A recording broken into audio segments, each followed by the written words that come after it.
New Worlds for Old. By H. G. Wells. Chapter 1. Section 1. The present writer has long been deeply interested in the socialist movement in Great Britain and America, and in all those complicated issues one lumps together as social questions. In the last few years he has gone into it personally and studied the socialist movement closely and intimately at first hand. He has made the acquaintance of many of its leaders upon both sides of the Atlantic, joined numerous organizations, attended and held meetings, experimented in socialist politics. From these inquiries he has emerged with certain very definite conclusions as to the trend and needs of social development, and these he is now rendering in this book. He calls himself a socialist, but he is by no means a fanatical or uncritical adherent. To him socialism presents itself as a very noble but a very human and fallible system of ideas and motives, a system that grows and develops. He regards its spirit, its intimate substance, as the most hopeful thing in human affairs at the present time, but he does also find it shares with all mundane concerns the qualities of inadequacy and error. It suffers from the common penalty of noble propositions. It is hampered by the insufficiency of its supporters and advocates, and by the superficial tarnish that necessarily falls in our atmosphere of greed and conflict darkest upon the brightest things. In spite of these admissions of failure and unworthiness in himself and those about him, he remains a socialist. In discussing socialism with very various sorts of people he has necessarily had, time after time, to encounter and frame a reply to a very simple seeming and a really very difficult question. What is socialism? It is almost like asking, what is Christianity? Or demanding to be shown the atmosphere. It is not to be answered fully by a formula or an epigram. Again and again the writer has been asked for some book which would set out in untechnical language, frankly and straightforwardly, what socialism is and what it is not, and always he has hesitated in his reply. Many good books there are upon this subject, clear and well written, but none that seem to tell the whole story as he knows it. No book that gives not only the outline but the spirit, answers the main objections, clears up the chief ambiguities, covers all the ground. No book that one can put into the hands of inquiring youth and say, "There! That will tell you precisely the broad facts you want to know." Some day, no doubt, such a book will come. In the meanwhile he has ventured to put forth this temporary substitute, his own account of the faith that is in him. 1. Socialism, then, as he understands it, is a great intellectual process, a development of desires and ideas that takes the form of a project for the reshaping of human society upon new and better lines. That in the ampler proposition is what socialism claims to be. This book seeks to expand and establish that proposition, and to define the principles upon which the socialist believes this reconstruction of society should go. The particulars and justification of this project and this claim, it will be the business of this book to discuss just as plainly as the writer can. Section 2. Now, because the socialist seeks the reshaping of human society, it does not follow that he denies it to be even now a very wonderful and admirable spectacle. Nor does he deny that for many people life is even now a very good thing. For his own part, though the writer is neither a very strong nor a very healthy nor a very successful person, though he finds much unattainable and much to regret, yet life presents itself to him more and more with every year as a spectacle of inexhaustible interest, of unfolding and intensifying beauty, and as a splendid field for high attempts and stimulating desires. Yet none the less is it a spectacle shot strangely with pain, with mysterious insufficiencies and cruelties, with pitfalls into anger and regret, with aspects unaccountably sad.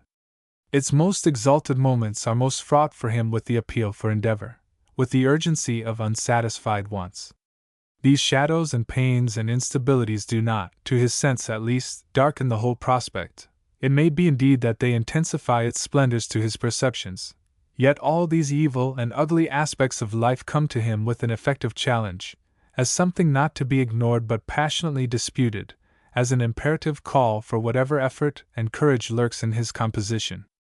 Life and the world are fine, but not as an abiding place, as an arena, yes, an arena gorgeously curtained with sea and sky, mountains and broad prospects, decorated with all the delicate magnificence of leaf tracery and flower petal and feather, soft fur and the shining wonder of living skin, musical with thunder and the singing of birds.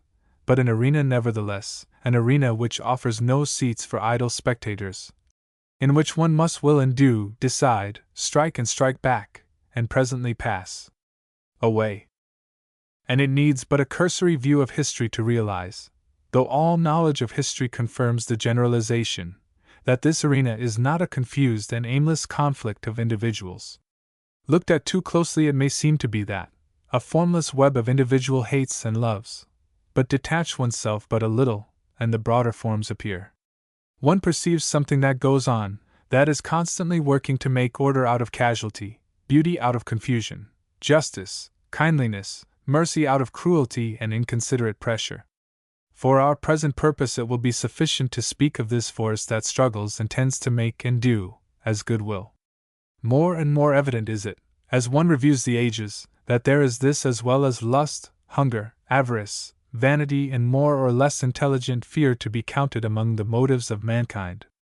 This goodwill of our race, however arising, however trivial, however subordinated to individual ends, however comically inadequate a thing it may be in this individual case or that, is in the aggregate an operating will.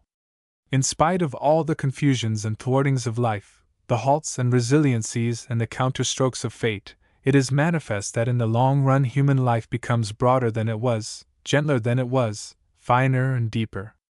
On the whole, and nowadays almost steadily, things get better. There is a secular amelioration of life, and it is brought about by goodwill working through the efforts of men. Now this proposition lies quite open to dispute. There are people who will dispute it, and make a very passable case. One may deny the amelioration, or one may deny that it is the result of any goodwill, or of anything but quite mechanical forces. The former is the commoner argument. The appeal is usually to what has been finest in the past, and to all that is bad and base in the present. At once the unsoundest and the most attractive argument is to be found in the deliberate idealization of particular ages, the 13th century in England, for example, or the age of the Antonines. The former is presented with the brightness of a missal, the latter with all the dignity of a Roman inscription. One is asked to compare these ages so delightfully conceived, with a patent medicine vendor's advertisement, or a Lancashire factory town, quite ignoring the iniquity of medieval law or the slums and hunger and cruelty of imperial Rome. But quite apart from such unsound comparisons, it is, we may admit, possible to make a very excellent case against our general assertion of progress. One can instance a great number of things, big and little, that have been better in past times than they are now. For example, they dressed more sumptuously and delightfully in medieval Venice and Florence than we do. All, that is, who could afford it. They made quite unapproachably beautiful marble figures in Athens in the time of Pericles. There is no comparison between the brickwork of Verona in the 12th century and that of London when Cannon Street Station was erected. The art of cookery declined after the splendid period of Roman history for more than 1,000 years. The Gothic architecture of France and England exceeds in nobility and quality and aggregated beauty every subsequent type of structure. This much, one agrees, is true, and beyond disputing. The philosophical thought of Athens again, to come to greater things, was at its climax, more free, more finely expressed than that of any epoch since. And the English of Elizabeth's time was, we are told by competent judges, a more gracious and powerful instrument of speech than in the days of Queen Anne or of Queen Victoria. So one might go on in regard to a vast number of things, petty and large alike. The list would seem overwhelming until the countervailing considerations came into play.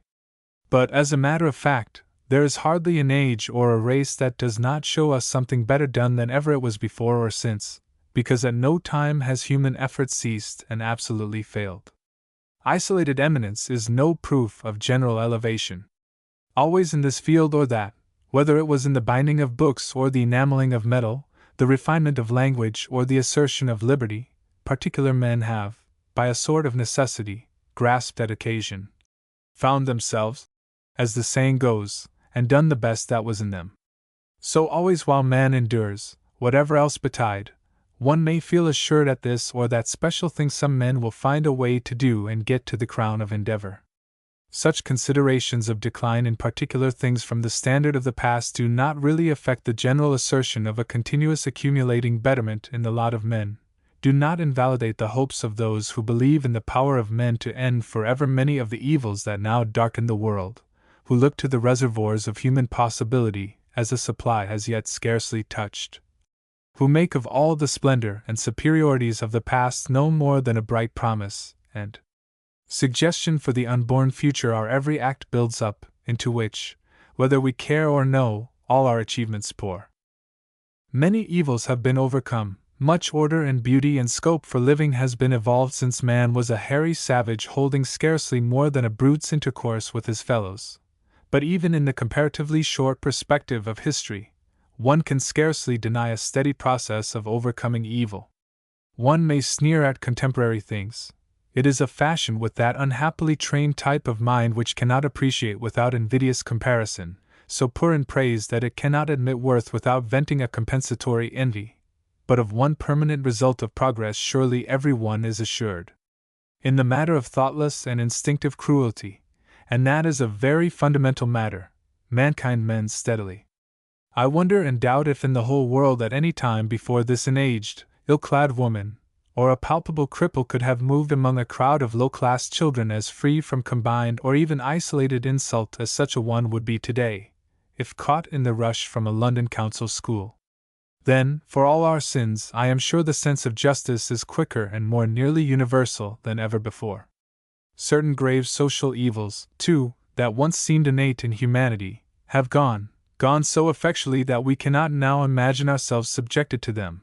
The cruelties and insecurities of private war, the duel, overt slavery, for example, have altogether ceased, and in all Western Europe and America chronic local famines and great pestilences come no more. No doubt it is still an unsatisfactory world that mars the roadside with tawdry advertisements of drugs and food, but less than 2 centuries ago, remember, the place of these boards was taken by gibbets and crow-pecked, tattered corpses swinging in the wind, and the heads of dead gentlemen, drawn and quartered, and their bowels burnt before their eyes, rotted in the rain on Temple Bar. The world is now a better place for a common man than ever it was before, the spectacle wider and richer and deeper, and more charged with hope and promise. Think of the universal things it is so easy to ignore, of the great and growing multitude, for example, of those who may travel freely about the world, who may read freely, think freely, speak freely. Think of the quite unprecedented numbers of well-ordered homes and cared-for, wholesome, questioning children. And it is not only that we have this increasing sea of mediocre well-being in which the realities of the future are engendering, but in the matter of sheer achievement I believe in my own time. It has been the cry of the irresponsive man since criticism began, that his own generation produced nothing. It is a cry that I hate and deny. When the dross has been cleared away and comparison becomes possible, I am convinced it will be admitted that in the aggregate, in philosophy and significant literature, in architecture, painting and scientific research, in engineering and industrial invention, in statecraft, humanity and valiant deeds, the last 30 years of man's endeavors will bear comparison with any other period of 30 years whatever in his history. And this is the result of effort. Things get better because men mean them to get better and try to bring betterment about. This progress goes on because man, in spite of evil temper, blundering and vanity, in spite of indolence and base desire, does also respond to goodwill and display goodwill. You may declare that all the good things in life are the result of causes over which man has no control, that in pursuit of an enlightened self-interest, he makes things better inadvertently. But think of any good thing you know. Was it thus it came? Section 3. And yet, let us not disguise it from ourselves, for all the progress one can claim, life remains very evil. About the feet of all these glories of our time lurk darknesses. Let me take but one group of facts that cry out to all of us, and will not cry in vain. I mean the lives of little children that are going on now, as the reader sits with this book in his hand. Think, for instance, of the little children who have been pursued and tormented and butchered in the Congo Free State during the last year or so, hands and feet chopped off, little bodies torn and thrown aside that rubber might be cheap, the tires of our cars run smoothly, and that detestable product of political expediency, the King of the Belgians, have his pleasures. Think too of the fear and violence, the dirt and stress of the lives of the children who grow up amidst the lawless internal strife of the Russian political chaos. Think of the emigrant ships even now rolling upon the high seas, their dark, evil-smelling holds crammed with humanity, and the huddled sick children in them, fleeing from certain to uncertain wretchedness. Think of the dreadful tale of childish misery and suffering that goes on wherever there are not sane factory laws. How even in so civilized a part of the world as the United States of America, as Spargo's bitter cry of the children tells in detail, thousands of little white children of 6 and 7, ill-fed and often cruelly handled, toil without hope. And in all agricultural lands too, where there is no sense of education, think of the children dragging weary feet from the filthy hovels that still house peasants the whole world over, to work in the mire and the pitiless winds, scaring birds, bending down to plant and weed. Even in London again, think just a little of the real significance of some facts I have happened upon in the report of the Education Committee of the London County Council for the year 1905. The headmaster of one casually selected school makes a special return upon the quality of the clothing of his 405 children. He tells of 7.4% of his boys whose clothing was the scantiest possible, e.g., one ragged coat buttoned up and practically nothing found beneath it, and boots either absent or represented by a mass of rags tied upon the feet. Of 34.8%, whose clothing was insufficient to retain animal heat and needed urgent remedy. Of 45.9%, whose clothing was poor but passable, an old and perhaps ragged suit, with some attempt at proper underclothing, usually of flannelette. Thus, leaving only 12.8%, who could, in the broadest sense, be termed well clad. Taking want of personal cleanliness as the next indication of neglect at home, 11% of the boys are reported as very dirty and verminous. 34.7%, whose clothes and body were dirty but not verminous. 42.5% were passably clean for boys, and only 12% clean above the average. 11% verminous. Think what it means. Think what the homes must be like from which these poor little wretches come. Better, perhaps, than the country cottage where the cesspool drains into the water supply and the henhouse vermin invades the home, but surely intolerable beside our comforts. Give but a moment again to the significance of the figures I have italicized in the table that follows, a summarized return for the year 1906 of the ringworm nurses who visit the London elementary schools and inspect the children for various forms of dirt disease. Departments. Number of children examined. Clean. Partially cleansed. Verminous. Boys. 34,345. 32,726.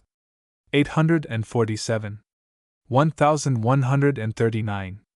Girls. 36,445. 22,476.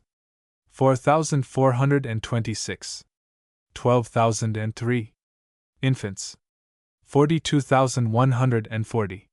6,675. 2,661. 29,675. Mixed. 5,855. 4,886. 298. 897. Special. 977. 624. 133. 296. Total. 119,762. 67,387. 8,365. 44,010. Does not this speak of dirt and disorder we cannot suffer to continue, of women ill-trained for motherhood and worked beyond care for cleanliness, of a vast amount of preventable suffering? And these figures of filth and bad clothing are paralleled by others at least equally impressive, displaying emaciation, undernutrition, anemia and every other painful and wretched consequence of neglect and insufficiency. These underfed, underclothed, undersized children are also the backward children. They grow up through a darkened, joyless childhood into a gray, perplexing, hopeless world that beats them down at last, after servility, after toil, after crime it may be and despair, to death.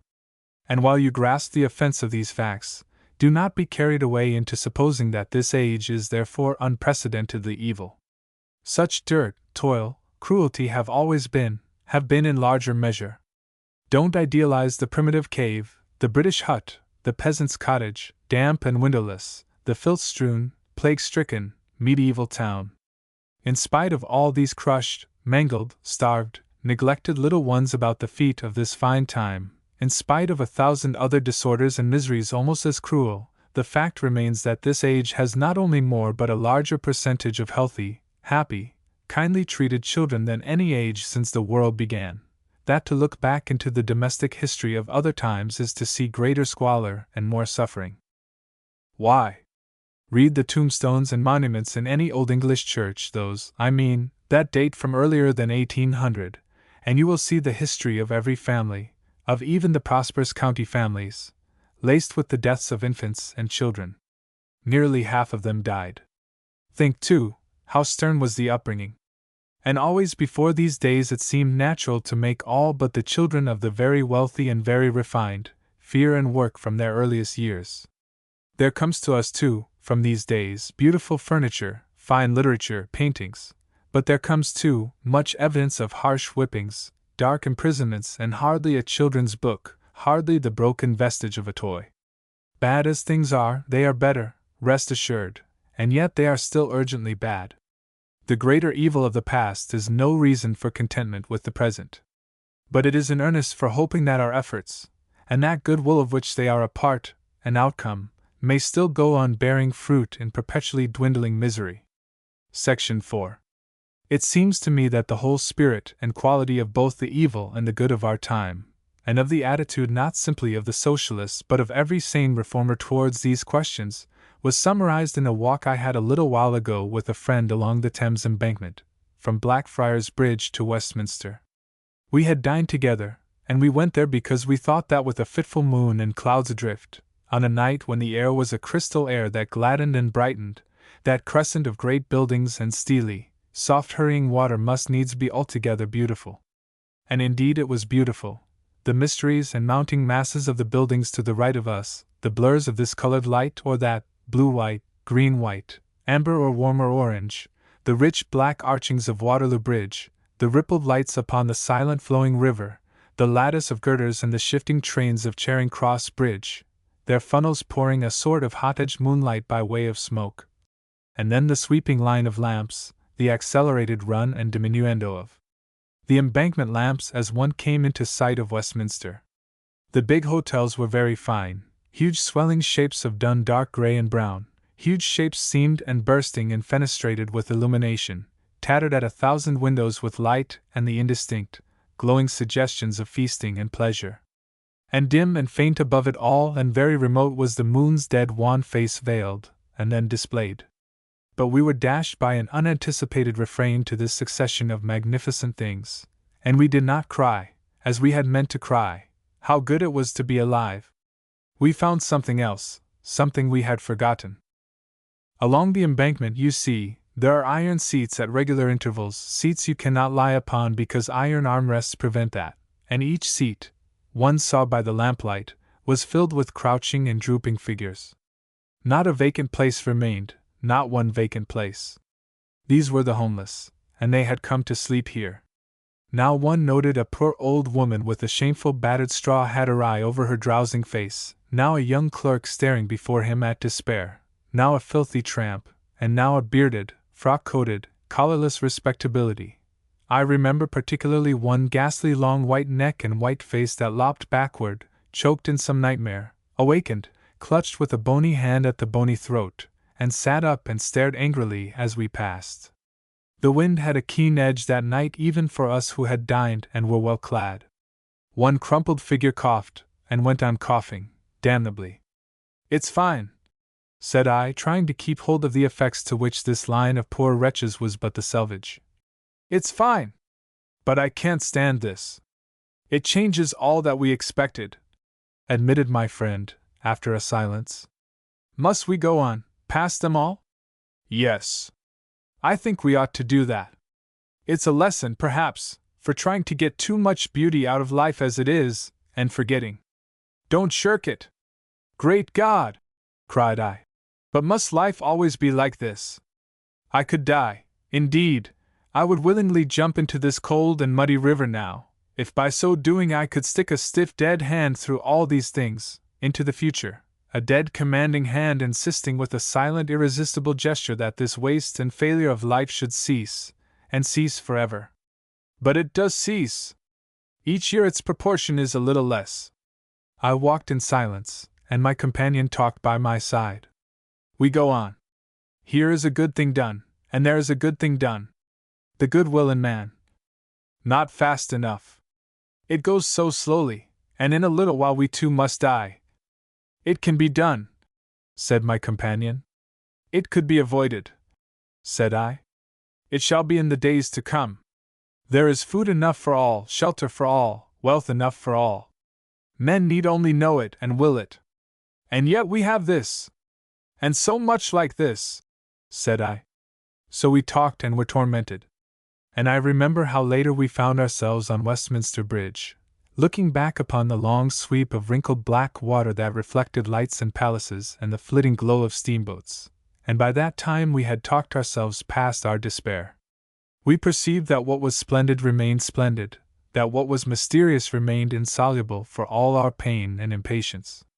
But it was clear to us the thing for us two to go upon was not the good of the present nor the evil, but the effort and the dream of the finer order, the fuller life, the banishment of suffering, to come. We want all the beauty that is here, said my friend, and more also, and none of these distresses. We are here, we know not whence nor why, to want that and to struggle to get it, you and I and 10,000 others, thinly hidden from us by these luminous darknesses.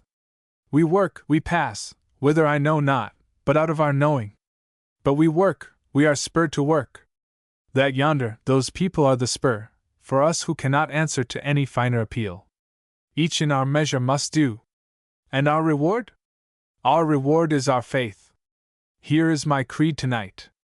I believe, out of me and the goodwill in me and my kind there comes a regenerate world, cleansed of suffering and sorrow. That is our purpose here, to forward that. It gives us work for all our lives. Why should we ask to know more? Our errors, our sins, tonight they seem to matter very little. If we stumble and roll in the mud, if we blunder against each other and hurt one another, we have to go on, said my friend, after a pause. We stood for a time in silence. One's own personal problems came and went like a ripple on the water. Even that whiskey dealer's advertisement upon the southern bank became through some fantastic transformation a promise. An enigmatical promise flashed up the river reach in letters of fire. London was indeed very beautiful that night. Without hope she would have seemed not only as beautiful but as terrible as a black panther crouching on her prey.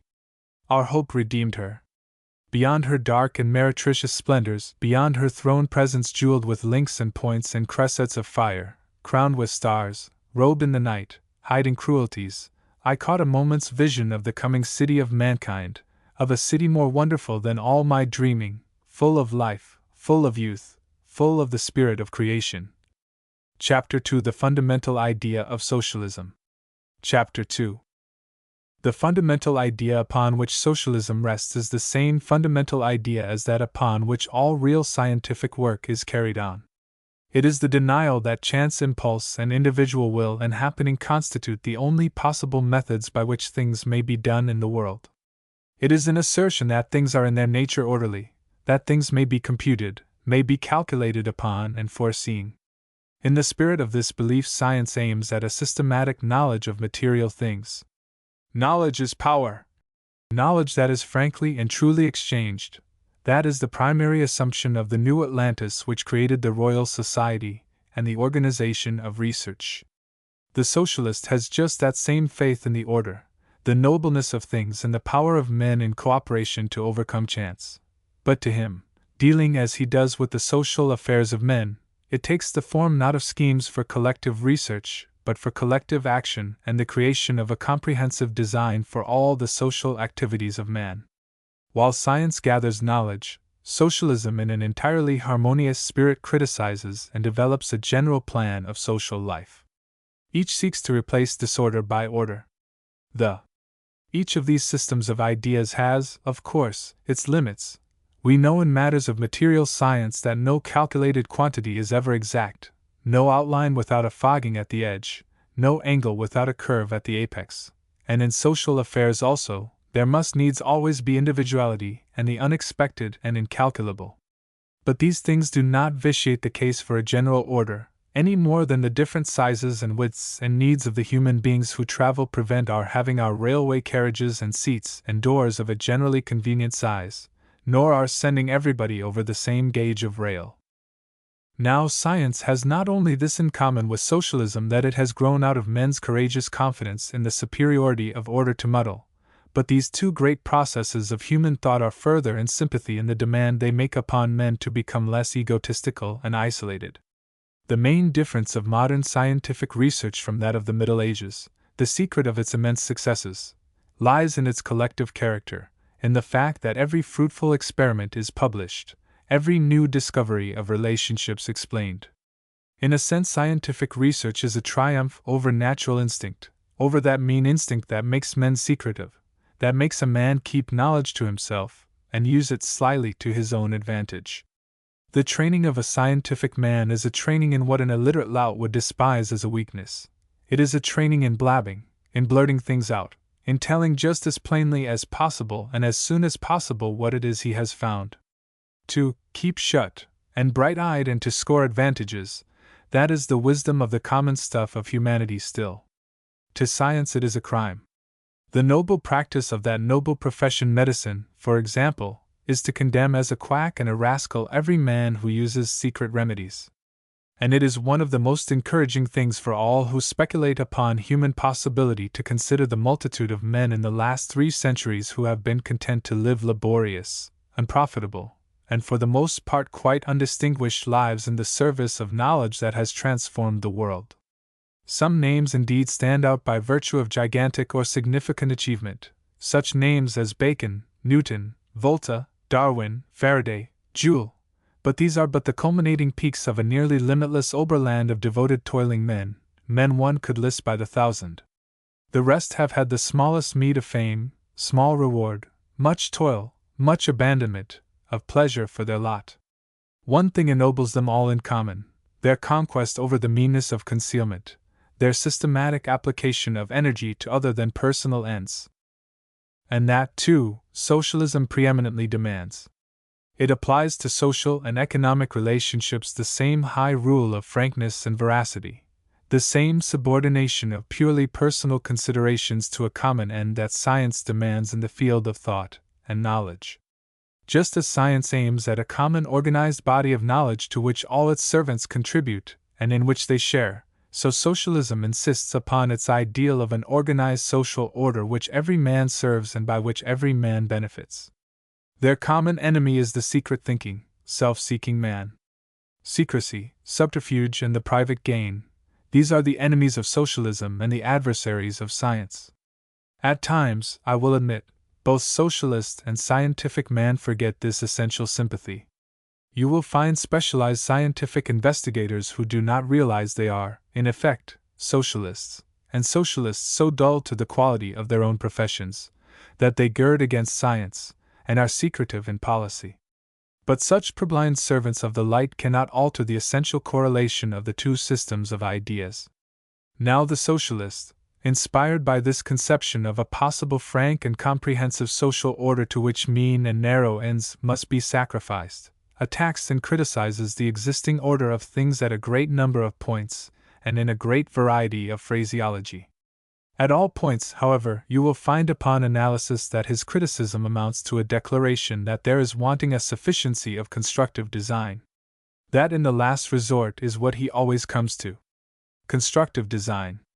He wants a complete organization for all those human affairs that are of collective importance. He says, to take instances almost haphazard, that our ways of manufacturing a great multitude of necessary things, of getting and distributing food, of conducting all sorts of business, of begetting and rearing children, of permitting diseases to engender and spread are chaotic and undisciplined, so badly done that here is enormous hardship, and there enormous waste, here excess and degeneration, and there privation and death. He declares that for these collective purposes, in the satisfaction of these universal needs, mankind presents the appearance, and follows the methods of a mob when it ought to follow the method of an army. In place of disorderly individual effort, each man doing what he pleases, the socialist wants organized effort and a plan. And while the scientific man seeks to make an orderly map of the half-explored wilderness of fact, the socialist seeks to make an orderly plan for the half-conceived wilderness of human effort. That and no other is the essential socialist idea. But do not let this image mislead you. When the socialist speaks of a plan, he knows clearly that it is impossible to make a plan as an architect makes a plan, because while the architect deals with dead stone and timber, the statesman and socialist deal with living and striving things. But he seeks to make a plan as one designs and lays out a garden, so that sweet and seemly things may grow, wide and beautiful vistas open, and weeds and foulness disappear. Always a garden plan develops and renews itself and discovers new possibilities, but what makes all its graciousness and beauty possible is the scheme and the persistent intention, the watching and the waiting, the digging and burning, the weeder clips and the hoe. That is the sort of plan, a living plan for things that live and grow, that the socialist seeks for social and national life. To make all this distincter, I will show the planlessness of certain contemporary things, of two main sets of human interests in fact, and explain what inferences a socialist draws in these matters. You will then see exactly what is meant when we deny that this present state of affairs has any constructive plan, and you will appreciate in the most generalized form the nature of the constructive plan which socialists are making and offering the world. Chapter 3: The first main generalization of socialism. Chapter 3. Section 1. The first, the chief aspect of social life in relation to which the socialist finds the world now planless and drifting, and for which he earnestly propounds the scheme of a better order, is that whole side of existence which is turned towards children, their begetting and upbringing, their care and education. Perpetually the world begins anew, perpetually death wipes out failure, disease, unteachableness, and all that has served life and accomplished itself, and to many socialists, if not to all, this is the supreme fact in the social scheme. The whole measure of progress in a generation is the measure in which the children improve in physical and mental quality, in social coordination, in opportunity, upon their parents. Nothing else matters in the way of success if in that way the goodwill fails. Let us now consider how such matters stand in our world at the present time, and let us examine them in the light of the socialist spirit. I have already quoted certain facts from the London Education Committee's report, by which you have seen that by taking a school haphazard, dipping a ladle, as it were, into the welter of the London population, we find more than 80 in the 100 of the London children insufficiently clad, more than half unwholesomely dirty, 11% verminous, and more than half the infants infested with vermin. The nutrition of these children is equally bad. The same report shows clearly that differences in clothing and cleanliness are paralleled with differences in nutrition that are equally striking. The 30 boys of the lowest class showed considerable failure to reach the average weight for their age of the school, the average shortage per boy for his age being as much as 0.7 kilogram. The effect upon weight was more striking than upon height, as the average failure in height was 1 centimeter. The 141 boys of the next class worked out at exactly the average. The 49 well-clad boys showed an average excess per age weight of 0.54 kilogram and age height of 1.8 centimeters. And who can doubt the amount of mental and moral dwarfing that is going on side by side with this physical shortage? Now, it may be argued that this is not a fair sample of our general population, that these facts have been culled from a special section of the population, that here we are dealing with the congestion of London slums and altogether exceptional conditions. This is not so. The school examined was not from a specially bad district. And it happens that the entire working-class population of one typical English town, York, has been exhaustively studied by Mr. B. S. Rowntree, And here are some facts from his result that quite confirm the impression given by the London figures.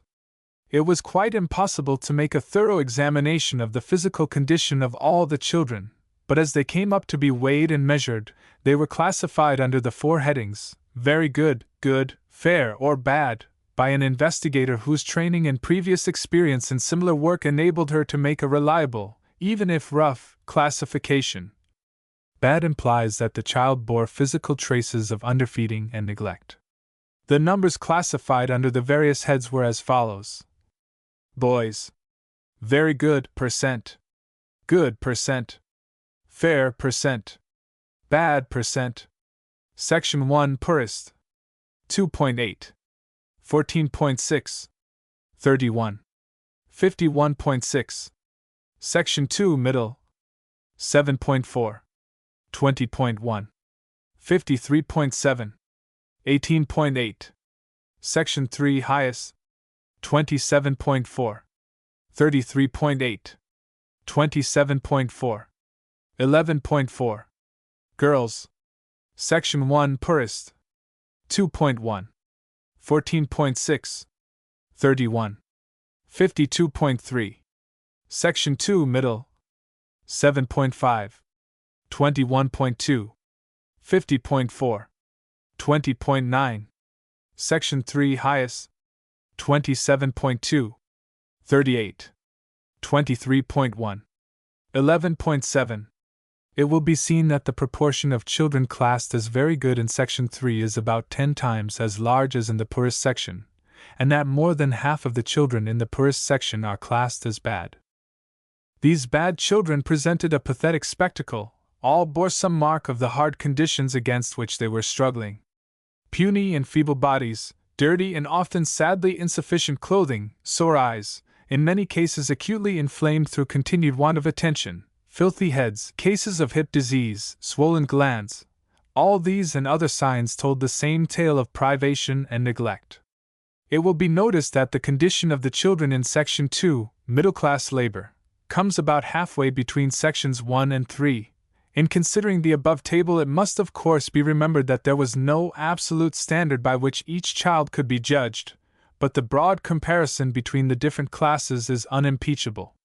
The table affords further evidence of serious physical deterioration amongst the poorest section of the community.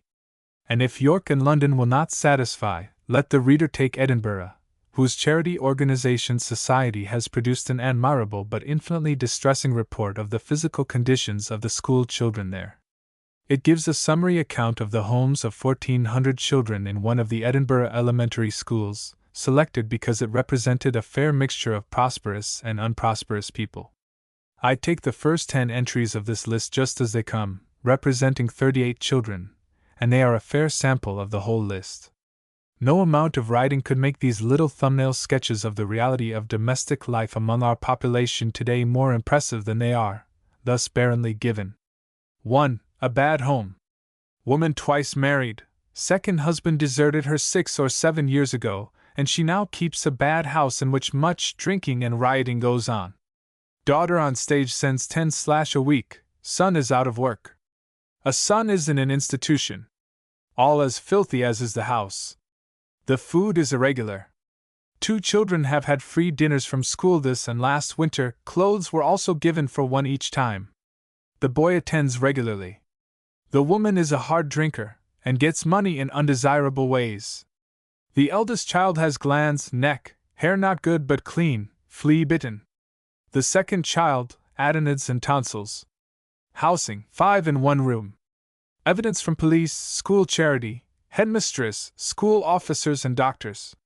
2. The drinking capacity of this family cannot be too much emphasized. The parents can't agree, and live apart, the man allowing 7/6 a week when girl is with mother, and 5/ when she comes to him. She is verminous and very badly kept. Mother can't get charing, as she lives in so bad a neighborhood, so means to move. At present she keeps other women's babies at 60 a day each. Elder boy out of work, a tidy lad, reads in free library. 1 child has died. Housing 3 in 1 room. House not so very untidy. Evidence from police, church and officer. 3. A miserable family and in very wretched circumstances. Father deserts home at intervals, but last time seemed sent back by Providence, as the works in the town he was in were burnt down. Children starving in his absence, one had pneumonia, and died since of the effects. The eldest child has adenoids, the second, urticaria, lice, bad, clothes full of pediculi. Housing, 6 and 2 rooms. Mother hard-working, does her best, but has chronic bronchitis, does not keep house over tidy. The 2 elder boys are very idle, tiresome fellows, and worry the father a great deal. They improved and found work during the year following the visit, in which time the father got into decent work in the city. The S.P.C.C. branch had to interfere on behalf of small children. 3 dead since marriage, when parents were at ages 23 and 20. Food good when there is any. School gave free dinners and clothes to 2. Evidence from police S.P.C.C. branch, school charity, parish sister, employer, headmistress, school officer and doctors. 4. The father a complete wreck through intemperate and fast living. Speculation first brought him down. Was later moved to hospital, where he died. Had worked on railway a little time. Mother hard-working, works out, home untidy owing to her being out so much. She pays rent regularly, and does her best. An elder boy groom, fed and clad by his master, sends home what he can. Eldest boy does odd jobs, but seems a wastrel. Parish gave 7/6 after father ill, and feeds 4 children now. Winter of visit school dined 5 free daily, and clothed 3, and previous winter 3 had free dinners and 2 had clothes. A schoolboy earns. The twins are delicate. There are 2 lodgers. The eldest child very dirty, the second, glands, the third, knock-kneed, pigeon chest, very feeble, enlarged radices. 3 children have died. Housing, 9 and 3 rooms. Evidence from police, poor law officer, parish sister, school charity, army charity, children's employment, school officer, factor, pawnbroker and doctors. 5. The mother, a nice, clean, tidy woman, doing pretty well by the children. They kept a little shop for a time, and she used to do a day's charing now and then, but has too many babies now. Parents married at 21 and 18 respectively, 2 children dead and another expected. He reads papers a good deal, gets them out of trains. This is his first spell of regular work. 2 boys sell papers, and a mission gives cheap meal. Food none too plentiful. 1 child gets free dinners. The eldest child has glands, impetigo, thin and badly nourished. The second, glands, hair lice and nits bad. The third, boils on neck, glands thin. The fourth, glands. Housing, 8 in 2 rooms. They are in 2 thrift societies. Evidence from schoolmaster, police, parish sister, club, army charity, charity school, pawnbroker and doctors. 6. Father works in a shop in daytime, and in a public house at night. Rather soft, but wife industrious and energetic and does her best. Children well fed and regular at school. 2 children have enlarged tonsils. They get no help, and belong to 2 thrift societies. 1 of 6 children dead in 10 years of married life. Housing, 7 in 2 rooms. Evidence from police, doctors, society, church, mission, club, headmistress, charity school and pawnbrokers. 7. A family where parents are much given to drink, father invalid and being helped by a sick society, 3/ a week, and parish 5/ a week. Housing, 5 in 2 rooms. They are in a burying club. Children flea-bitten. 2 have died. Food is rather scanty. Wife very quarrelsome and drunken. The boys play truant often. 2 were given free food and clothes 2 winters ago, and this winter 1 has free dinners and clothes given. A mission has given cheap clothes. Evidence from schoolmaster, police, poor law officer, COS branch, church, school charity, sick society, children's employment, factor, school officer, charity school, pawnbroker and doctors. 8. Fairly decent family, mother washes out, and man has very early work. He drinks, and his employment is somewhat irregular. A son in the country on a farm, and 2 dead. They were married at 21 and 18. The food is erratic, the children getting pieces at dinner time, or free school dinners, or when mother comes home, soup with her. The children are rather neglected, and the police give the parents an indifferent character. The eldest child has eustachian catarrh and nasopharyngitis, glands. The second enlarged uvula. Housing, 4 in 2 very small rooms. Evidence from schoolmaster, police, parish sister, church, factor, and doctors. 9. Father an old soldier without a pension, who reads novels. All the small children were found eating a large meal of ham and eggs and strong tea after 8 p.m., he in bed at the time. They have lapsed from thrift society membership. They are extremely filthy and the man drinks. A mission sells them meal cheap. Wife 18 at marriage and 1 child died. They feed pretty largely but unhealthily, and eat pieces at lunchtime. At time of visit, though very dirty, they were tidier than ever found before. The eldest child has chronic suppuration and large perforation of ear. Housing, 5 in 2 rooms. Evidence from police, parish sister, factor, soldiers' society, charity school and doctors.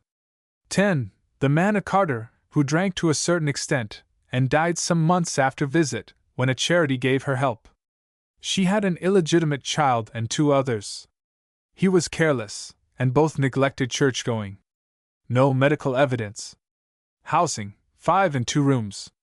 Evidence from police, 2 churches, parish sister, employer and charity school. Section 2. Now to the socialist. As to anyone who has caught any tinge of the modern scientific spirit, these facts present themselves simply as an atrocious failure of statesmanship. Indeed, a social system in which the mass of the population is growing up under these conditions, he scarcely recognizes as a state. Rather, it seems to him a mere preliminary higgledy-piggledy aggregation of human beings, out of which a state has to be made. It seems to him that this wretched confusion of affairs which repeats itself throughout the country wherever population has gathered, must be due to more than individual inadequacy. It must be due to some general and essential failure, some unsoundness in the broad principles upon which the whole organization is conducted. What is this general principle of failure beneath all these particular cases? In any given instance, this or that reason for the failure of a child may be given. In one case it may be the father or mother drinks, in another that the child is an orphan, neglected by aunt or stepmother, in another that the mother is an invalid or a sweated worker too overwrought to do much for him, or, though a good-hearted soul, she is careless and dirty or ignorant, or that she is immoral and reckless, and so on and so on. Our haphazard sample of 10 Scotch cases gives instances of nearly all these alternatives. And from these proximate causes one might work back to more general ones, to the necessity of controlling the drink traffic, of abolishing sweating, of shortening women's hours of labor, of suppressing vice. But for the present argument it is not necessary to follow up these special causes. We can make a wider generalization. For our present analysis it is sufficient to say that one more general maladjustment covers every case of neglected or ill-brought-up children in the world, and that is this: that with or without a decent excuse, the parent has not been equal to the task of rearing a civilized citizen. We have demanded too much from the parent, materially and morally, and the 10 cases we have quoted are just 10 out of 10 millions of the replies to that demand. Of 52 children born, 14 are dead, and of the remainder we can hardly regard more than 13 as being tolerably reared. Is it not obvious then that, unless we are content that things should remain as they are, we must put the relations of parent to child on some secure and more wholesome footing than they are at the present time? We demand too much from the parent, and this being recognized, clearly there are only 2 courses open to us. The first is to relieve the parents by lowering the standard of our demand, the second is to relieve them by supplementing their efforts.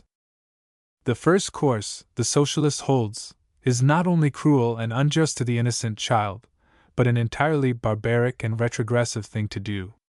It is a frank abandonment of all ideas of progress and world betterment. He puts it aside, therefore, and turns to the alternative. In doing that he comes at once into harmony with all the developmental tendencies of the last 100 years. For 100 years there has been going on a process of supplementing and controlling parental effort. 100 years or so ago, the parent was the supreme authority in a child's destiny, short only of direct murder. Parents were held responsible for their children's rearing to God alone. Should they fail, individual good-hearted people might, if they thought proper, step in, give food, give help, provided the parents consented, that is, but it was not admitted that the community as a whole was concerned in the matter. Parents, and guardians in the absence of parents, were allowed to starve their children, leave them naked, prey upon their children by making them work in factories or as chimney sweeps and the like. The law was silent, the state acquiesced. Good-hearted parents, on the other hand, who were unsuccessful in the world's affairs, had the torment of seeing their children go short of food and garments, grow up ignorant and feeble, their only hope of help the chancy kindliness of their more prosperous neighbors and the ill-organized charities left by the benevolent dead. Through all the 19th century the irresistible logic of necessity has been forcing people out of the belief in that state of affairs, has been making them see the impossibility of leaving things so absolutely to parental discretion and conscience, has been forcing them towards a constructive and organizing, that is to say, towards a socialist attitude. Essentially, the socialist attitude is this: an insistence that parentage can no longer be regarded as an isolated private matter, that the welfare of the children is of universal importance, and must, therefore, be finally a matter of collective concern. The state, which 100 years ago was utterly careless of children, is now every year becoming more and more their guardian, their overparent. Today the power of the parents is limited in ways that would have seemed incredible 100 years ago. In the first place, they must no longer unrestrictedly use their very young children to earn money for them in toil and suffering. A great mass of labor legislation forbids them. In the next place, their right to inflict punishment, or to hurt wantonly, has been limited in many ways. The private enterprises of charitable organizations for the prevention of cruelty and neglect has led to a growing system of law in this direction also. Nor may a parent now prevent a child getting some rudiments of an education. Between the parent and heaven now, in addition to the more or less legalized voluntary interference of well-disposed private people, there do appear certain rare functionaries who, while they interfere not at all between good and competent parents and their children, do, in certain instances, save a parental default from its complete fruition. There are the school attendance officer and the sanitary inspector. Then there are, in the London County Council area, the ringworm nurses, who examine the children systematically and by means of certain white and red cards of remonstrance and warning intimidate the parent into good behavior or pave the way for a prosecution. Everywhere there is the factory inspector, and in certain cases the police. All these functionaries and accessory consciences have been thrust in between the supremacy of the parent and the child within the century. So much the socialist regards as all to the good, as all in the direction of that great constructive plan of organized human welfare at which he aims. And they all amount to a destruction, so much with this and so much with that, of the independence of the family, an invasion of the old moral isolation of parent and child. But while a number of people, who haven't read the Edinburgh Charity Organization Society's report, are content to regard these interventions as going far enough, the socialist considers these things as only the beginning of the organization of the welfare of the nation's children. You will notice that all these laws and regulations at which we have glanced are in the nature of prohibitions or compulsions. Few have any element of aid. By virtue of them we have diminished the power of the inferior sort of parents to do evil by their child, but we have done little or nothing to increase and stimulate their powers to do good. We may prevent them doing some sorts of evil things to the child. They may not give it poisonous things, or let it live in morally or physically contagious places, but we do not ensure that they shall give it wholesome things, better than they had themselves. We must, if our work is ever to reach effectual fruition, go on to the logical completion of that process of supplementing the parent that the 19th century began. Consider, for instance, the circumstances of parentage among the large section of the working classes whose girls and women engage in factory labor. In many cases the earnings of the woman are vitally necessary to the solvency of the family budget. The father's wages do not nearly cover the common expenditure. In some cases the women are unmarried, or the man is an invalid or out of work. Consider such a woman on the verge of motherhood. Either she must work in a factory right up to the birth of her child, and so damage its health through her strain and fatigue, or she must give up her work, lose money and go short of food and necessities and so damage the coming citizen. Moreover, after the child is born, either she must feed it artificially and return to work and prosperity, soon, with a very great risk indeed that the child will die, or she must stay at home to nourish and tend it, until her landlord sells her furniture and turns her out. 2. Now it does not need that you should be a socialist to see how cruel and ridiculous it is to have mothers in such a dilemma.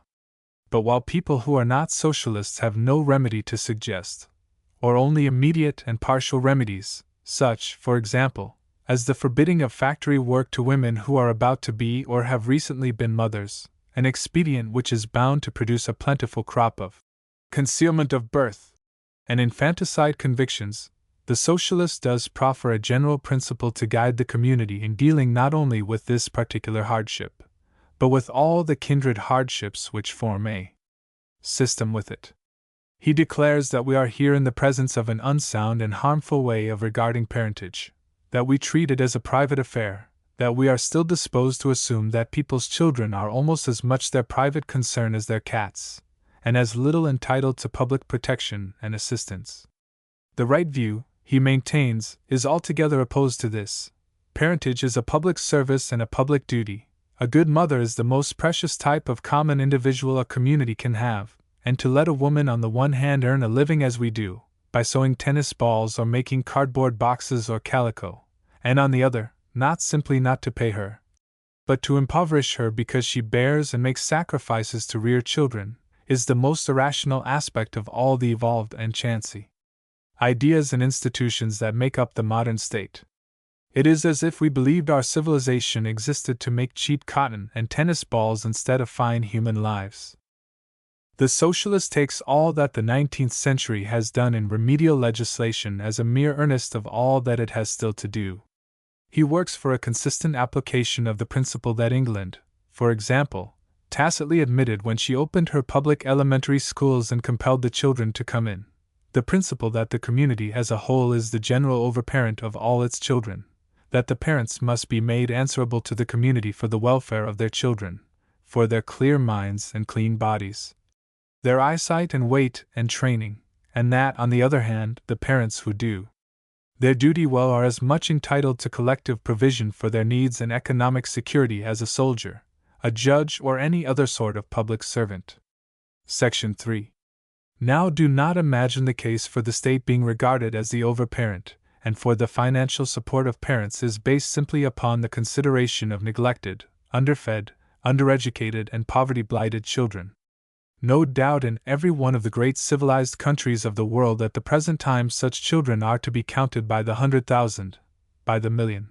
But there is a much stronger case to be stated in regard to that possibly greater multitude of parents who are not in default, those common people, the mass of our huge populations, the wives of the moderately skilled workers or the reasonably comfortable employees of the middling sort of people, the 200, 300, and 400 pounds a year families who toil and deny themselves for love of their children, and do contrive to rear them cleanly, passably well grown, decent-minded, taught and intelligent to serve the future. Consider the enormous unfairness with which we treat them, the way in which the modern state, such as it is, trades upon their instincts, their affections, their sense of duty and self-respect, to get from them for nothing the greatest social service in the world. For while the least fortunate sort of children have at any rate the protection of the police and school inspectors, and the baser sort of parent has all sorts of public and quasi-public helps and doles, the families that make the middle mass of our population are still in the position of the families of 100 years ago, and have no help under heaven against the world. It matters not how well the home of the skilled artisan's wife or the small business man's wife has been managed. She may have educated her children marvelously. They may be clean, strong, courteous, intelligent. If the husband gets out of work, or suffers from business ill luck or trade depression, or chances to be killed uninsured, down they all go to want such insurance as they are able to make, and it needs a tremendously heavy premium to secure an insurance that will not mean a heavy fall of income with the breadwinner's death, must needs be in a private insurance office, and there is no effectual guarantee for either honesty or solvency in that. In most of the petty insurance business, the thrifty poor are enormously overcharged and overreached. Rumor has been busy, and I fear only too justly, with the financial outlook of some of the friendly societies upon which the scanty security of so many working-class families depends. Such investments as the lower and middle-class father makes of surplus profits and savings must be made in ignorance of the maneuvers of the big and often quite ruthless financiers who control the world of prices. If he builds or trades, he does so as a small investor, at the highest cost and lowest profit. Half the big businesses in the world have been made out of the lost savings of the small investor, a point to which I shall return later. People talk as though Socialism proposed to rob the thrifty, industrious man of his savings. He could not be more systematically robbed of his savings than he is at the present time. Nowhere beyond the limit of the post office savings bank is there security, not even in the gilt-edged respectability of consols, which in the last 10 years have fallen from 114 to under 82. Consider the adventure of the thrifty, well-meaning citizen who used his savings bank hoard to buy consols at the former price, and now finds himself the poorer for not having buried his savings in his garden. The middling sort of man saves for the sake of wife and child. Our state not only fails to protect him from the adventures of the manipulating financier, but it deliberately avoids competition with banker, insurance agent, and promoter. In no way can the middle class or artisan parent escape the financier's power and get real security for his home or his children's upbringing. Not only is every parent of any but the richest classes worried and discouraged by the universal insecurity of outlook in this private adventure world, but at every turn his efforts to do his best for his children are discouraged. If he has no children, he will have all his income to spend on his own pleasures. He need only live in a little house, he pays nothing for school, less for doctor, less for all the needs of life, and he is taxed less. His income tax is the same, no bigger. His rent, his rates, his household bills are all less. The state will not even help him to a tolerable home, to wholesome food, to needed fuel for the new citizens he is training for it. The state nowadays, in its slow awakening, does show a certain concern in the housing of the lowest classes, a concern alike stimulated and supplemented by such fine charities as Peabody's, for example. But no one stands between the 200-a-year man and his landlord in the pitiless struggle to get. For every need of his children whom he toils to make into good men and women, he must pay a toll of owner's profits, he must trust to the anything but intelligent greed of private enterprise. The state will not even insist that a sufficiency of comfortable, sanitary homes shall be built for his class. If he wants the elementary convenience of a bathroom, he must pay extra toll to the water shareholder. His gas is as cheap in quality and dear in price as it can be.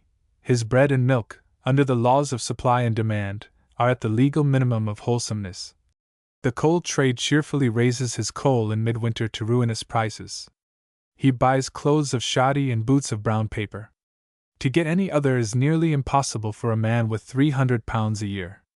His newspapers, which are supported by advertisers and financiers, in order to hide the obvious injustice of this one-man fight against the allied forces of property, din in his ears that his one grievance is local taxation, his one remedy to keep down the rates, which do at least repair his roadway, police his streets, give him open spaces for his babies and help to educate his children, and which, moreover, constitute a burthen he might by a little intelligent political action shift quite easily from his own shoulders to the broad support of capital and land. If the children of the decent skilled artisan and middle class suffer less obviously than the poorer sort of children, assuredly the parents in wearing anxiety, in toil and limitation and disappointment, suffer more.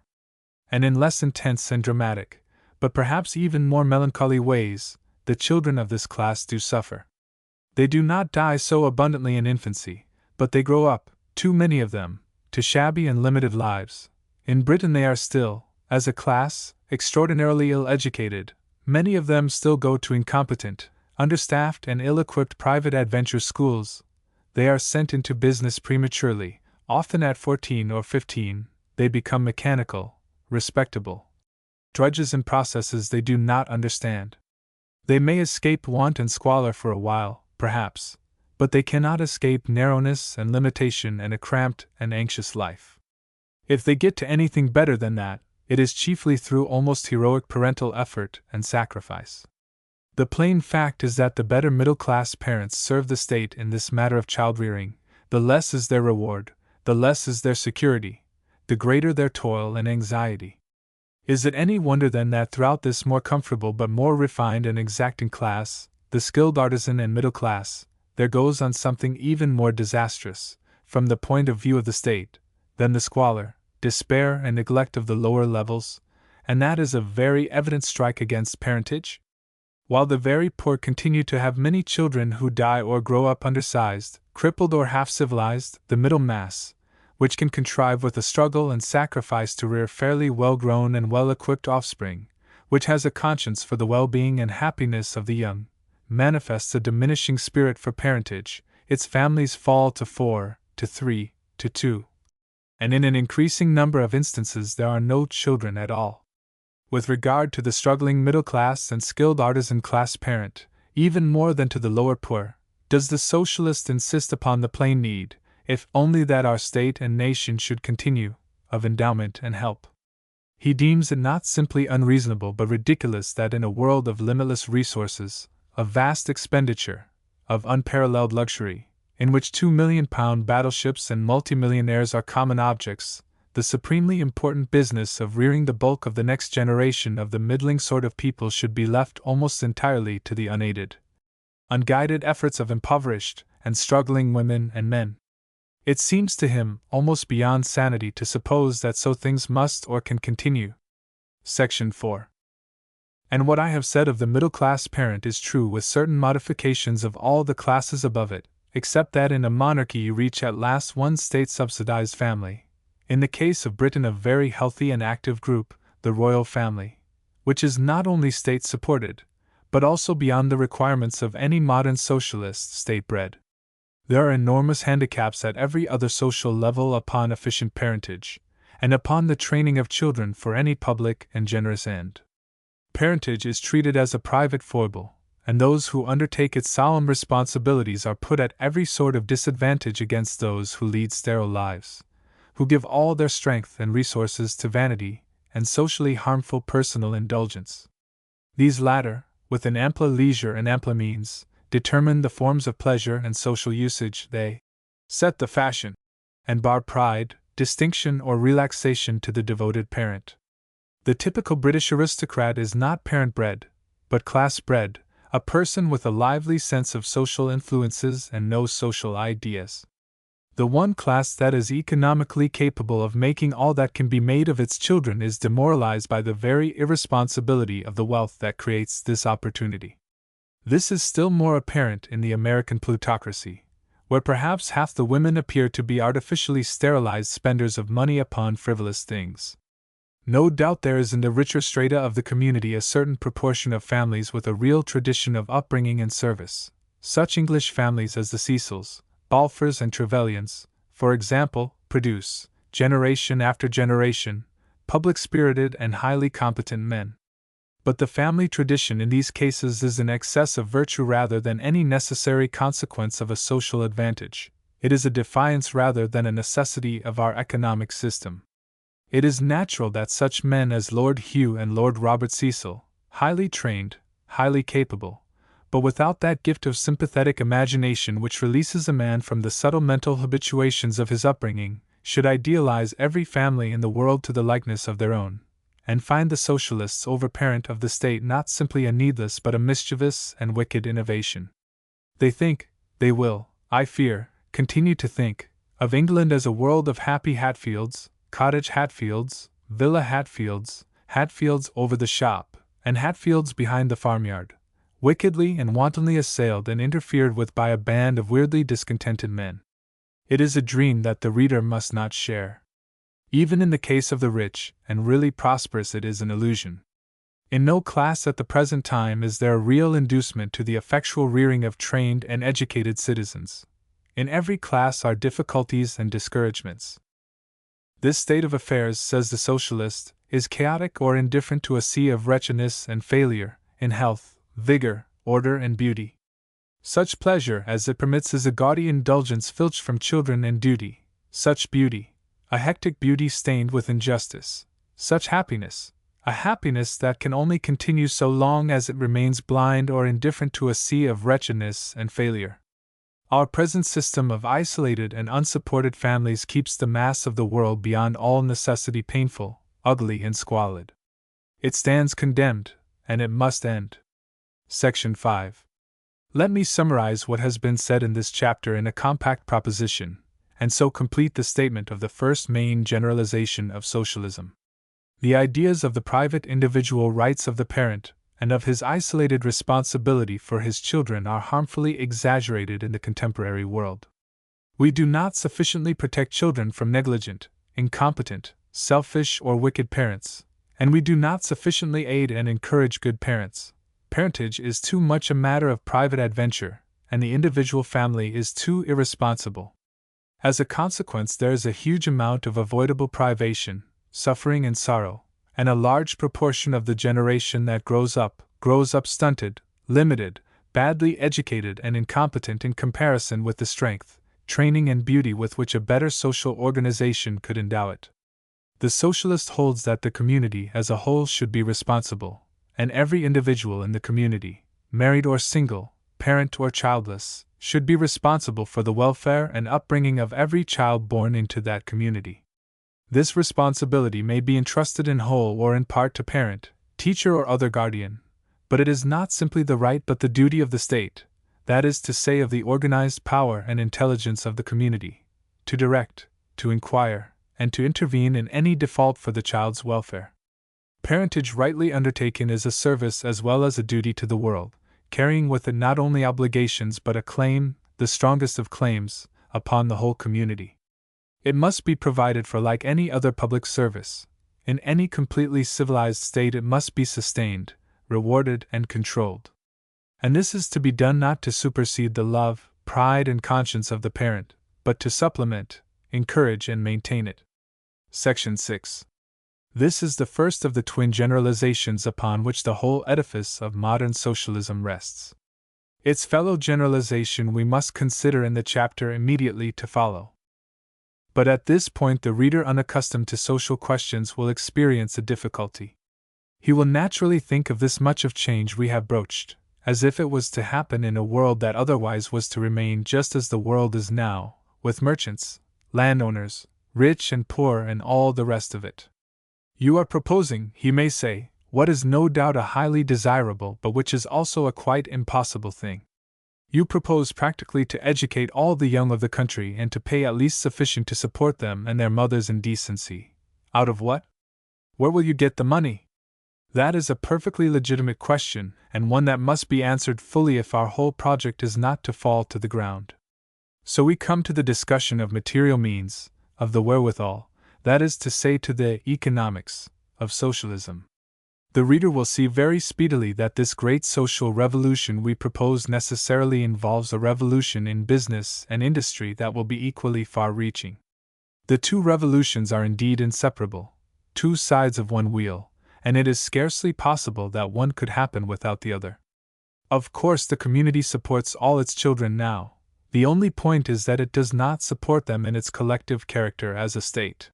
As a whole, all the children in the world are supported by all the people in the world, but very unfairly and irregularly, through the intervention of that great multitude of small private proprietors, the parents. When the parents fail, charity and the parish step in. If the reader will refer to those 10 cases from Edinburgh I have already quoted in Chapter 3, Section 1, he will note that in 8 out of the 10 there comes in the eleemosynary element. In the 7th case especially he will get an inkling of its waste.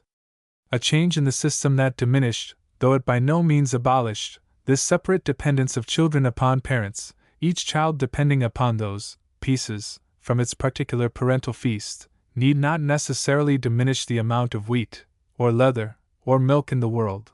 The children would still get the bread and milk and boots, but through different channels and in a different spirit. They might even get more. The method of making and distribution will evidently have to be a different one and run counter to currently accepted notions. That is all.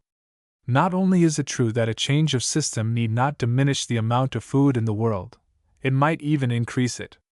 The socialist declares that his system would increase it.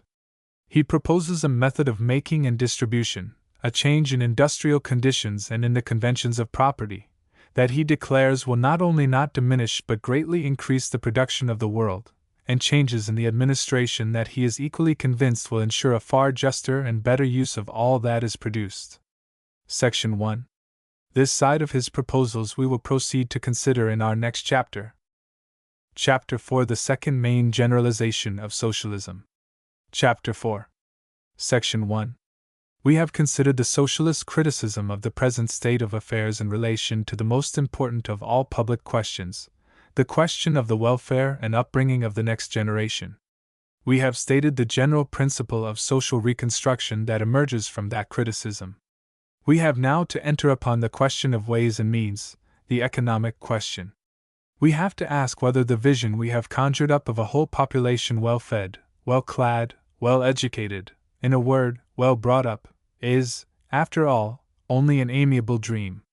Is it true that humanity is producing all that it can produce at the present time, and managing everything about as well as it can be managed, that, as a matter of fact, there isn't enough of food and care to go round, and hence the unavoidable anxiety in the life of every one, except in the case of a small minority of exceptionally secure people, and the absolute wretchedness of vast myriads of the poorer sort? The socialist says, no. He asserts that our economic system is as chaotic and wasteful as our system of rearing children, is only another aspect of the same planlessness, that it does its work with a needless excess of friction, that it might be far simpler and almost infinitely more productive than it is.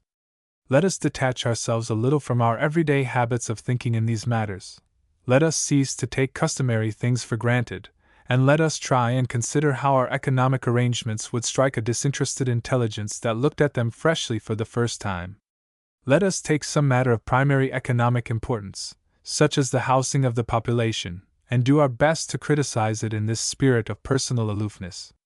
In order to do that, let us try to detach ourselves a little from our own personal interest in these affairs. Imagine a mind ignorant of our history and traditions, coming from some other sphere, from some world more civilized, from some other planet perhaps, to this earth. Would our system of housing strike it as the very wisest and most practical possible? Would it really seem to be the attainable maximum of outcome for human exertion, or would it seem confused, disorderly, wasteful, and bad? The socialist holds that the latter would certainly be the verdict of such an impartial examination. What would our visitor find in such a country as England, for example? He would find a few thousand people housed with conspicuous comfort and sumptuousness, in large, airy, and often extremely beautiful homes equipped with every convenience, except such as economize labor, and waited on by many thousands of attendants.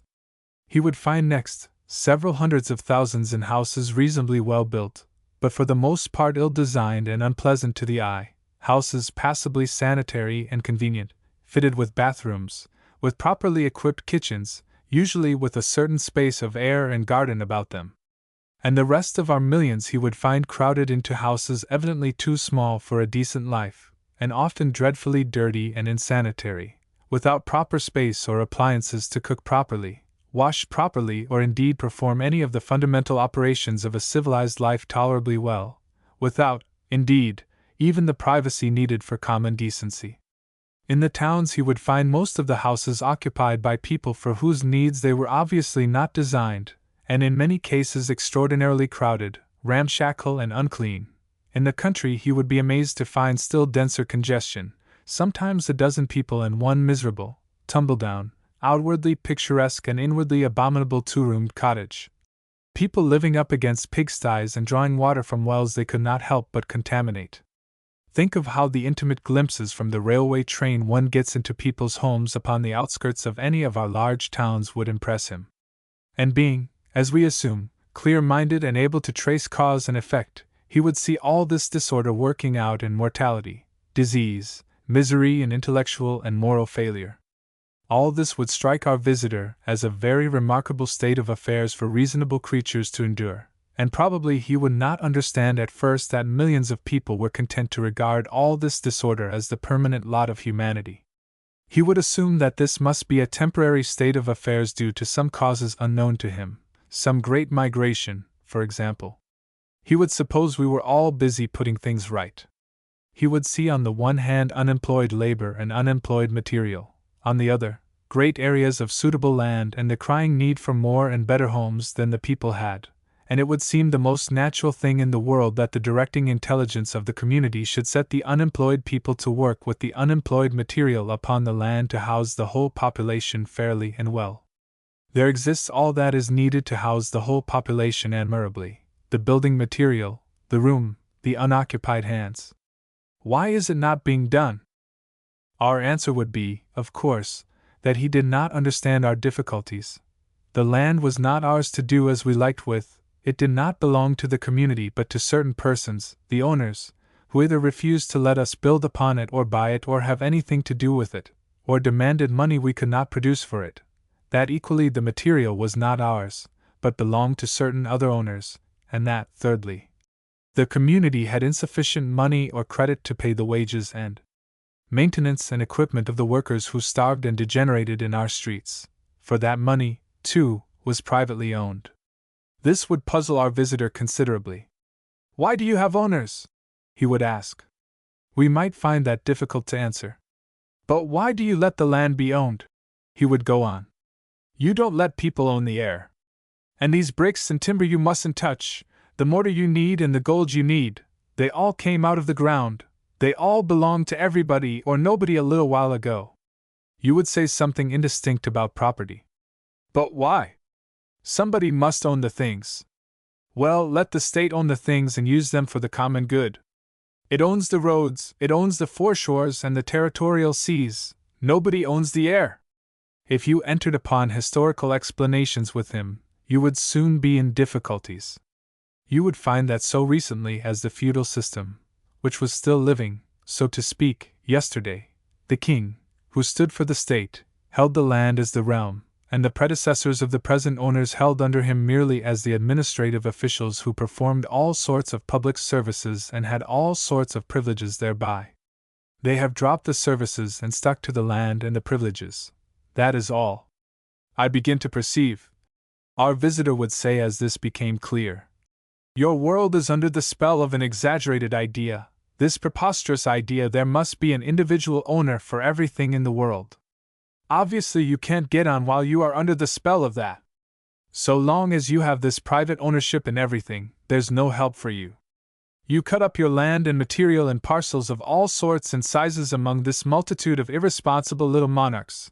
You let all the material you need get distributed among another small swarm of owners, and clearly you can only get them to work for public ends in the most roundabout, tedious, and wasteful way. Why should they? They're very well satisfied as they are. But if the community as a whole insisted that this idea of private ownership you have in regard to land and natural things was all nonsense, and it is all nonsense, just think what you might not do with it now that you have all the new powers and lights that science has given you. You might turn all your towns into garden cities, put an end to overcrowding, abolish smoky skies. Hush! I should have to interrupt. If you talk of the things that are clearly possible in the world today, they will say you are an utopian dreamer. But at least one thing would have become clear: the little swarm of owners and their claims standing in the way of any bold collective dealing with housing or any such public concern. The real work to be done here is to change an idea, that idea of ownership, to so modify it that it will cease to obstruct the rational development of life, and that is what the socialist seeks to do. Section 2. Now the argument that the civilized housing of the masses of our population now is impossible because if you set out to do it you come up against the veto of the private owner at every stage, can be applied to almost every general public service. Some little while ago I wrote a tract for the Fabian Society about boots, 3, and I will not apologize for repeating here a passage from that. To begin with, this tract pointed out the badness, unhealthiness, and discomfort of people's footwear as one saw it in every poor quarter, and asked why it was that things were in so disagreeable a state. There was plenty of leather in the world, plenty of labor. 3. Here on the one hand, you can see for yourself in any unfashionable part of Great Britain, are people badly, uncomfortably, painfully shod in old boots, rotten boots, sham boots, and on the other great stretches of land in the world, with unlimited possibilities of cattle and leather and great numbers of people who, either through wealth or trade disorder, are doing no work. And our question is, why cannot the latter set to work and make and distribute boots? Imagine yourself trying to organize something of this kind of free booting expedition, and consider the difficulties you would meet with. You would begin by looking for a lot of leather. Imagine yourself setting off to South America, for example, to get leather, beginning at the very beginning by setting to work to kill and flay a herd of cattle. You find at once you are interrupted. Along comes your first obstacle in the shape of a man who tells you the cattle and the leather belong to him. You explain that the leather is wanted for people who have no decent boots in England. He says he does not care a rap what you want it for. Before you may take it from him, you have to buy him off. It is his private property, this leather, and the herd and the land over which the herd ranges. You asked him how much he wants for his leather, and he tells you frankly, just as much as he can induce you to give. If he chanced to be a person of exceptional sweetness of disposition, you might perhaps argue with him. You might point out to him that this project of giving people splendid boots was a fine one that would put an end to much human misery. He might even sympathize with your generous enthusiasm, but you would, I think, find him adamantine in his resolve to get just as much out of you for his leather as you could with the utmost effort pay. Suppose, now, you said to him, "But how did you come by this land and these herds so that you can stand between them and the people who have need of them, exacting this profit?" He would probably either embark upon a long rigmarole, or, what is much more probable, lose his temper and decline to argue. Pursuing your doubt as to the rightfulness of his property in these things, you might admit he deserved a certain reasonable fee for the rough care he had taken of the land and herds. But cattle breeders are a rude, violent race, and it is doubtful if you would get far beyond your proposition of a reasonable fee. You would, in fact, have to buy off this owner of the leather at a good thumping price, he exacting just as much as he could get from you, if you wanted to go on with your project. Well, then you would have to get your leather here, and to do that you would have to bring it by railway and ship to this country. And here again you would find people without any desire or intention of helping your project, standing in your course resolved to make every possible penny out of you on your way to provide sound boots for every one. You would find the railway was private property and had an owner or owners. You would find the ship was private property with an owner or owners, and that none of these would be satisfied for a moment with a mere fee adequate to their services. They too would be resolved to make every penny of profit out of you. If you made inquiries about the matter, you would probably find the real owners of railway and ship were companies of shareholders, and the profit squeezed out of your poor people's boots at this stage went to fill the pockets of old ladies at Torquay, spendthrifts in Paris, well-booted gentlemen in London clubs, all sorts of glossy people. Well, you get the leather to England at last, and now you want to make it into boots. You take it to a center of population, invite workers to come to you, erect sheds and machinery upon a vacant piece of ground, and start off in a sort of fury of generous industry, boot-making. Do you? There comes along an owner for that vacant piece of ground, declares it is his property, demands an enormous sum for rent. And your workers all round you, you find, cannot get house room until they too have paid rent. Every inch of the country is somebody's property, and a man may not shut his eyes for an hour without the consent of some owner or other. And the food your shoemakers eat, the clothes they wear, have all paid tribute and profit to landowners, cart owners, house owners, endless tribute over and above the fair pay for work that has been done upon them. So one might go on. But you begin to see now one set of reasons at least why every one has not good comfortable boots. There could be plenty of leather, and there is certainly plenty of labor and quite enough intelligence in the world to manage that and 1,000 other desirable things. But this institution of private property in land and naturally produced things, these obstructive claims that prevent you using ground, or moving material, and that have to be bought out at exorbitant prices, stand in the way.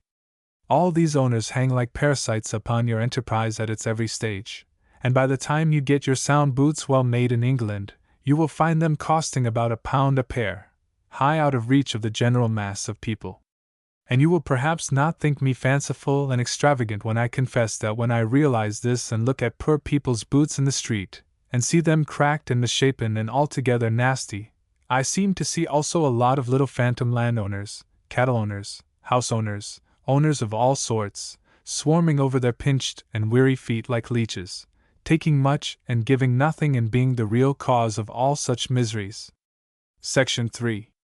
Our visitor would not only be struck by the clogging of our social activities through this system of leaving everything to private enterprise, he would also be struck by the immense wastefulness. Everywhere he would see things in duplicate and triplicate. Down the high street of any small town he would find 3 or 4 butchers, mostly selling New Zealand mutton and Argentine beef as English, 5 or 6 grocers, 3 or 4 milk shops, 1 or 2 big drapers and 3 or 4 small haberdashers, milliners, and fancy shops, 2 or 3 fishmongers, all very poor, all rather bad, most of them in debt and with their assistants all insecure and underpaid. He would find in spite of this wealth of competition that every one who could contrive it, all the really prosperous people in fact, bought most of their food and drapery from big London firms. But why should I go on writing fresh arguments when we have Elihu's classic tract 4 to quote? 4. Observe how private enterprise supplies the streets with milk. At 7.30 a milk cart comes lumbering along and delivers milk at one house and away again. Half an hour later another milk cart arrives and delivers milk, first on this side of the street and then on that, until 7 houses have been supplied, and then he departs. During the next 3 or 4 hours 4 other milk carts put in an appearance at varying intervals, supplying a house here and another there, until finally, as it draws towards noon, their task is accomplished, and the street supplied with milk. The time actually occupied by one and another of these distributors of milk makes in all about an hour and 40 minutes, 6 men and 6 horses and carts being required for the purpose, and these equipages rattle along one after the other, all over the district, through the greater part of the day, in the same erratic and extraordinary manner. Section 4. Our imaginary visitor would probably quite fail to grasp the reasons why we do not forthwith shake off this obstructive and harmful idea of private ownership, dispossess our landowners and so forth as gently as possible, and set to work upon collective housing and the rest of it. And so he would exit wondering. But that would be only the opening of the real argument. A competent anti-socialist of a more terrestrial experience would have a great many very effectual and very sound considerations to advance in defense of the present system. He might urge that our present way of doing things, though it was sometimes almost as wasteful as nature when fresh spawn or pollen germs are scattered, was in many ways singularly congenial to the infirmities of humanity. The idea of property is a spontaneous product of the mortal mind.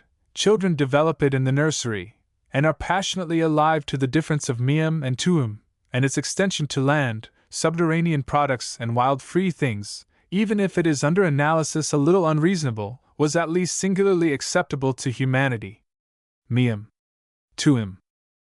And there would be admirable soundness in all this.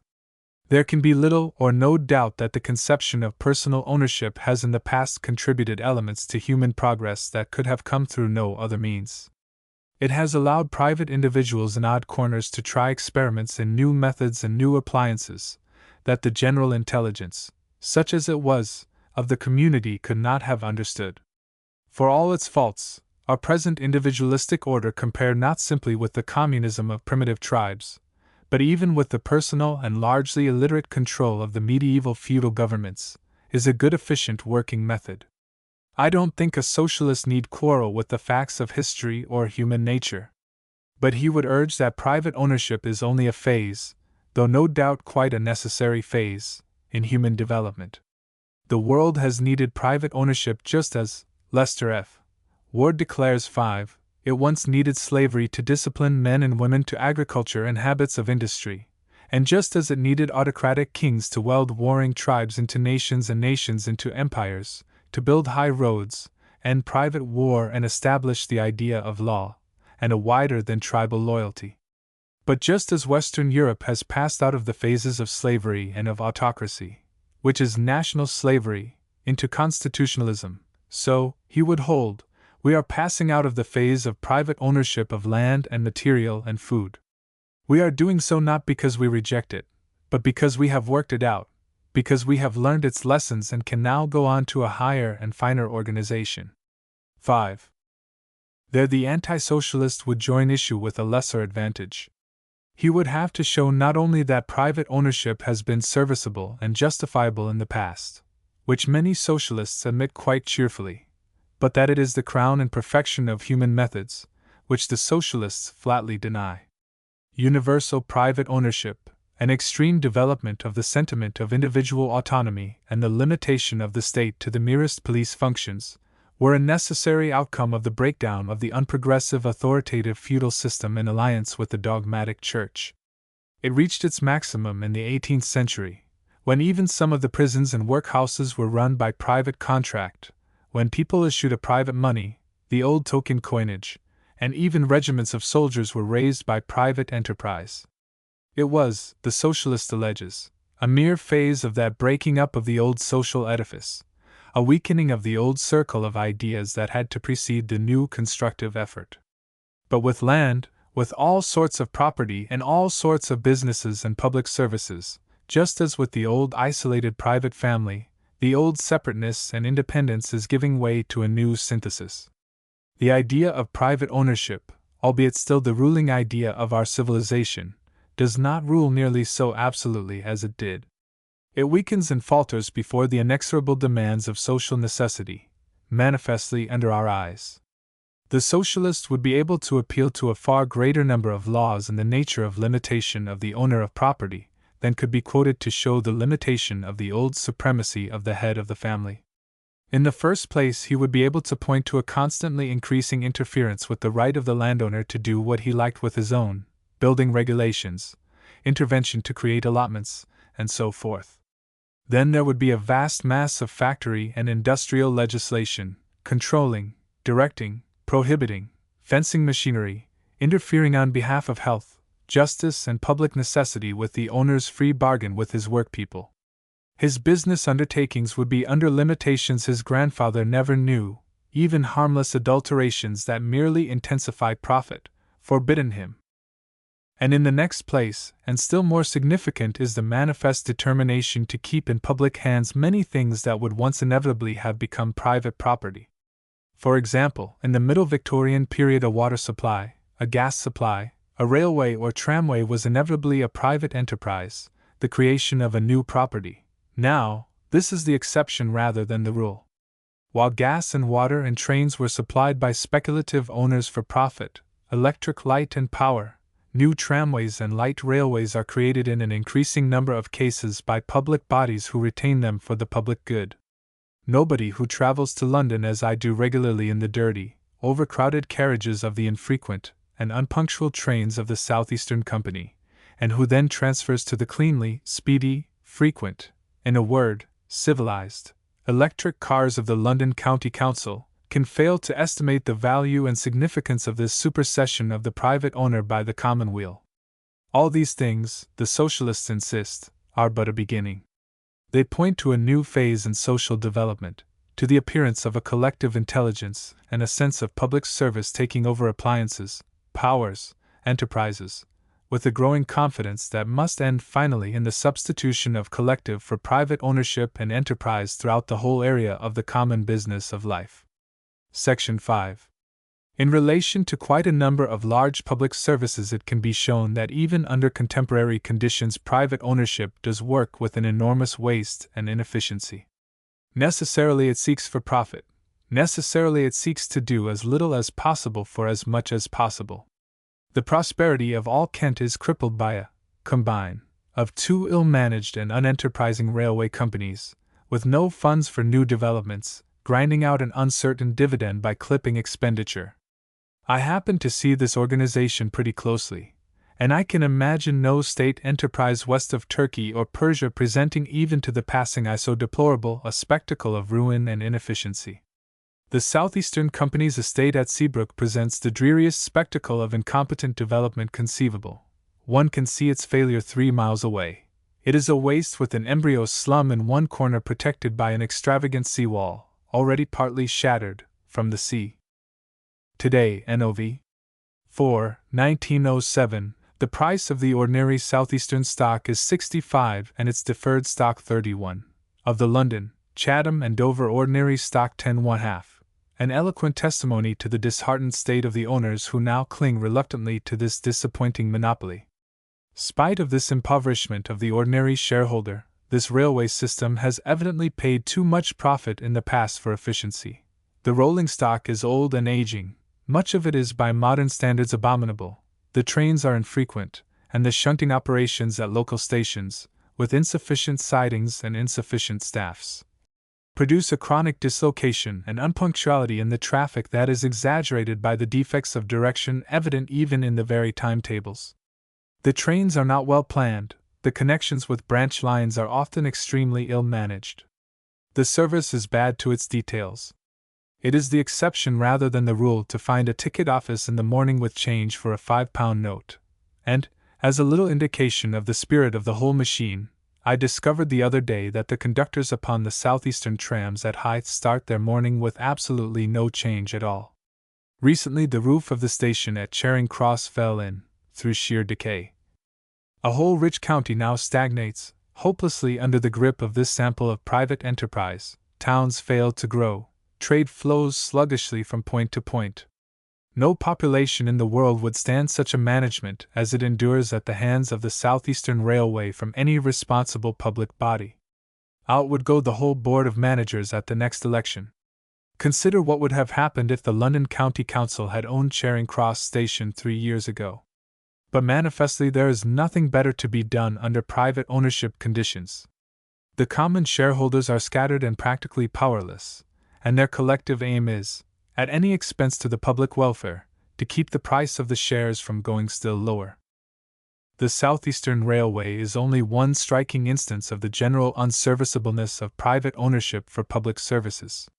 Nearly all the British railway companies, in greater or less degree, present now a similar degenerative process.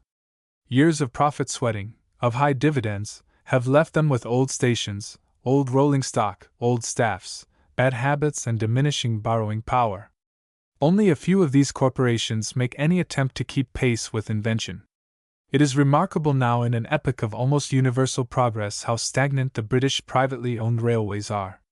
One travels nowadays if anything with a decrease of comfort from the 1880 accommodation, because of the greater overcrowding, and there has been no general increase of speed, no increase in smooth running, no increase in immunity from accident now for quite a number of years. One travels in a dingy box of a compartment that is too ill lit at night for reading and full of invincible draughts. In winter the only warmth is too often an insufficient foot-warmer of battered tin, for which the passengers fight fiercely with their feet. An observant person cannot fail to be struck, especially if he is returning from travel upon the state railways of Switzerland or Germany, by the shabby-looking porters on so many of our lines. They represent the standard of good clothing for the year 1848, or thereabouts, and by the bleak misery of many of the stations, the universal dirt that electricity might even now abolish. You dare not drop a parcel on any British railway cushion for fear of the cloud of horrible dust you would raise. You have to put it down softly. Consider, too, the congested and frequent suburban trains that ply round any large center of population, the inefficient goods and parcel distribution that hangs up the trade of the local shopman everywhere. Not only in the arrested standard of comfort, but in the efficiency of working also are our privately owned railways a hopeless discredit to private ownership.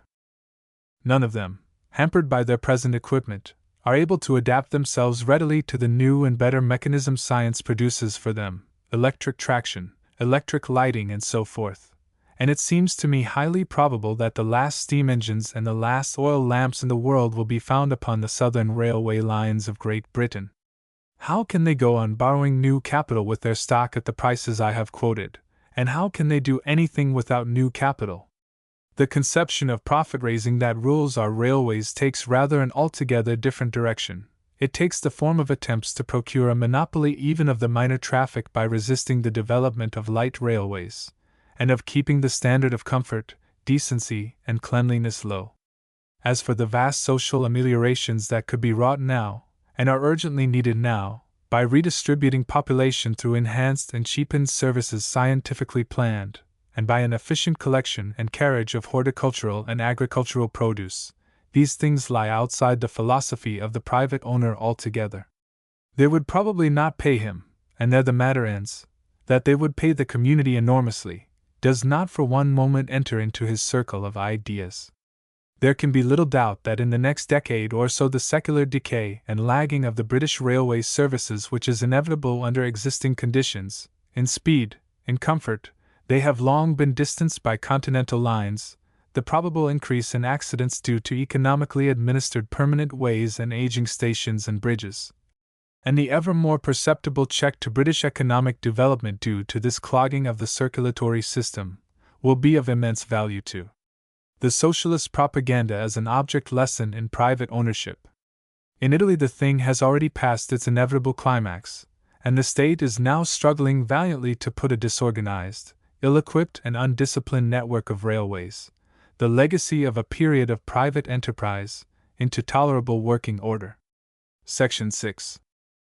In a second great public service there is a perceptible, a growing recognition of the evil and danger of allowing profit-seeking private ownership to prevail, and that is the general food supply. A great quickening of the public imagination in this matter has occurred through the boom of Mr. Upton Sinclair's book, The Jungle, a book every student of the elements of socialism should read. He accumulated a considerable mass of facts about the Chicago stockyards, and incorporated them with his story, and so enabled people to realize what they might with a little imaginative effort have inferred before, that the slaughtering of cattle and the preparation of meat, when it is done wholly and solely for profit, that is to say when it is done as rapidly and cheaply as possible, is done horribly. That it is a business cruel to the beasts, cruel to the workers and dangerous to the public health. The United States has long recognized the inadequacy of private consciences in this concern, and while all the vast profits of the business go to the meat packers, the community has maintained an insufficient supply of underpaid and, it is said in some cases, bribable inspectors to look after the public welfare. In this country also, slaughtering is a private enterprise but slightly checked by inspection, and if we have no Chicago, we probably have all its mean savings, its dirt and carelessness and filth, scattered here and there all over the country, a little in this privately owned slaughterhouse, a little in that.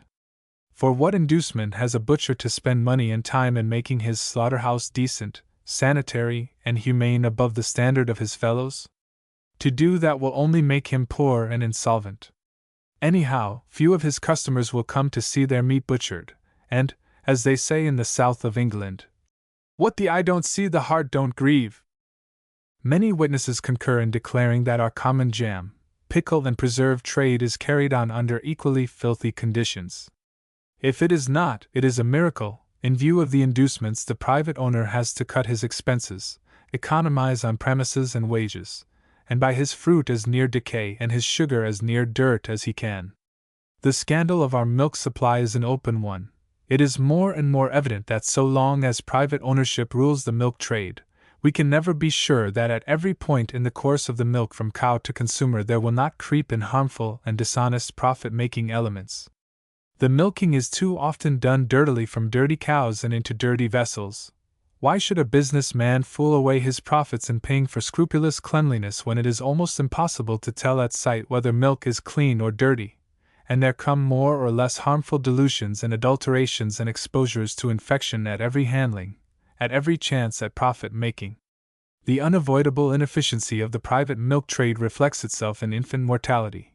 We pay our national tribute to private enterprise in milk, a tribute of many thousands of babies every year.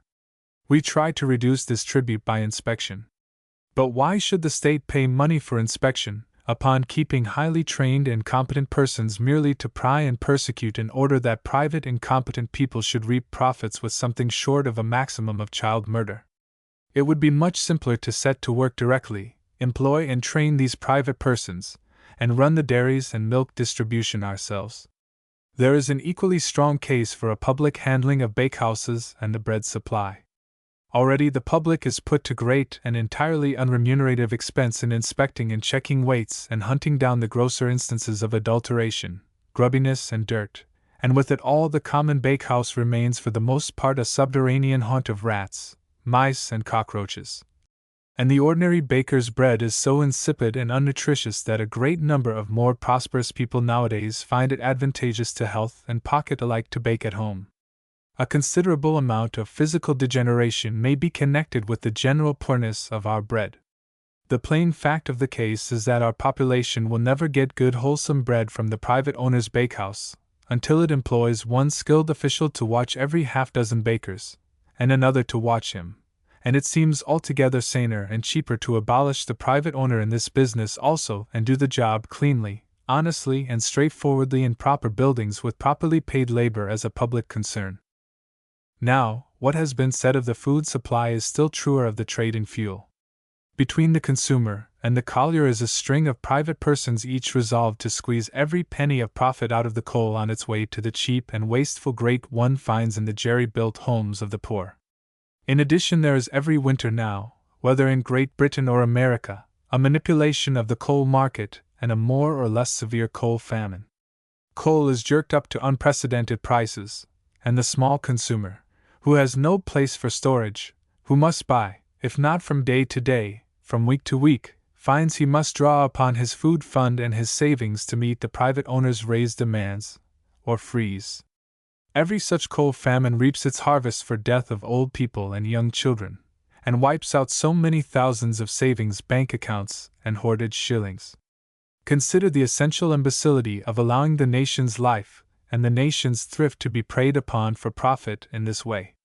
Is it possible to doubt that the civilized community of the future will have to resume possession of all its stores of fuel, will keep itself informed of the fluctuating needs of its population, and will distribute and sell coal, gas, and oil, not for the maximum profit, but the maximum general welfare? 6. Another great branch of trade in which private ownership and private freedom is manifestly antagonistic to the public welfare is the drink traffic. Here we have a commodity, essentially a drug, its use readily developing a vice, deleterious at its best, complex in composition, and particularly susceptible to adulteration and the enhancement of its attraction by poisonous ingredients, and indeed to every sort of mischievous secret manipulation. Probably nothing is more rarely found pure and honest than beer or whiskey. Whiskey begins to be blended and doctored before it leaves the distillery. And we allow the production and distribution of this drug of alcoholic drink to be from first to last a source of private profit. We so contrive it that we put money prizes upon the propaganda of drink. Is it any wonder that drink is not only made by adulteration far more evil than it naturally is, but that it is forced upon the public in every possible way? He tempts them to drink, I have heard a clergyman say of his village publican. But what else did he think the publican was there for? To preach total abstinence. Naturally, inevitably, the whole of the trade is a propaganda, not of drunkenness, but of habitual heavy drinking. The more successful propagandists, the great brewers and distillers, grow rich just in the proportion that people consume beer and spirits. They gain honor and peerages in the measure of their success. It is very interesting to the socialist to trace the long struggle of the temperance movement against its initial ideas of freedom, and to see how inevitably the most reluctant and unlikely people have been forced to recognize private ownership in this trade and for profit as the ultimate evil. I am delighted to have to hand an excellent little tract by A Ratepayer, National Efficiency and the Drink Traffic. It has a preface by Mr. Haldane, and it is as satisfactory a demonstration of the absolute necessity of thoroughgoing socialism in this particular field as any socialist could wish. One encounters the Bishop of Chester, for example, in its pages talking the purest socialism, and making the most luminous admissions of the impossibility of continued private control, in phrases that need but a few verbal changes to apply equally to milk, to meat, to bread, to housing, to bookselling. 7. Section 7. Land and housing, railways, food, drink, coal. In each of these great general interests there is a separate strong case for the substitution of collective control for the private ownership methods of the present time. There is a great and growing number of people like A Ratepayer and Mr. Haldane, who do not call themselves socialists but who are yet strongly tinged with socialist conceptions, who are convinced, some in the case of the land, some in the case of the drink trade or the milk, that private ownership and working for profit must cease. But they will not admit a general principle, they argue each case on its merits. The socialist maintains that, albeit the details of each problem must be studied apart, there does underlie all these cases and the whole economic situation at the present time, one general fact, that through our whole social system from top to base we find things under the influence of a misleading idea that must be changed, and which, until it is changed, will continue to work out in waste, unserviceableness, cramped lives and suffering and death. Each man is for himself, that is this misleading idea, seeking, perforce, ends discordant with the general welfare. Who serves the community without exacting pay, goes under. Who exacts pay without service prospers and continues. Success is not to do well, it is to have and to get. Failure is not to do ill, it is to lose and not have. And under these conditions how can we expect anything but dislocated, unsatisfying service at every turn? The contemporary anti-socialist moralist and the social satirist would appeal to the owner's sense of duty. He would declare in a platitudinous tone that property had its duties as well as its rights, and so forth. The socialist, however, looks a little deeper, and puts the thing differently. He brings both rights and duties to a keener scrutiny. What underlies all these social disorders, he alleges, is one simple thing, a misconception of property, an unreasonable exaggeration, an accumulated, inherited exaggeration, of the idea of property. He says the idea of private property, which is just and reasonable in relation to intimate personal things, to clothes, appliances, books, one's home or apartments, the garden one loves or the horse one rides, has become unreasonably exaggerated until it obsesses the world, that the freedom we have given men to claim and own and hold the land upon which we must live, the fuel we burn, the supplies of food and metal we require, the railways and ships upon which our business goes, and to fix what prices they like to exact for all these services, leads to the impoverishment and practical enslavement of the mass of mankind. And so he comes to his second main generalization, which I may perhaps set out in these words. The idea of the private ownership of things and the rights of owners is enormously and mischievously exaggerated in the contemporary world. The conception of private property has been extended to land, to material, to the values and resources accumulated by past generations, to a vast variety of things that are properly the inheritance of the whole race. As a result of this, there is much obstruction and waste of human energy and a huge loss of opportunity and freedom for the mass of mankind. Progress is retarded, there is a vast amount of avoidable wretchedness, cruelty, and injustice. The socialist holds that the community, as a whole, should be inalienably the owner and administrator of the land, of raw materials, of values and resources accumulated from the past, and that private property must be of a terminable nature, reverting to the community, and subject to the general welfare. This is the second of the twin generalizations upon which the edifice of modern socialism rests. Like the first, and like the practical side of all sound religious teaching, it is a specific application of one general rule of conduct, and that is the subordination of the individual motive to the happiness and welfare of the species. Section 8. But now the reader unaccustomed to socialist discussion will begin to see the crude form of the answer to the question raised by the previous chapter. He will see the resources from which the enlargement of human life we there contemplated is to be derived, and realize the economic methods to be pursued. Collective ownership is the necessary corollary of collective responsibility. There are to be no private landowners, no private bankers and lenders of money, no private insurance adventurers, no private railway owners nor shipping owners, no private mine owners, oil kings, silver kings, coal and wheat forestallers, or the like. All this realm of property is to be resumed by the state, is to be state-owned and state-managed, and the vast revenues that are now devoted to private ends will go steadily to feed, maintain and educate a new and better generation, to promote research and advance science, to build new houses, develop fresh resources, plant, plan, beautify and reconstruct the world. Chapter 5: The Spirit of Gain and the Spirit of Service. Chapter 5. Section 1. We have stated now how the constructive plan of socialism aims to replace the accepted ideas about two almost fundamental human relations by broader and less fiercely egotistical conceptions, how it denies a man property, rights over his wife and children, leaving, however, all his other relations with them intact, how it would ensure and protect their welfare, and how it asserts that a vast range of inanimate things also which are now held as private property must be regarded as the inalienable possession of the whole community. This change in the circle of ideas, as the Herbartians put it, is the essence of the socialist project. It means no little change. It means a general change in the spirit of living.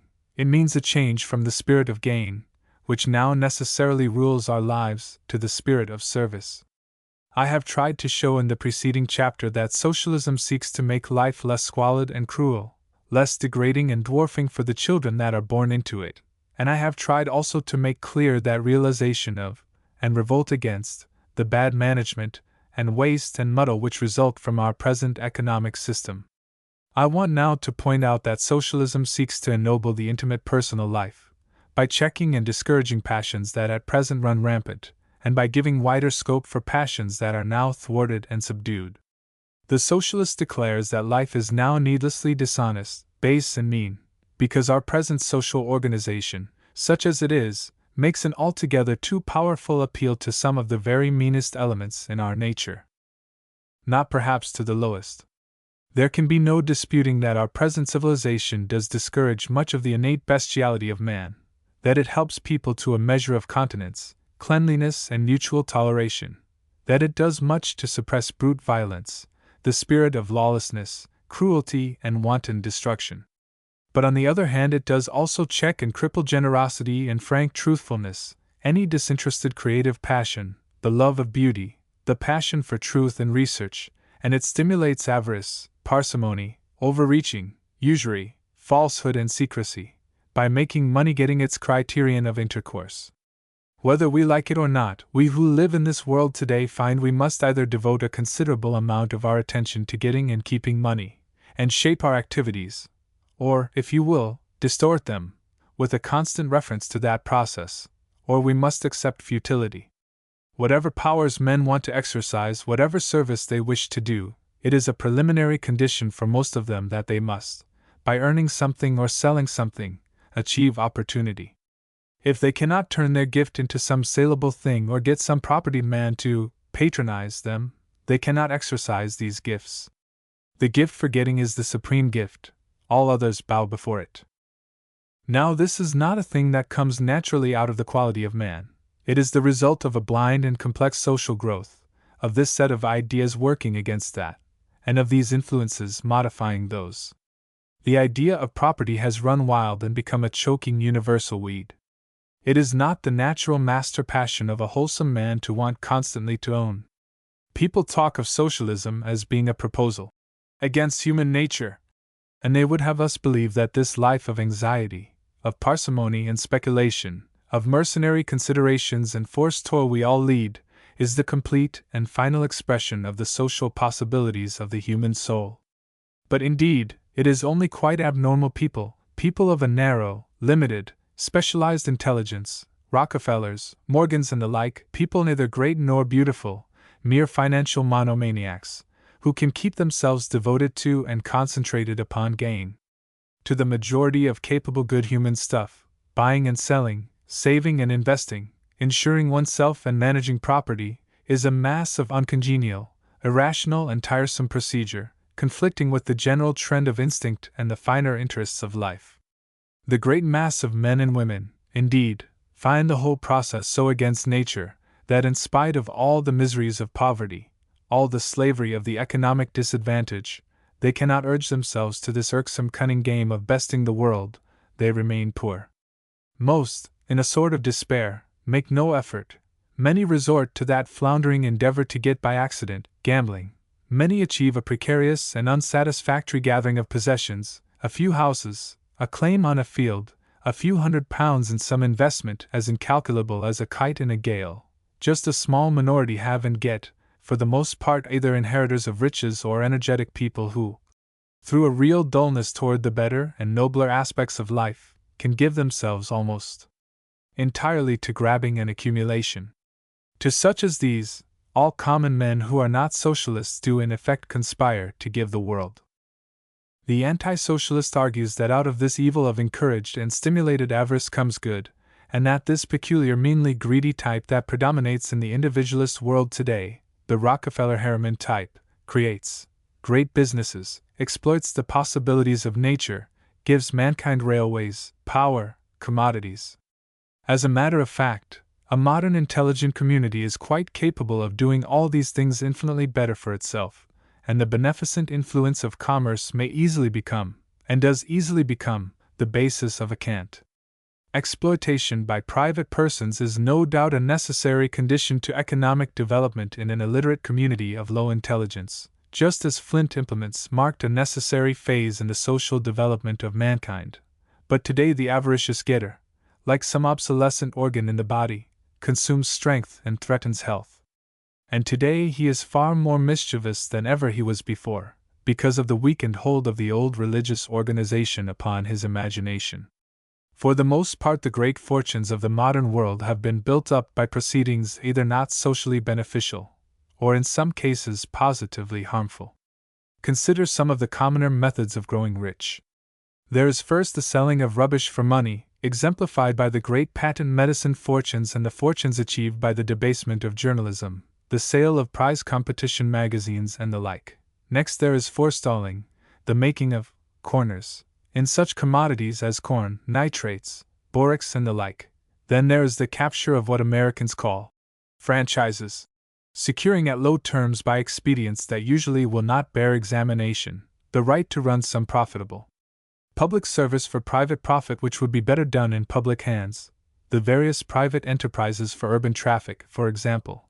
Then there are the various more or less complex financial operations, watering stock, reconstructing, shaking out, the ordinary shareholder, which transfer the savings of the common struggling person to the financial magnate. All the activities in this list are more or less antisocial, yet it is by practicing them that the great successes of recent years have been achieved. Fortunes of a second rank have no doubt been made by building up manufactures and industries of various types by persons who have known how to buy labor cheap, organize it well, and sell its produce dear. But even in these cases, the social advantage of the new product is often largely discounted by the labor conditions.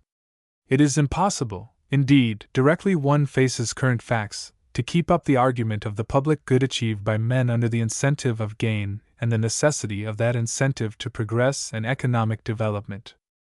Now, not only is it true that the subordination of our affairs to this spirit of gain placed our world in the hands of a peculiar, acquisitive, uncreative, wary type of person, and that the mass of people hate serving the spirit of gain and are forced to do so through the obsession of the whole community by this idea of private ownership. But it is also true that even now the real driving force that gets the world along is not that spirit at all, but the spirit of service. Even today it would be impossible for the world to get along if the mass of its population was really specialized for gain. A world of Rockefellers, Morgans and Rothschilds would perish miserably after a vigorous campaign of mutual skinning. It is only because the common run of men is better than these profit hunters that any real and human things are achieved. Let us go into this aspect of the question a little more fully, because it is one that appears to be least clearly grasped by those who discuss socialism today. Section 2. This fact must be insisted upon, that most of the work of the world and all the good work is done today for some other motive than gain, that profit-seeking not only is not the moving power of the world but that it cannot be, that it runs counter to the doing of effectual work in every department of life. It is hard to know how to set about proving a fact that is to the writer's perception so universally obvious. One can only appeal to the intelligent reader to use his own personal observation upon the people about him. Everywhere he will see the property owner doing nothing, the profit seeker busy with unproductive efforts, with the writing of advertisements, the misrepresentation of goods, the concoction of a plausible prospectus, and the extraction of profits from the toil of others, while the real necessary work of the world, I don't mean the labor and toil only, but the intelligent direction, the real planning and designing and inquiry, the management, and the evolution of ideas and methods is in the enormous majority of cases done by salaried individuals working either for a fixed wage and the hope of increments having no proportional relation to the work done, or for a wage varying within definite limits. All the engineering design, all architecture, all our public services, the exquisite work of our museum control, for example, all the big wholesale and retail businesses, almost all big industrial concerns, mines, estates, all these things are really in the hands of salaried or quasi-salaried persons now, just as they would be under socialism. They are only possible now because all these managers, officials, employees are as a class unreasonably honest and loyal, are interested in their work and anxious to do it well, and do not seek profits in every transaction they handle. Give them even a small measure of security and they are content with interesting work. They are glad to set aside the urgent perpetual search for personal gain that individualists have persuaded themselves is the ruling motive of mankind. They are glad to set these aside altogether, and, as the phrase goes, get something done. And this is true all up and down the social scale. A bricklayer is no good unless he can be interested in laying bricks. One knows whenever a domestic servant becomes mercenary, when she ceases to take, as people say, a pride in her work, and thinks only of tips and getting, she becomes impossible. Does a signalman every time he pulls over a lever, or a groom galloping a horse, think of his wages, or want to? I will confess I find it hard to write with any patience and civility of this argument that humanity will not work except for greed or need of money, and only in proportion to the getting. It is so patently absurd. I suppose the reasonable anti-socialist will hardly maintain it seriously with that crudity. He will qualify. He will say that although it may be true that good work is always done for the interest of the doing or in the spirit of service, yet in order to get and keep people at work, and to keep the standard high through periods of indolence and distraction, there must be the dread of dismissal and the stimulating eye of the owner. That certainly puts the case a good deal less basely and much more plausibly. There is, perhaps, this much truth in that most people do need a certain stimulus to exertion and a certain standard of achievement to do their best. But to say that this is provided by private ownership and can only be provided by private ownership is an altogether different thing. Is the British telephone service, for example, kept as efficient as it is, which isn't very much, by the by, in the way of efficiency, by the protests of the shareholders or of the subscribers? Does the grocer's errand boy loiter any less than his brother who carries the post office telegrams? In the matter of the public milk supply, again, would not an intelligently critical public anxious for its milk good and early be a far more formidable master than a speculative proprietor in the back room of a creamery? And when one comes to large business organizations managed by officials and owned by dispersed shareholders, the contrast is all to the advantage of the community. No! The only proper virtues in work, the virtues that must be relied upon, and developed and rewarded in the civilized state we socialists are seeking to bring about, are the spirit of service and the passion for doing well, the honorable competition not to get but to do. By sweating and debasing urgency, we get meagerly done what we might get handsomely done by the goodwill of emancipated mankind. For all who really make, who really do, the imperative of gain is the inconvenience, the enemy. Every artist, every scientific investigator, every organizer, every good workman, knows that. Every good architect knows that this is so and can tell of time after time when he has sacrificed manifest profit and taken a loss to get a thing done as he wanted it done, right and well. Every good doctor, too, has turned from profit and high fees to the moving and interesting case, to the demands of knowledge and the public health. Every teacher worth his or her salt can witness to the perpetual struggle between business advantage and right teaching. Every writer has faced the alternative of his aesthetic duty and the search for beauty on one hand and the saleable on the other. All this is as true of ordinary making as of special creative work. Every plumber capable of his business hates to have to paint his lee work. Every carpenter knows the disgust of turning out unfinished, cheap work, however well it pays him. Every tolerable cook can feel shame for an unsatisfying dish, and none the less shame because by making it materials are saved and economies achieved. And yet, with all these facts clear as day before any observant person, We are content to live on in an economic system that raises every man who subordinates these wholesome prides and desires to watchful, incessant getting over the heads of every other type of character, that in effect gives all the power and influence in our state to successful getters, that subordinates art, direction, wisdom, and labor to these inferior narrow men, these men who clutch and keep. Our social system, based on private ownership, encourages and glorifies this spirit of gain, and cripples and thwarts the spirit of service. You need but have your eyes once opened to its influence, and thereafter you will never cease to see how the needs and imperatives of property taint the honor and dignity of human life. Just where life should flower most freely into splendor, this chill, malign obsession most nips and cripples. The law that makes getting and keeping an imperative necessity poisons and destroys the freedom of men and women in love, in art, and in every concern in which spiritual or physical beauty should be the inspiring and determining factor. Behind all the handsome professions of romantic natures, the gaunt facts of monetary necessity remain the rulers of life. Every youth who must sell his art and capacity for gain, every girl who must sell herself for money, is one more sacrifice to the minotaur of private ownership, before the Theseus of socialism comes.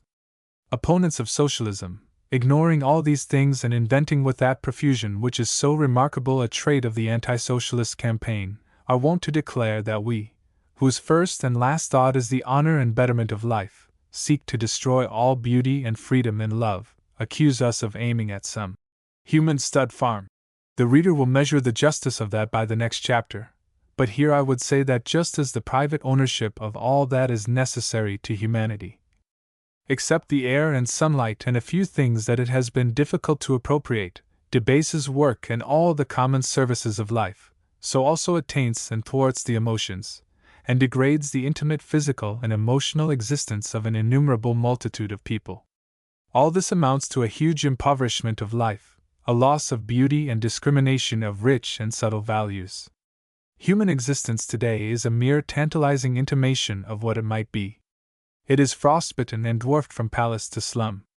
It is not only that a great mass of our population is deprived of space, beauty, and pleasure, but that a large proportion of such space, beauty, and pleasure as there are in the world must necessarily have a meretricious taint and be in the nature of things bought and made for pay. Section 3. If there is one profession more than another in which devotion is implied and assumed, it is that of the doctor. It happens that on the morning when this chapter was drafted, I came upon the paragraph that follows. It seemed to me to supply just one striking concrete instance of how life is degraded by our present system, and to offer me a convenient text for a word or so more upon this question between gain and service. It is a little vague in its reference to Mr. Tompkins, of Birmingham, and I should not be surprised if it were a considerable exaggeration of what really happened.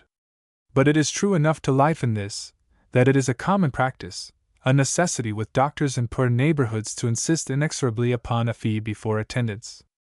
A case of medical inhumanity is reported from Birmingham. A poor man named Tompkins was taken seriously ill early on Christmas morning, and although snow was falling and the atmosphere was terribly raw, his wife left the house in search of a doctor. The nearest practitioner declined to leave the house without being paid his fee. A second imposed the same condition, and the woman then went to the police station. As the horse ambulance was out, they could not help her, and she tried other doctors. In all, the poor woman called on 8, and the only one who did not decline to get up without his fee was down with influenza. Eventually, a local chemist was persuaded to see the man, and he ordered his removal to the hospital. That is the story. You note the charge of inhumanity in the very first line, and in much subsequent press comment there was the same note. Apparently everyone expects a doctor to be ready at any point in the day or night to attend anybody for nothing. Most socialists are disposed to agree with the spirit of that expectation. A practicing doctor should be in lifelong perpetual war against pain and disease, just as a campaigning soldier is continually alert and serving. But existing conditions will not permit that. Existing conditions require the doctor to get his fee at any cost. If he goes about doing work for nothing, they punish him with shabbiness and incapacitating need, they forbid his marriage or doom his wife and children to poverty and unhappiness. A doctor must make money whatever else he does or does not do. He must secure his fees. He is a private adventurer, competing in a crowded market for gain, and keeping his energies perforce for those who can pay best for them. To expect him to behave like a public servant whose income and outlook are secure, or like a priest whose church will never let him want or starve, is ridiculous. If you put him on a footing with the greengrocer and coal merchant, you must expect him to behave like a tradesman. Why should the press blame the poor doctor of a poor neighborhood because a moneyless man goes short of medical attendance, when it does not for one moment blame Mr. J. D. Rockefeller because a poor man goes short of oil, or the Duke of Devonshire because tramps need lodgings in Eastbourne? One never reads this sort of paragraph. A case of commercial inhumanity is reported from Birmingham. A poor man named Tompkins was seriously hungry early on Christmas morning, and although snow was falling and the atmosphere was terribly raw, his wife left the house in search of food. The nearest grocer declined to supply provisions without being paid his price. A second imposed the same condition, and the woman then went to the police station. As that is not a soup kitchen, they could not help her, and she tried other grocers and bread shops. In all, the poor woman called on 8, and the only one who did not decline to supply food without payment was for some reason bankrupt and out of stock. Eventually, a local overseer was persuaded to see the man, and he ordered his removal to the workhouse, where, after considerable hardship, he was partly appeased with skilly. I, myself, have known an overworked, financially worried doctor at his bedroom window call out, "Have you brought the fee?" and have pitied and understood his ugly alternatives. Once I began that sort of thing. He explained to me a little apologetically. They'd none of them pay, none. The Socialists' remedy for this squalid state of affairs is plain and simple. Medicine is a public service, an honorable devotion. It should no more be a matter of profit-making than the food supply service or the house supply service, or salvation. It should be a part of the organization of a civilized state to have a public health service of well-paid, highly educated men distributed over the country, and closely correlated with public research departments, and a reserve of specialists, who would be as ready and eager to face dangers and to sacrifice themselves for honor and social necessity as soldiers or sailors. I believe every honorable man in the medical profession under 40 now would rather it were so.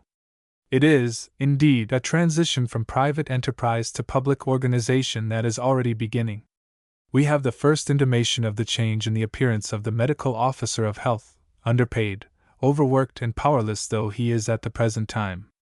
It cannot be long before the manifest absurdity of our present conditions begins a process of socialization of the medical profession entirely analogous to that which has changed 3/4 of the teachers in Great Britain from private adventurers to public servants in the last 40 years.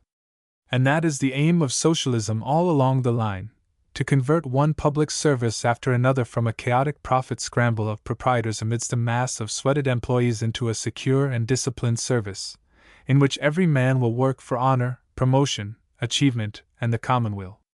I write a secure and disciplined service, and I intend by that not simply an exterior but an interior discipline.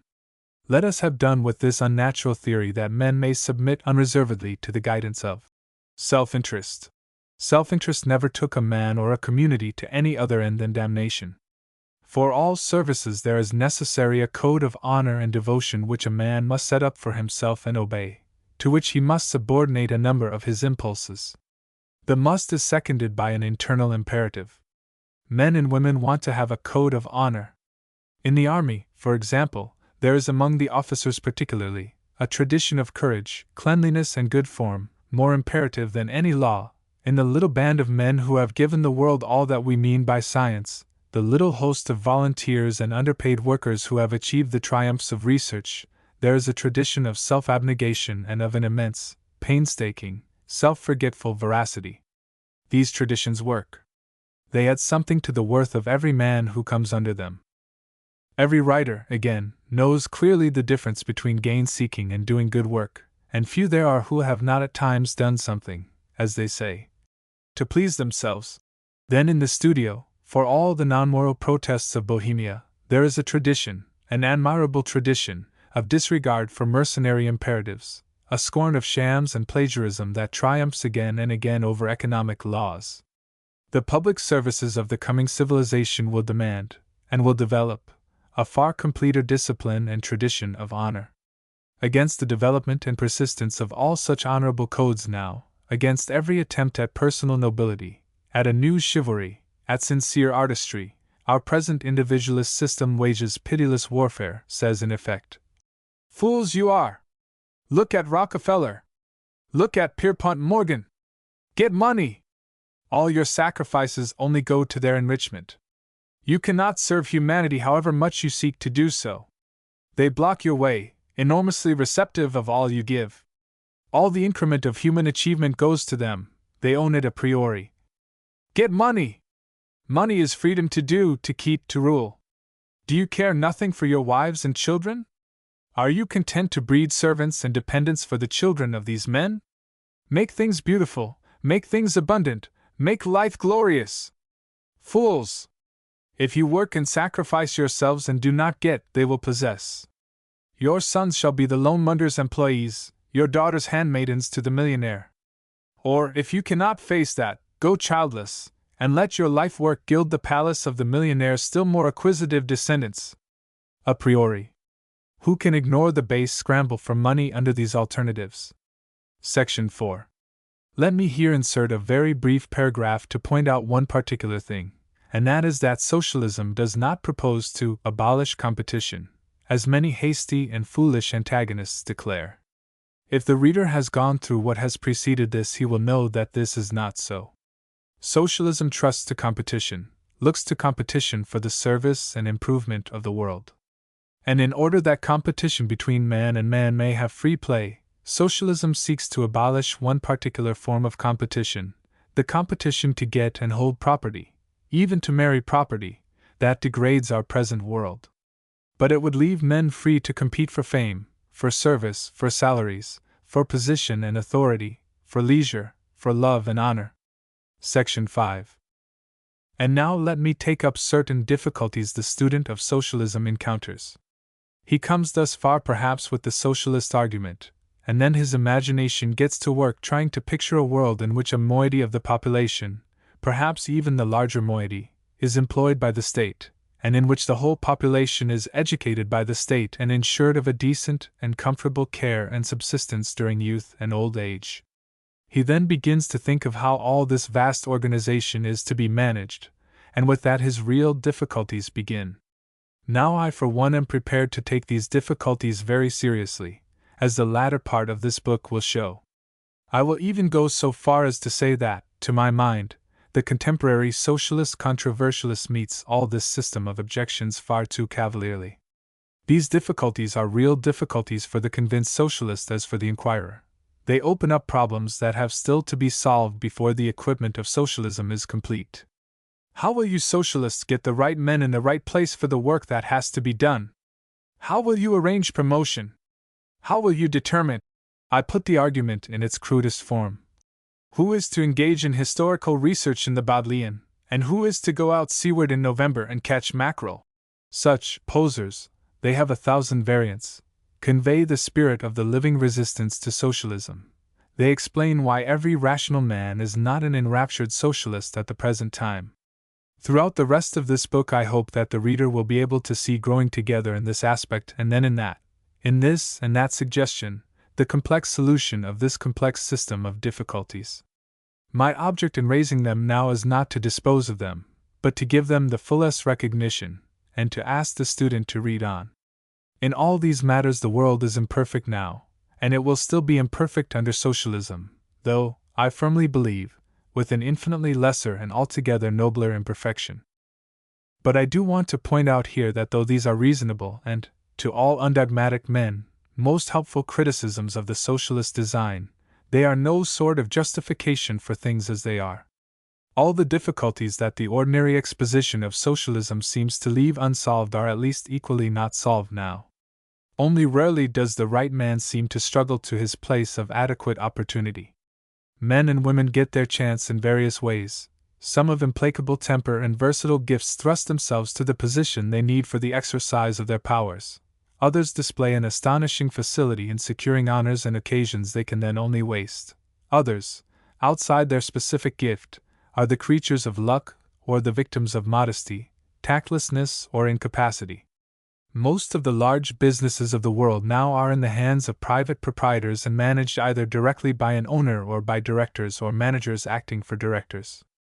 The quality of promotion or the recognition of capacity varies very much in these great concerns, but they are on the whole probably inferior to the public services. Even where the administration is keenest, it must be remembered it is not seeking the men who work the machine best, but the men who can work it cheapest and with the maximum of profit. It is pure romancing to represent the ordinary business magnate as being in perpetual search for capacity among the members of his staff. He wants them to get along and not make trouble.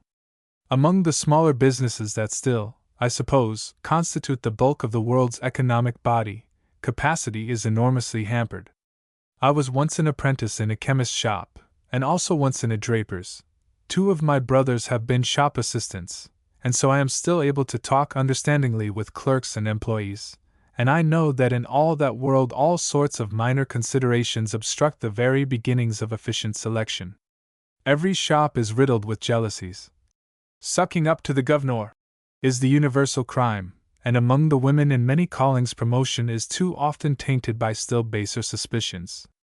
No doubt in a badly criticized public service there is such a thing as sucking up to the head of the department, but at its worst it is not nearly so bad as things may be in a small private concern under a petty autocrat.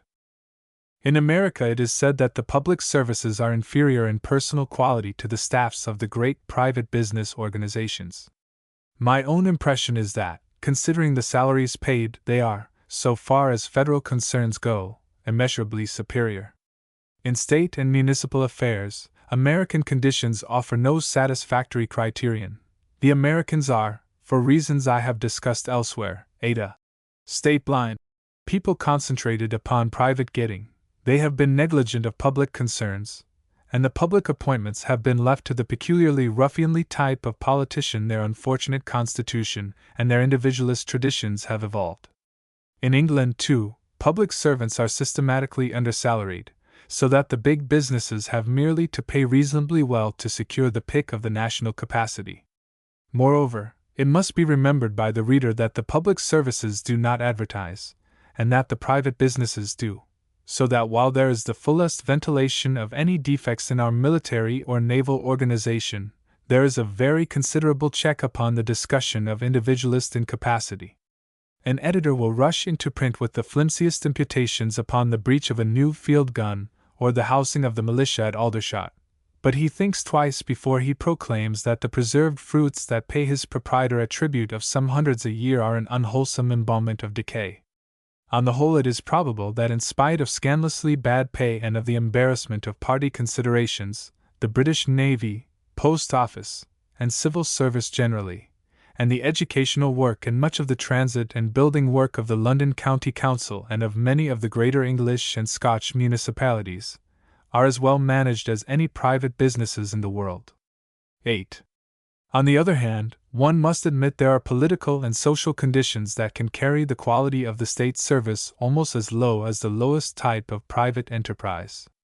It is little marvel that under the typical 18th century monarchy, when the way to ship, regiment, and the apostolic succession alike lay through the antechamber of the king's mistress, there was begotten that absolute repudiation of state control to which Herbert Spencer was destined at last to give the complete expression, that irrational, passionate belief that whatever else is right the state is necessarily incompetent and wrong. The gist of this matter seems to be that where you have honorable political institutions, free speech, and a general high level of intelligence and education, you will have an efficient criticism of men and their work and powers, and you will get a wholesome system of public promotion and many right men in the right place. The higher the collective intelligence, that is to say, the higher is the collective possibility. Under socialist institutions which will give education and a sense of personal security to every one, this necessity of criticism is likely to be most freely, frankly, and disinterestedly provided. But it is well to keep in mind the entire dependence of socialism upon a high level of intelligence, education, and freedom. Socialist institutions, as I understand them, are only possible in a civilized state, in a state in which the whole population can read, write, discuss, participate, and in a considerable measure understand. Education must precede the socialist state. Socialism, modern socialism that is to say, such as I am now concerned with, is essentially an exposition of and training in certain general ideas. It is impossible in an illiterate community, a basely selfish community, or in a community without the capacity to use the machinery and the apparatus of civilization. At the best, and it is a poor best, a stupid, illiterate population can but mock socialism with a sort of bureaucratic tyranny. For a barbaric population too large and various for the folk meeting, there is nothing but monarchy and the ownership of the king. For a savage tribe, tradition and the undocumented will of the strongest males. Socialism, I will admit, presupposes intelligence, and demands as fundamental necessities schools, organized science, literature, and a sense of the state. Chapter 6 Would Socialism Destroy the Home? Chapter 6. Section 1. For reasons that will become clearer when we tell something of the early history and development of socialism, the socialist propositions with regard to the family lie open to certain grave misconceptions. People are told, and told quite honestly and believingly, that socialism will destroy the home, will substitute a sort of human stud farm for that warm and intimate nest of human life, will bring up our children in incubators and creches and institutions generally. 4. But before we come to what modern socialists do desire in these matters, it may be well to consider something of the present reality of the home people are so concerned about. The reader must not idealize. He must not shut his eyes to facts, dream, as Lord Hugh Cecil and Lord Robert Cecil, those admirable champions of a bad cause, probably do, of a beautiful world of homes, orderly, virtuous, each a little human fastness, each with its porch and creeper, each with its books and harmonium, its hymn singing on Sunday night, its dear mother who makes such wonderful cakes, its strong and happy father, and then say, these wicked socialists want to destroy all this. Because, in the first place, such homes are being destroyed and made impossible now by the very causes against which socialism fights, and because in this world at the present time very few homes are at all like this ideal. In reality, every poor home is haunted by the specter of irregular employment, and undermined by untrustworthy insurance. It must shelter in insanitary dwellings, and its children eat adulterated food because none other can be got. And that, I am sorry to say, it is only too easy to prove, by a second appeal to a document of which I have already made use. One hears at times still of the austere, virtuous, kindly, poor Scotch home. One has a vision of the cotter's Saturday night. Perish all other dreams. One cries, rather than that such goodness and simplicity should end. But now let us look at the average poor Scotch home, and compare it with our dream. Here is the reality. These entries come from the recently published Edinburgh Charity Organisation Society's report upon the homes of about 1,400 schoolchildren, that is to say, about 800 Scotch homes.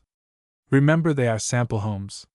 They are, as I have already suggested by quoting authorities for London and York, and as any district visitor will recognize, little worse and little better than the bulk of poor people's homes in Scotland and England at the present time. I am just going to copy down, not a selection, mind, but a series of consecutive entries taken haphazard from this implacable list. My last quotation was from cases 1, 2, 3, and so on. I've now thrust my fingers among the pages and come upon numbers 191 and 192, etc. Here they are, one after the other, just as they come in the list. 191. A widow and child lodging with a married son. 3 grown-up people and 3 children occupy one room and bed-closet. The widow leads a wandering life, and is intemperate. The house is thoroughly bad and insanitary. The child is pallid and delicate-looking, and receives little attention, for the mother is usually out working. He plays in the streets. 5 children are dead. Boy has glands and is flea-bitten. Evidence from police, school officer, and employer. 192. A miserable home. Father dead. Mother and eldest son careless and indifferent. Of the 5 children, the 2 eldest are grown up. The elder girl is working, and she is of a better type and might do well under better circumstances. She looks overworked. The mother is supposed to char, she gets parish relief, and one child earns out of school hours. 4 children are dead. The children at school are dirty and ragged. The mother could get work if she did not drink. The children at school get free dinners and clothing, and the family is favorably reported on by the church. The second child impetigo, neck glands, body dirty. The third glands, dirty and flea-bitten. Housing, 6 in 2 small rooms. Evidence from parish sister, parish council, school charity, police, teacher, children's employment, and school officer. 193. A widow, apparently respectable and well-doing, but may drink. She must in any case have a struggle to maintain her family, though she has much help from parish, church, etc. She works out. The children at school are fed, and altogether a large amount of charity must be received, as 2 churches have interested themselves in the matter. 3 children dead. Housing, 3 in 2 tiny rooms. Evidence from church, parish council, school charity, police, parish sister, teacher, insurance, and factor. 194. The father drinks, and to a certain extent the mother, but the home is tidy and clean, and the rent is regularly paid. Indeed, there is no sign of poverty. There is a daughter who has got into trouble. Only 2 children out of 9 are alive. The father comes from the country and seems intelligent enough, but he appears to have degenerated. They go to a mission, it is believed, for what they can get from it. Housing, 4 in 2 rooms. Evidence from club, church, factor, and police. 195. The husband is intemperate. The mother is quiet, but it is feared that she drinks also. She seems to have lost control of her little boy of 7. The parents married very young, and the first child was born before the marriage. The man's work is not regular, and probably things are not improving with him. Still, the house is fairly comfortable, and they pay club money regularly, and have a good police report. 1 child has died. Housing, 5 in 2 rooms. Evidence from parish sister, police, club, employer, schoolmistress, and factor. 196. A filthy, dirty house. The most elementary notions of cleanliness seem disregarded. The father's earnings are not large, and the house is insanitary, but more might be made of things if there were sobriety and thrift. There does not, however, appear to be great drunkenness, and 5 small children must be difficult to bring up on the money coming in. There are 2 women in the house. The eldest child dirty and flea-bitten. Housing, 7 in 2 rooms. Evidence from police, club, employer, schoolmistress, and school officer. 197. The parents are thoroughly drunken and dissolute. They have sunk almost to the lowest depths of social degradation. There is no furniture in the house, and the 5 children are neglected and starved. 1 boy earns a trifle out of school hours. All accounts agree as to the character of the father and mother, though they have not been in the hands of the police. Second child has rickets, bronchitis, slight glands, and is bow-legged. 2 children have died. Housing, 7 in 2 rooms. Evidence from police, parish sister, employer, and schoolmistress. 198. This house is fairly comfortable, and there is no evidence of drink, but the surroundings have a bad and depressing effect on the parents. The children are sent to school very untidy and dirty, and are certainly underfed. The father's wages are very small, and only 1 boy is working. There are 6 altogether. The mother chars occasionally. Food and clothing is given to school children. The man is in a saving club. The eldest child flea-bitten, body unwashed. The second, glands, flea-bitten and dirty, cretinoid, much undergrown. 2 have died. Housing, 7 in 2 rooms.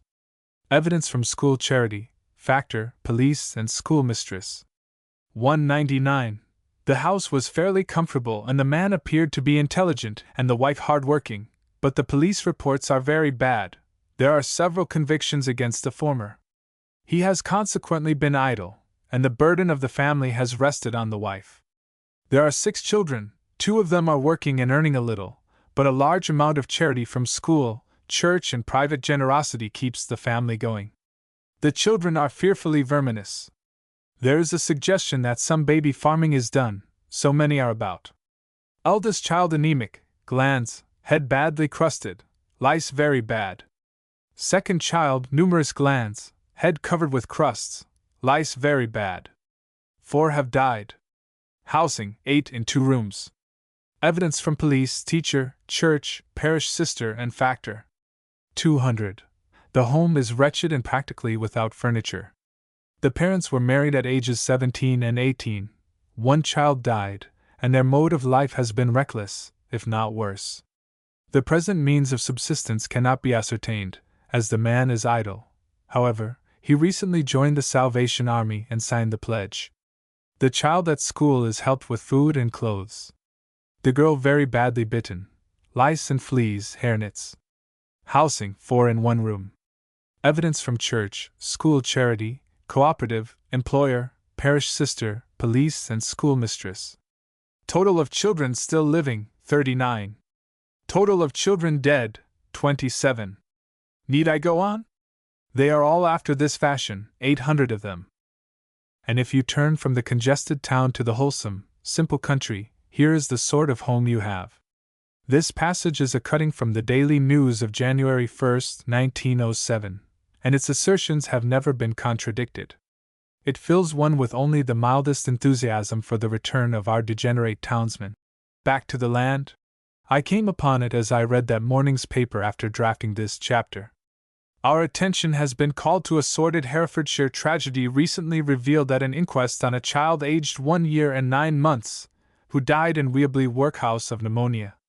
She entered the institution emaciated to half the proper weight of her age and with a broken arm, till then undiscovered, that the doctors found to be of about 3 weeks' standing. Her mother was shown to be in an advanced stage of consumption. 1 child had died at the age of 7 months, and 7 now remain. The father, whose work consists in tending 89 head of cattle and 10 pigs, is in receipt of 11 shillings a week, 3 pints of skim milk a day, and a cottage that has been condemned by the sanitary inspector and described as having no bedroom windows. We are not surprised to learn that the coroner, before taking the verdict, asked the house surgeon, who gave evidence, whether he could say that death was accelerated by anything. Our wonder is that the reply was in the negative. The cottage is in the possession of the farmer who employs the man, but his landlord is said to be liable for repairs.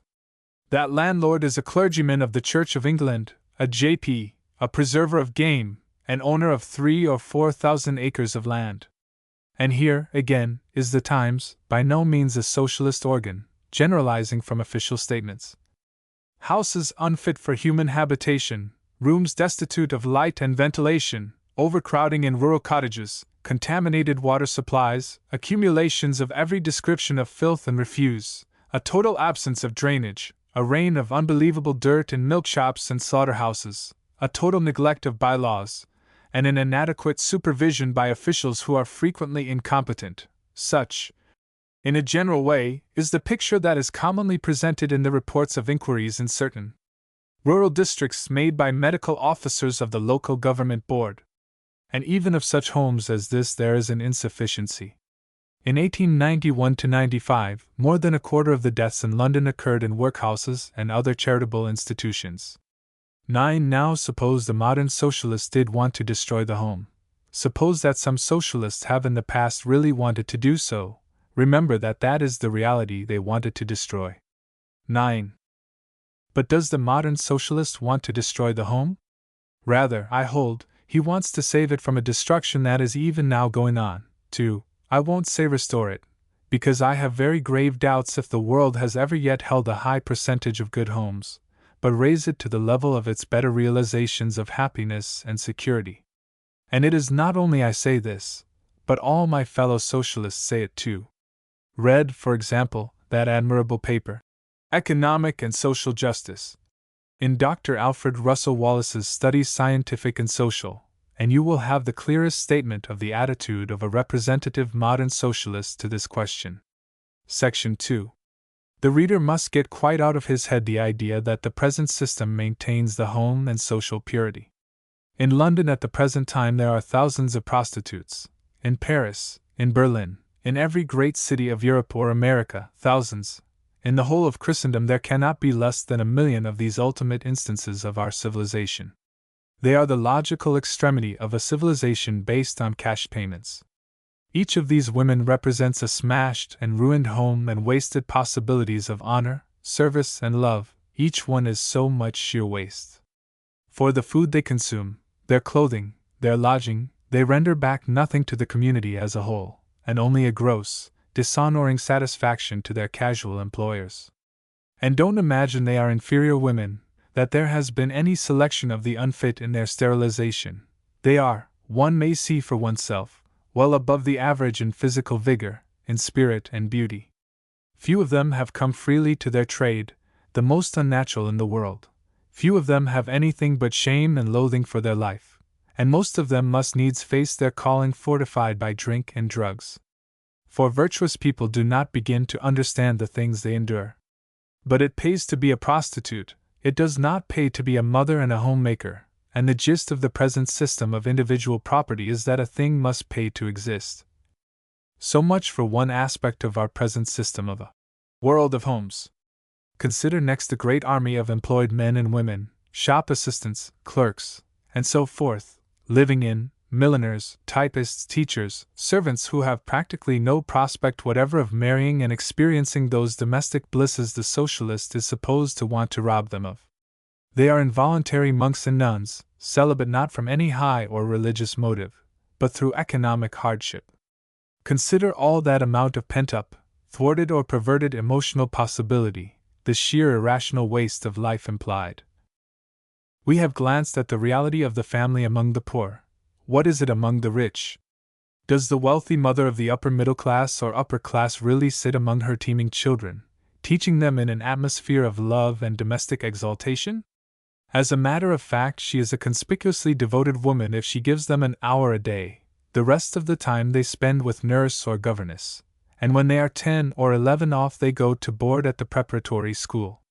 Whenever I find among my press cuttings some particularly scathing denunciation of socialists as home destroyers, as people who want to snatch the tender child from the weeping mother to immure it in some terrible wholesale institution, I am apt to walk out into my garden, from which 3 boarding schools for little children of the prosperous classes are visible, and rub my eyes and renew that sight and marvel at my kind. Consider now, with these things in mind, the real drift of the first main socialist proposition, and compare its tendency with these contemporary conditions. Socialism regards parentage under proper safeguards and good auspices as not only a duty but a service to the state, that is to say, it proposes to pay for good parentage, in other words, to endow the home. Socialism comes not to destroy but to save. And how will the endowment be done? Very probably it will be found that the most convenient and best method of doing this will be to subsidize the mother, who is, or should be, the principal person concerned in this affair, for her children, to assist her, not as a charity, but as a right in the period before the birth of her anticipated child, and afterwards to provide her with support for that child so long as it is kept clean in a tolerable home, in good health, well taught and properly clad. It will say to the sound mothering woman, not typewriting, nor shirt sewing, nor chairing is your business, these children are. Neglect them, ill-treat them, prove incompetent, and your mother right will cease, and we shall take them away from you and do what we can for them, love them, serve them, and through them, the state, and you will serve yourself. Is that destroying the home? Is it not rather the rescue of the home from economic destruction? Certain restrictions, it is true, upon our present way of doing things would follow almost necessarily from the adoption of these methods. It is manifest that no intelligent state would willingly endow the homes of hopelessly diseased parents, of imbecile fathers or mothers, of obstinately criminal persons or people incapable of education.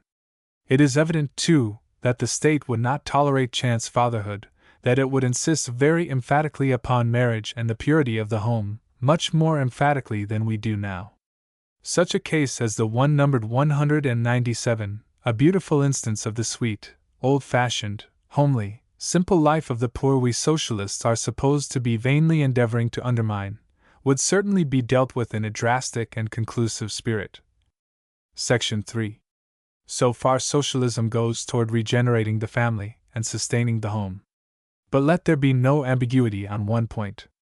It will be manifest that while it would reinvigorate and confirm the home, it does quite decidedly tend to destroy what has hitherto been the most typical form of the family throughout the world, that is to say, the family which is in effect the private property of the father, the patriarchal family.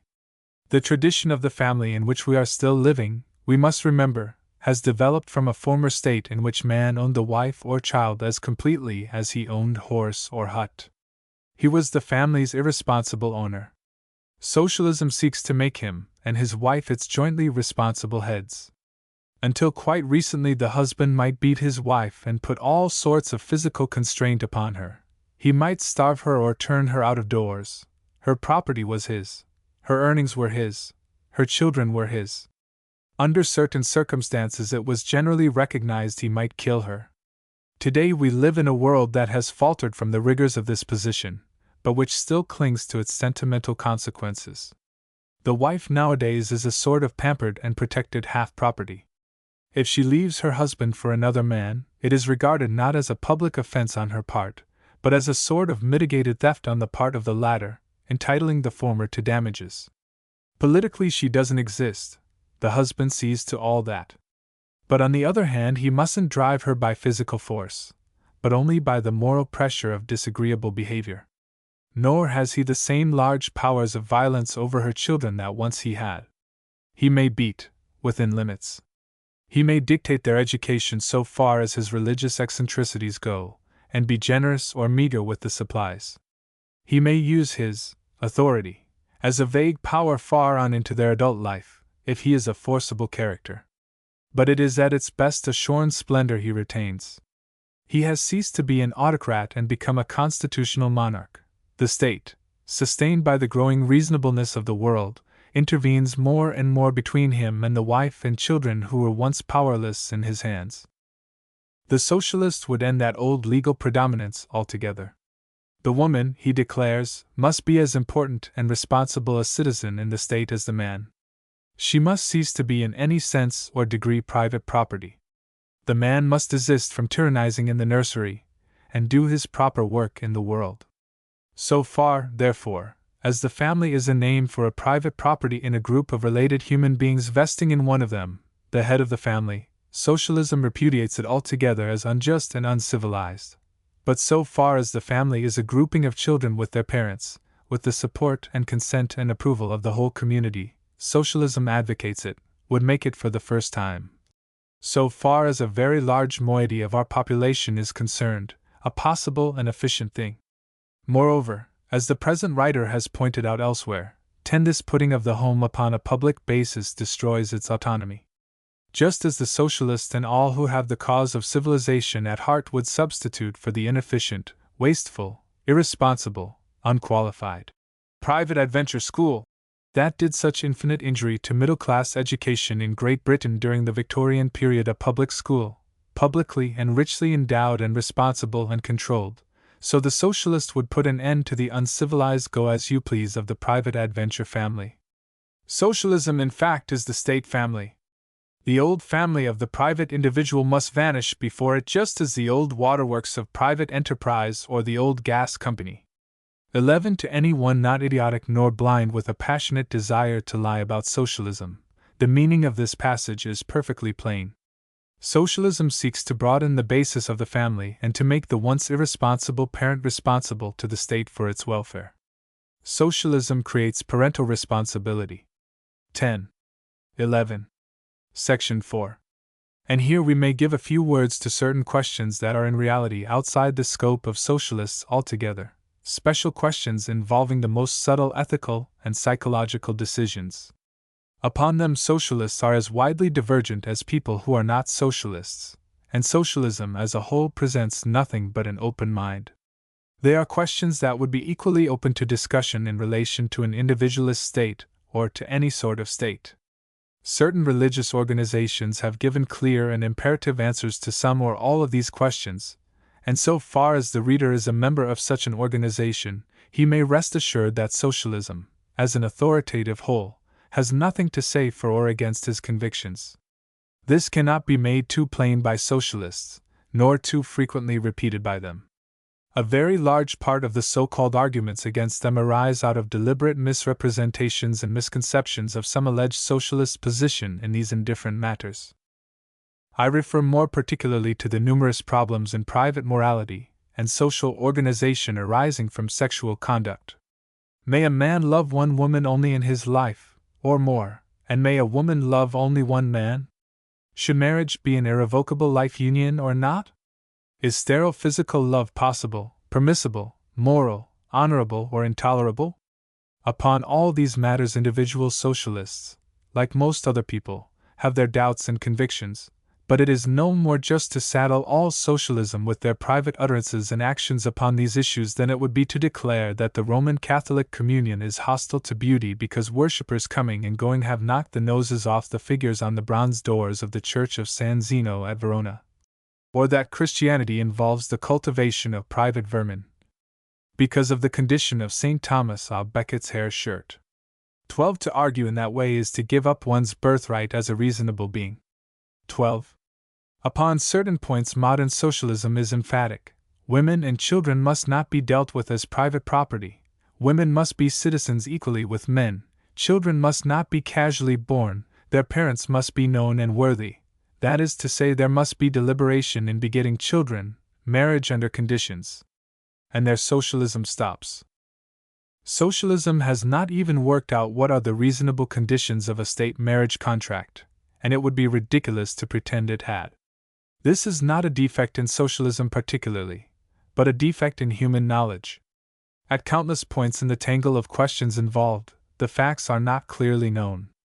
Socialism does not present any theory whatever about the duration of marriage, whether, as among the Roman Catholics, it should be absolutely for life, or, as some hold, forever, or, as among the various divorce-permitting Protestant bodies, until this or that eventuality, or even, as Mr. George Meredith suggested some years ago, for a term of 10 years. In these matters socialism does not decide, and it is quite reasonable to argue that socialism need not decide. Socialism maintains an attitude of neutrality. And the practical effect of an attitude of neutrality is to leave these things as they are at present. The state is not urgently concerned with these questions. So long as a marriage contract provides for the health and sanity of the contracting parties, and for their proper behavior so far as their offspring is concerned, and for so long as their offspring need it, the demands of the community, as the guardian of the children, are satisfied. That certainly would be the minimum marriage, the state marriage, and I, for my own part, would exact nothing more in the legal contract. But a number of more representative socialists than I are for a legally compulsory life marriage. Some, but they are mostly of the older, less definite, social democratic teaching, are for a looser tie. Let us clearly understand that we are here talking of the legal marriage only, the state's share. We are not talking of what people will do, but of how much they are to be made to do. A vast amount of stupid confusion arises from forgetting that. What was needed more than that minimum I have specified would be provided, I believe, it always has been provided hitherto, even to excess, by custom, religion, social influence, public opinion. For it may not be altogether superfluous to remind the reader how little of our present moral code is ruled by law. We have in England, it is true, certain laws prescribing the conditions of the marriage contract, penalties of a quite ferocious kind to prevent bigamy, and a few quite trivial disabilities put upon those illegitimately born. But there is no legal compulsion upon any one to marry now, and far less legal restriction upon irregular and careless parentage than would be put in any scientifically organized socialism. Do let us get it out of our heads that monogamy is enforced by law at the present time. It is not. You are only forbidden to enter into normal marriage with more than one person. If a man of means chooses to have as many concubines as King Solomon and live with them all openly, the law, I am speaking of Great Britain, will do nothing to prevent him. If he chooses to go through any sort of nuptial ceremony, provided it does not simulate a legal marriage, with some or all of them he may. And to any one who evades the legal marriage bond, there is a vast range of betrayal and baseness as open as anything can be. Free love is open to any one who chooses to practice it today.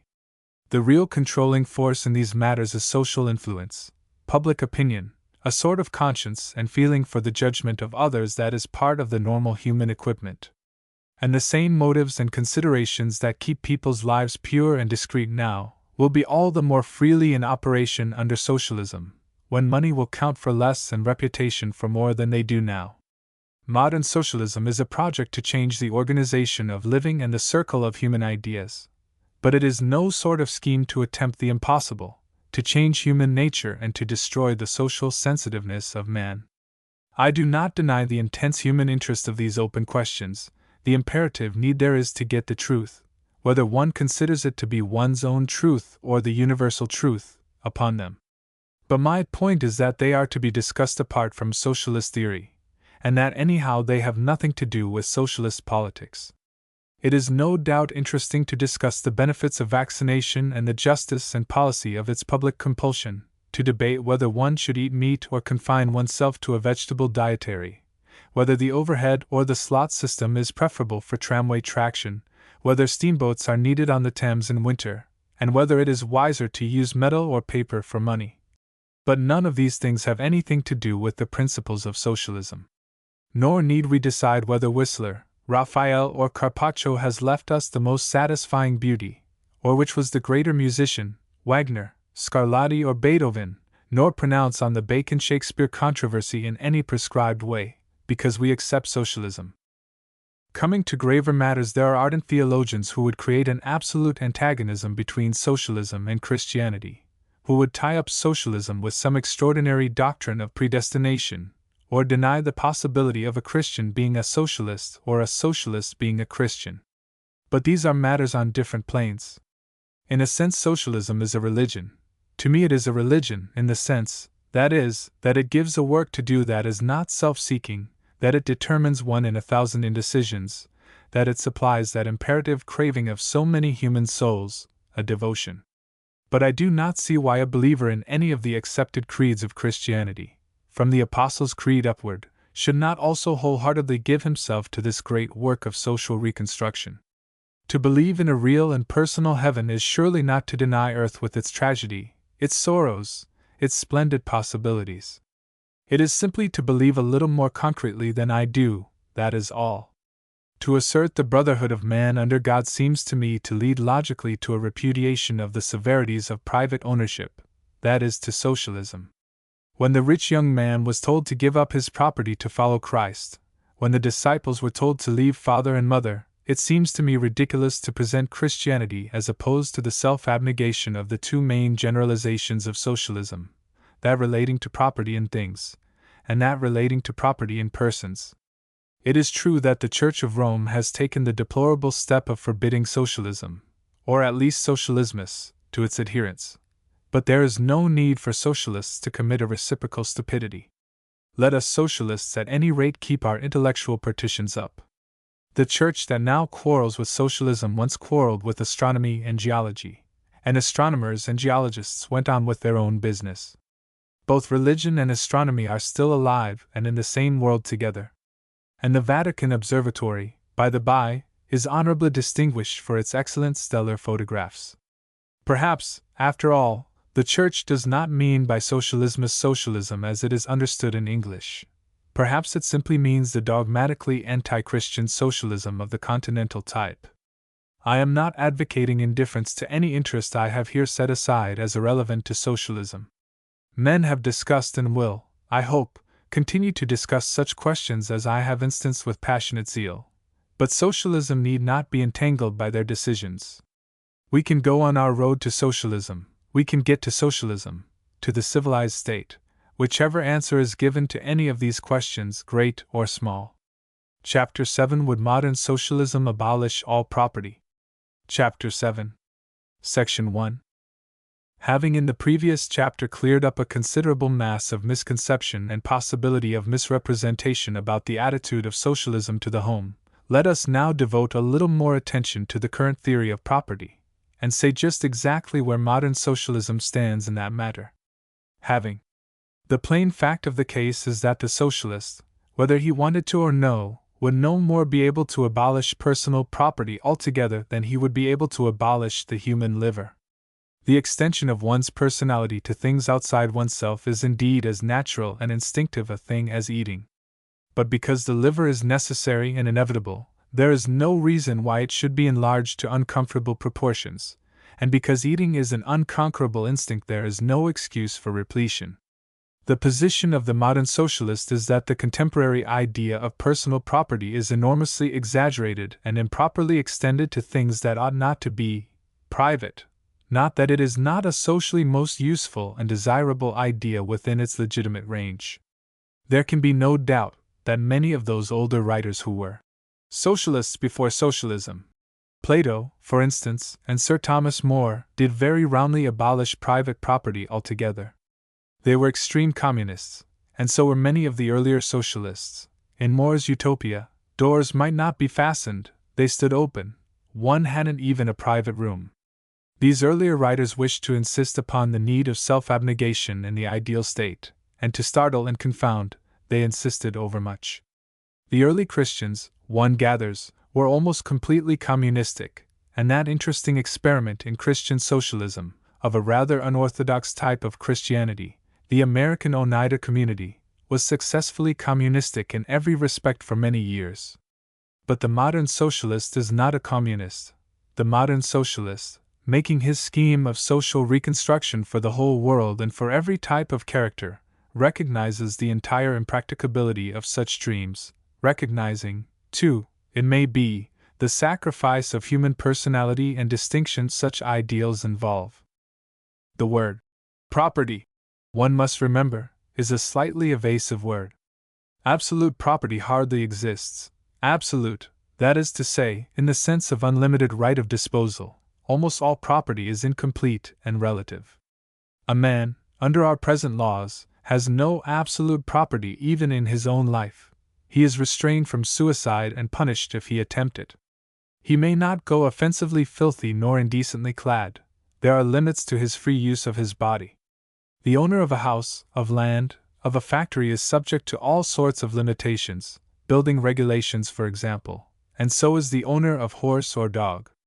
Nor again is any property exempt from taxation. Even now property is a limited thing, and it is well to bear that much in mind. It can be defined as something one may do what one likes with, subject only to this or that specific restriction, and at any time, it would seem, the state is at least legally entitled to increase the quantity and modify the nature of the restriction. The extremist private property is limited to a certain sanity and humanity in its use. In that sense, every adult nowadays has private property in his or her own person, in clothes, in such personal implements as hand tools, as a bicycle, as a cricket bat or golf sticks. In quite the same sense would he have it under socialism so far as these selfsame things go. The sense of property in such things is almost instinctive. My little boys of 5 and 3 have the keenest sense of mine and, almost, if not quite so vividly, thine in the matter of toys and garments. The disposition of modern socialism is certainly no more to override these natural tendencies than it is to fly in the face of human nature in regard to the home. The disposition of modern socialism is indeed far more in the direction of confirming and ensuring this natural property. And again, modern socialism has no designs upon the money in a man's pocket. It is quite true that the earlier and extreme socialist theorists did in their communism find no use for money, but I do not think there are any representative socialists now who do not agree that the state must pay and receive in money, that money is indispensable to human freedom. The featurelessness of money, its universal convertibility, gives human beings a latitude of choice and self-expression in its spending that is inconceivable without its use.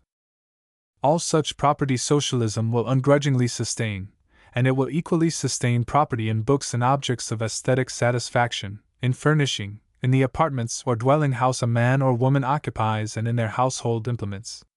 It will sustain far more property than the average working-class man has today. Nor will it prevent savings or accumulations if men do not choose to expend their earnings, nor need it interfere with lending. How far it will permit or countenance usury is another question altogether.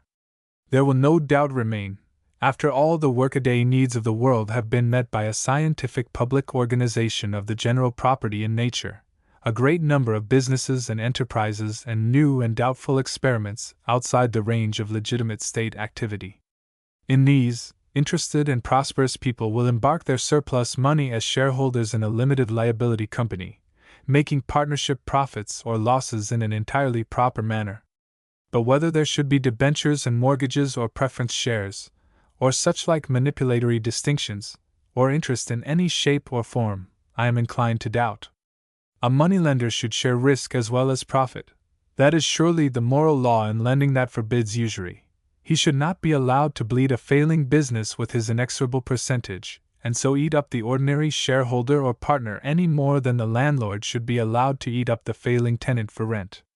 That was once the teaching of Christianity, and I do not know enough of the history or spiritual development of the Catholic Church to tell when she became what she now appears to be, the champion of the rent-exacting landlord and the usurer against socialism. It is the present teaching of socialism. If usury obtains at all under the socialist state, if inexorable repayments are to be made in certain cases, it will, I conceive, be a state monopoly. The state will be the sole banker for every hoard and every enterprise, just as it will be the universal landlord and the universal fire and accident and old age insurance office. In money matters as in public service and administration, it will stand for the species, the permanent thing behind every individual accident and adventure. Posthumous property, that is to say the power to bequeath and the right to inherit things, will also persist in a mitigated state under socialism. There is no reason whatever why it should not do so. There is a strong natural sentiment in favor of the institution of heirlooms. For example, one feels a son might well own, though he should certainly not sell, the intimate things his father desires to leave him. The pride of descent is an honorable one, the love for one's blood, and I hope that 1,000 years from now some descendant will still treasure an obsolete weapon here, a picture there, or a piece of faint and faded needlework from our days and the days before our own. One may hate inherited privileges and still respect a family tree. Widows and widowers again have clearly a kind of natural property in the goods they have shared with the dead, in the home, in the garden close, in the musical instruments and books and pleasant home-like things. Now, in 9 cases out of 10, we do in effect bundle the widow out. She remains nominally owner of the former home, but she has to let it furnished or sell it, to go and live in a boarding house or an exiguous flat.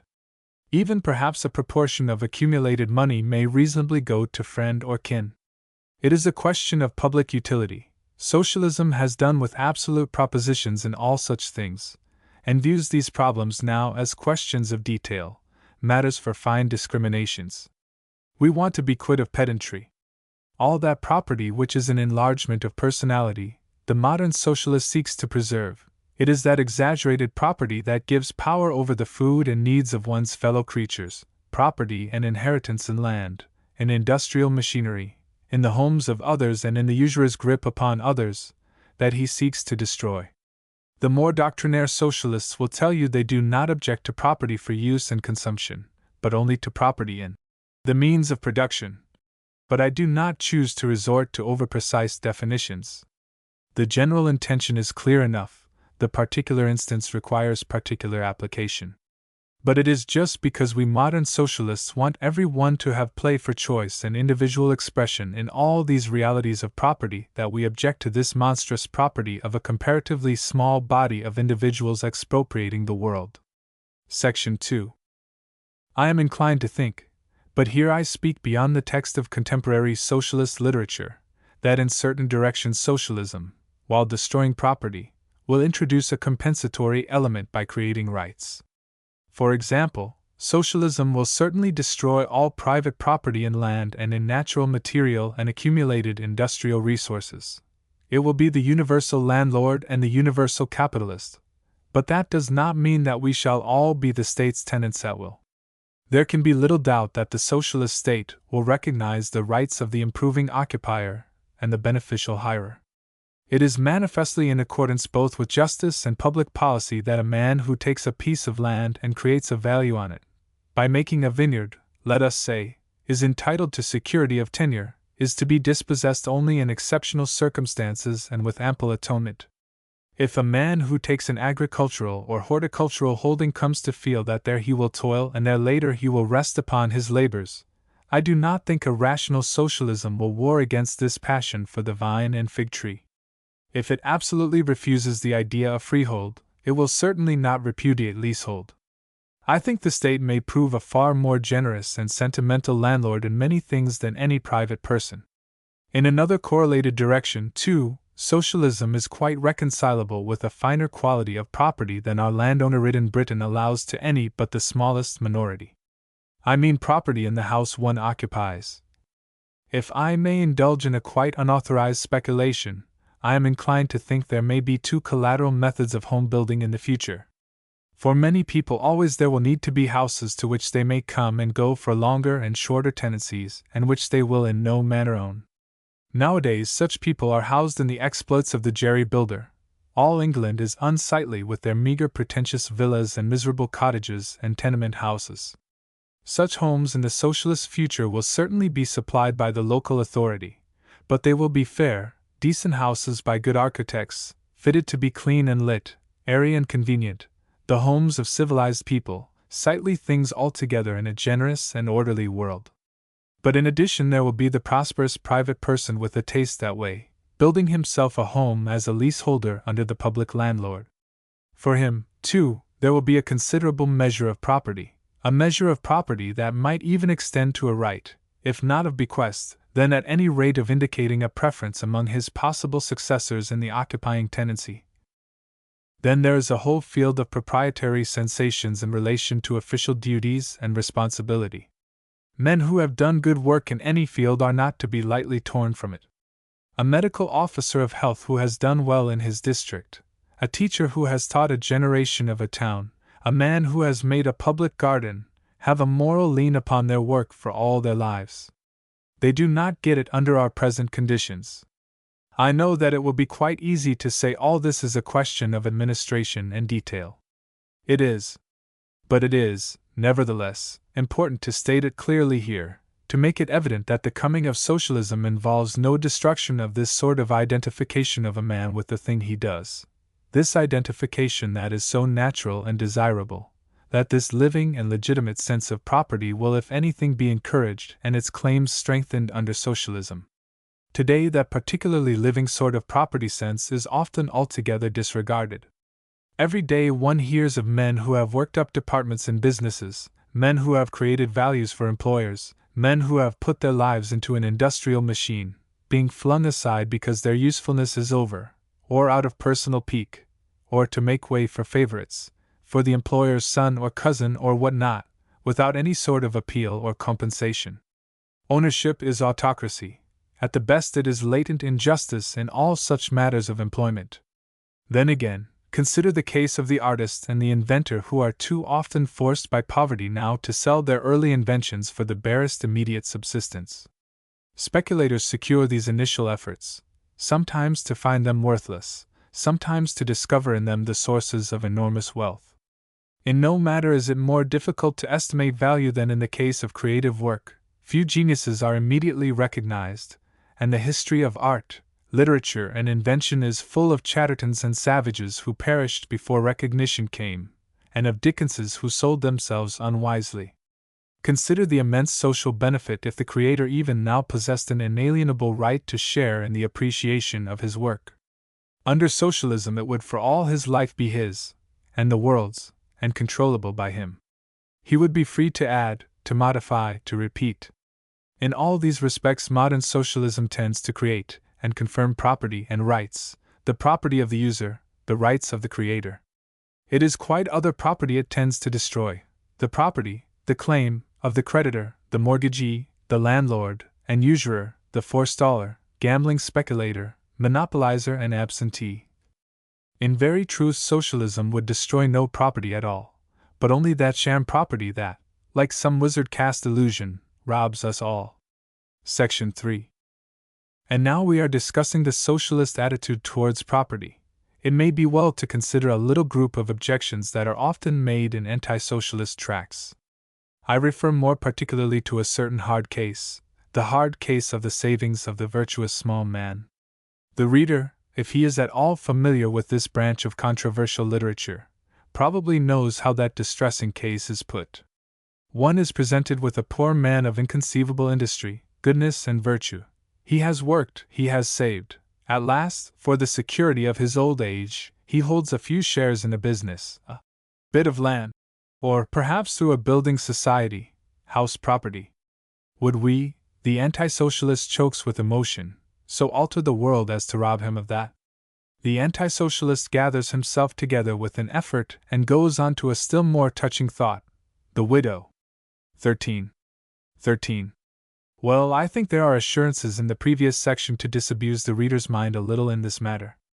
This solicitude for the saving small man and for the widow and orphan seems to me one of the least honest of all the anti-socialist arguments. The man who has saved a few pounds, the poor widow woman and her children clinging to some scrap of freehold are thrust forward to defend the harvest of the landlord and the financier. Let us look at the facts of the case, and see how this present economic system of ours really does treat the stocking of the poor. In the first place, it does not guarantee to the small investor any security for his little hoard at all. He comes into the world of investment ill-informed, credulous, or only unintelligently suspicious, and he is as a class continually and systematically deprived of his little accumulations. One great financial operation after another in the modern world, as any well-informed person can witness, eats up the small investor. Some huge, vastly respectable-looking enterprise is floated with a capital of so many scores or hundreds of thousands, divided into so many thousands of ordinary shares, so many 5 or 6% preference, so much debentures. It begins its career with a flourish of prosperity. The ordinary shares for a few years pay 7, 8, 10%. The virtuous small man provides for his widow and his old age by buying this estimable security. Its price clambers to a premium, and so it passes slowly and steadily from its first speculative holder into the hands of the investing public. Then comes a slow, quiet, downward movement, a check at the interim dividend, a rapid contraction.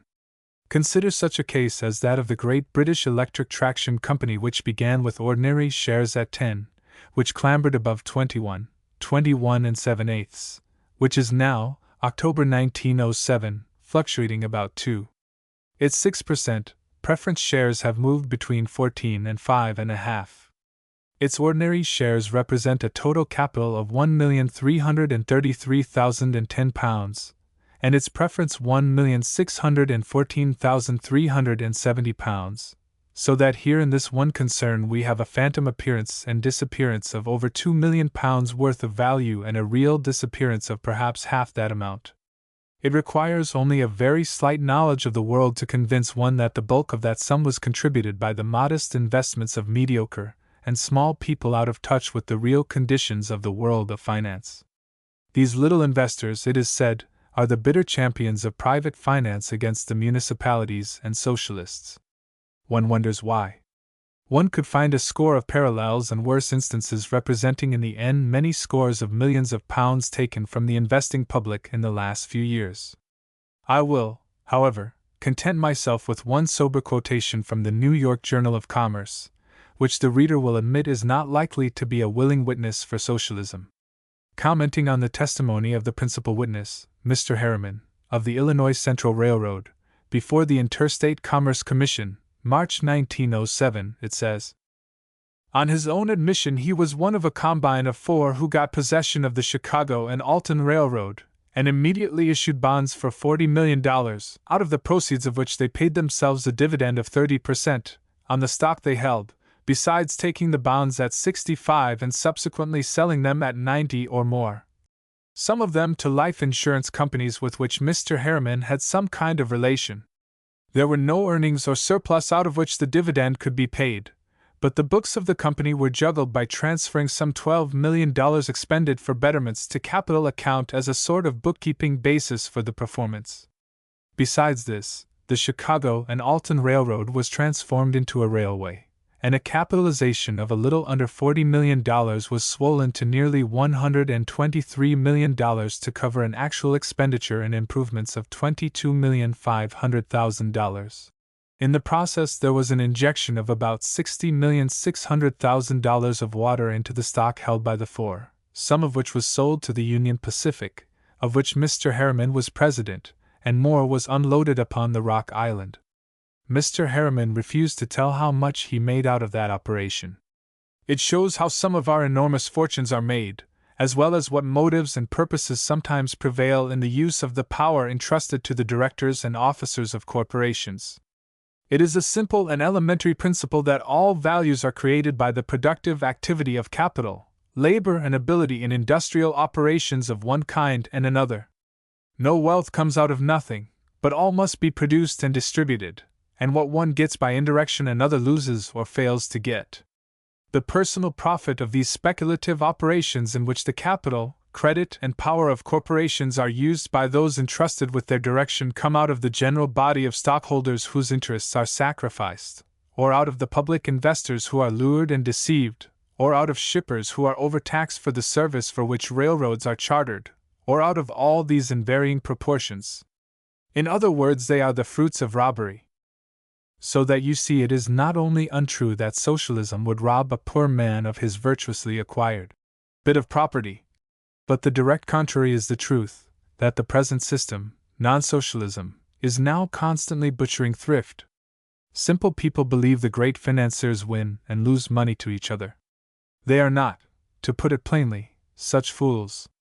They use the public, and the public goes on being used, as a perpetual source of freshly accumulated wealth.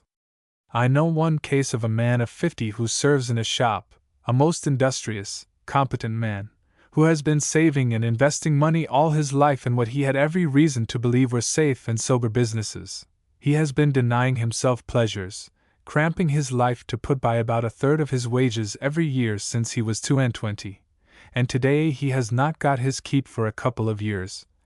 And his only security against disablement and old age is his subscription to a friendly society, a society which I have a very strong suspicion is no better off than most other friendly societies, and that is by no means well off, and by no means confident of the future. It is possible to argue that the small man ought to take more pains about his investments, but, as a matter of fact, investing money securely and profitably is a special occupation of extraordinary complexity, and the common man with a few £100 has no more chance in that market than he would have under water in Sydney Harbour amidst a shoal of sharks. It may be said that he is greedy, wants too much interest, but that is nonsense. One of the crudest gulfs into which small savings have gone in the case of the British public has been the trap of consols, which pay at the present price less than 3%. Servants and working men with post office savings bank accounts were urged, tempted and assisted to invest in this solemn security, even when it stood at 114. Those who did so have now, November 1907, lost almost a third of their money. It is scarcely too much to say that a very large proportion of our modern great properties, tramway systems, railways, gasworks, bread companies, have been created for their present owners, the debenture holders and mortgagers, the great capitalists, by the unintentional altruism of that voluntary martyr, the saving small man. Of course, the habitual saver can insure with an insurance company for his old age and against all sorts of misadventures, and because of the government interference with private enterprise, in that sort of business, be reasonably secure. But under socialism he would be able to do that with absolute security in the state insurance office, if the universal old age pension did not satisfy him. That, however, is beside our present discussion. I am writing now only of the sort of property that socialism would destroy, and to show how little benefit or safety it brings to the small owner now. The unthinking rich prate, thrift, to the poor, and grow richer by a half-judicious, half-unconscious absorption of the resultant savings. That, in brief, is the grim humor of our present financial method. It is not only in relation to investments that this absorption of small parcels of savings goes on. In every town the intelligent and sympathetic observer may see, vivid before the eyes of all who are not blind by use and wont, the slow subsidence of petty accumulations. The lodging house and the small retail shop are, as it were, social destructors. All over the country they are converting hopeful, enterprising, ill-advised people with a few score or hundreds of pounds, slowly, inevitably into broken-hearted failures. It is, to my mind, the crudest aspect of our economic struggle. In the little high street of Sandgate, over which my house looks, I should say between a quarter and a third of the shops are such downward channels from decency to despair. They are sanctioned, inevitable citizen breakers. Now it is a couple of old servants opening a fancy shop or a tobacco shop, now it is a young couple plunging into the haberdashery, now it is a new butcher or a new fishmonger or a grocer. This perpetual procession of bankruptcies has made me lately shun that pleasant-looking street, that in my unthinking days I walked through cheerfully enough. The doomed victims have a way of coming to the doors at first, and looking out politely and hopefully. There is a rich and lucrative business done by certain wholesale firms in starting the small dealer in almost every branch of retail trade. They fit up his shop, stock him, take his £100 or £200 and give him credit for 40 or 50. The rest of his story is an impossible struggle to pay rent and get that debt down. Things go on for a time quite bravely. I go furtively and examine the goods in the window, with a dim hope that this time something really will come off. I learn reluctantly from my wife that they are no better than anyone else's, and rather dearer than those of the 1 or 2 solid and persistent shops that do the steady business of the place. Perhaps I see the new people going to church once or twice very respectably, as I set out for a Sunday walk, and if they are a young couple the husband usually wears a silk hat. Presently the stock in the window begins to deteriorate in quantity and quality, and then I know that credit is tightening. The proprietor no longer comes to the door, and his first bright confidence is gone. He regards one now through the darkling panes with a gloomy animosity. He suspects one all too truly of dealing with the stores. Then suddenly he has gone, the savings are gone, and the shop, like a hungry maw, waits for a new victim. There is the simple common tragedy of the little shop.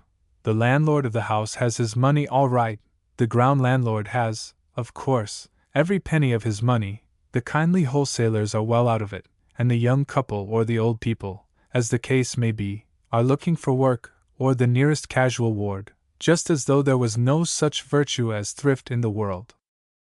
The particular function of the British lodging house, though the science of economics is silent on this point, is to use up the last strength of the trusty old servant and the plucky widow. These people will invest from £200 or £300 to £1,000 in order to gain a bare subsistence by toiling for boarders and lodgers. It is their idea of a safe investment. They can see it all the time. All over England this process goes on. The curious inquirer may see every phase for himself by simply looking for rooms among the apartment houses of such a region as Camden Town, London. He will realize more and more surely as he goes about that none of these people gain money, none of them ever recover the capital they sink, they are happy if they die before their inevitable financial extinction. It is so habitual with people to think of classes as stable, of a butcher or a baker as a man who keeps a shop of a certain sort at a certain level throughout a long and indeterminate life, that it may seem incredible to many readers that those two typically thrifty classes, the lodging-letting householder and the small retailer, are maintained by a steady supply of failing individuals. The fact remains that it is so. Their little savings are no good to them, investments and business beginnings mock them alike, steadily, relentlessly our competitive system eats them up. It is said that no class of people in the community is more hostile to socialism and socialistic legislation than these small owners and petty investors, these small ratepayers. They do not understand. Rent they consider in the nature of things like hunger and thirst. The economic process that dooms the weak enterprise to ruin is beyond the scope of their intelligence. But the rate collector who calls and calls again for money, for more money, to educate other people's children, to keep paupers in luxury, to waste upon roads and light and trams, seems the agent of an unendurable wrong. So the poor creatures go out pallidly angry to vote down that hated thing municipal enterprise, and to make still more scope for that big finance that crushes them in the winepress of its exploitation. It is a wretched and tragic antagonism, for which every intelligent socialist must needs have sympathy, which he must meet with patience and lucid explanations. If the public authority took rent there would be no need of rates. That is the more obvious proposition. But the ampler one is the cruelty, the absurdity and the social injury of the constant consumption of unprotected savings, which is an essential part of our present system. It is a doctrinaire and old-fashioned socialism that quarrels with the little horde. The quarrel of modern socialism is with the landowner and the great capitalists who devour it. Section 4. While we are discussing the true attitude of modern socialism to property, it will be well to explain quite clearly the secular change of opinion that is going on in the socialist ranks in regard to the process of expropriation. Even in the case of those sorts of property that socialism repudiates, property in land, natural productions, inherited business capital and the like, socialism has become humanized and rational from its first extreme and harsh positions. The earlier socialism was fierce and unjust to owners.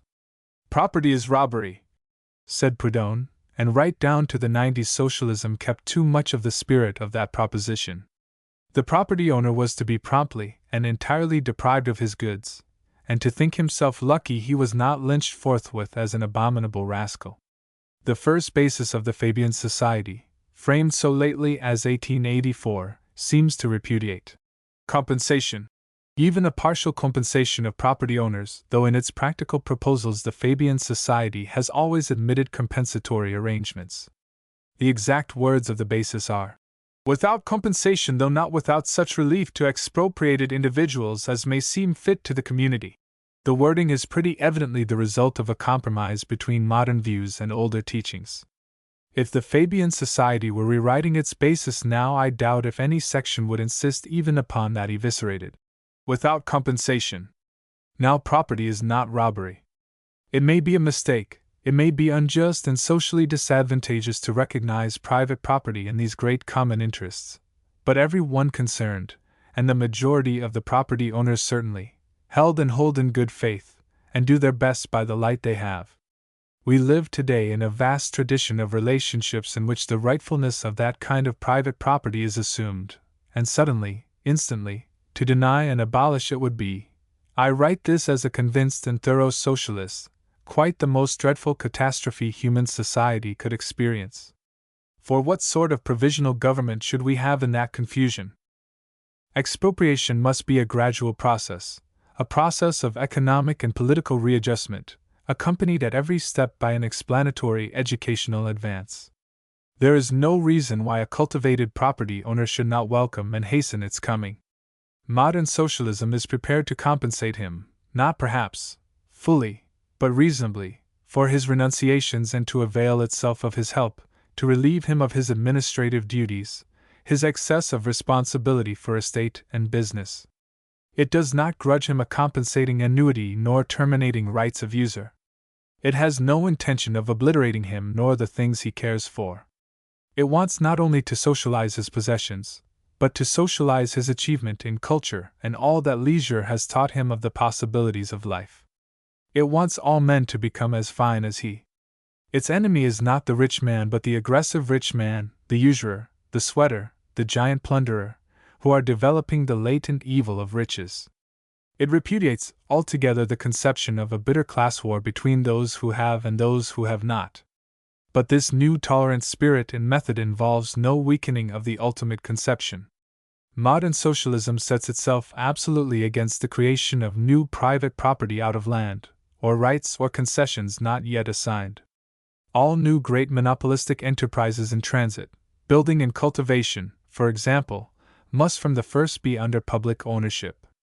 And the chief work of social statesmanship, the secular process of government, must be the steady, orderly resumption by the community, without violence and without delay, of the land, of the apparatus of transit, of communication, of food distribution, and of all the great common services of mankind, and the care and training of a new generation in their collective use and in more civilized conceptions of living.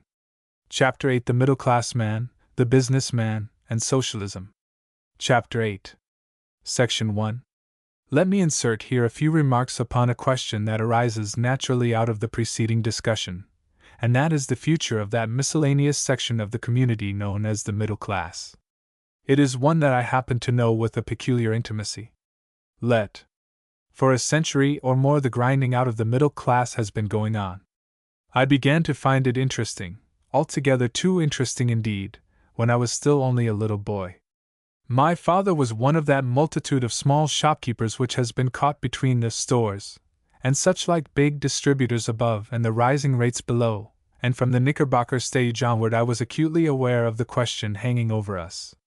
"This isn't going on," was the proposition. "This shop in which our capital is invested will never return it. Nobody seems to understand what is happening, and there is nobody to advise or help us. What are we going to do?" Except that people are beginning to understand a little now what it all means, exactly the same question hangs over many hundreds of thousands of households today, not only over the hundreds of small shopkeepers, but of small professional men, of people living upon small parcels of investments, of clerks who find themselves growing old and their value depreciated by the competition of a new, better educated generation, of private schoolmasters, of boarding and lodging house keepers and the like. They are all vaguely aware of something more than personal failure, of a drift and process which is against all their kind, of the need of doing something for themselves and their children, something different from just sticking to the shop or the situation, and they don't know what to do. What ought they to do? Well, first, before one answers that, let us ask what it is exactly that is grinding the middle class in this way. Is it a process we can stop? Can we direct the millstones? If we can, ought we to do so? And if we cannot, or decide that it isn't worthwhile, then what can we do to mitigate this cruelty of slowly impoverishing and taxing out of existence a class that was once the backbone of the community? It is not mere humanity dictates this much, it is a question that affects the state as a whole. It must be extremely bad for the spirit of the nation and for our national future that its middle mass should be in a state of increasing financial worry and stress, irritated, depressed, and broken in courage. One effect is manifest in our British politics now. Each fresh election turns upon expenditure more evidently than the last, and the promise to reduce taxation or lower the rates overrides more and more certainly any other consideration. What are empire or education to men who feel themselves drifting helplessly into debt? What chance has any constructive scheme with an electorate of men who are being slowly submerged in an economic bog? The process that has brought the middle class into these troubles is a complex one, but the essential thing about it seems to be this: that there is a change of scale going on in most human affairs, a substitution of big organizations for detached individual effort almost everywhere. 150 years ago, or so, the only very rich people in the community were a handful of great landowners and a few bankers. The rest of the world's business was being done by small, prosperous, independent men. The laborers were often very poor and wretched, ill-clad, bootless, badly housed and short of food, but there was nevertheless a great deal of middle-class comfort and prosperity. The country was covered with flourishing farmers, every country town was a little world in itself, with busy tradespeople and professional men. Manufacturing was still done mainly by small people employing a few hands, master and apprentice working together. In every town you found a private school or so, an independent doctor and the like, doing well in a mediocre, comfortable fashion. All the carrying trade was in the hands of small independent carriers. The shipping was held by hundreds of small ship owners. And London itself was only a larger country town.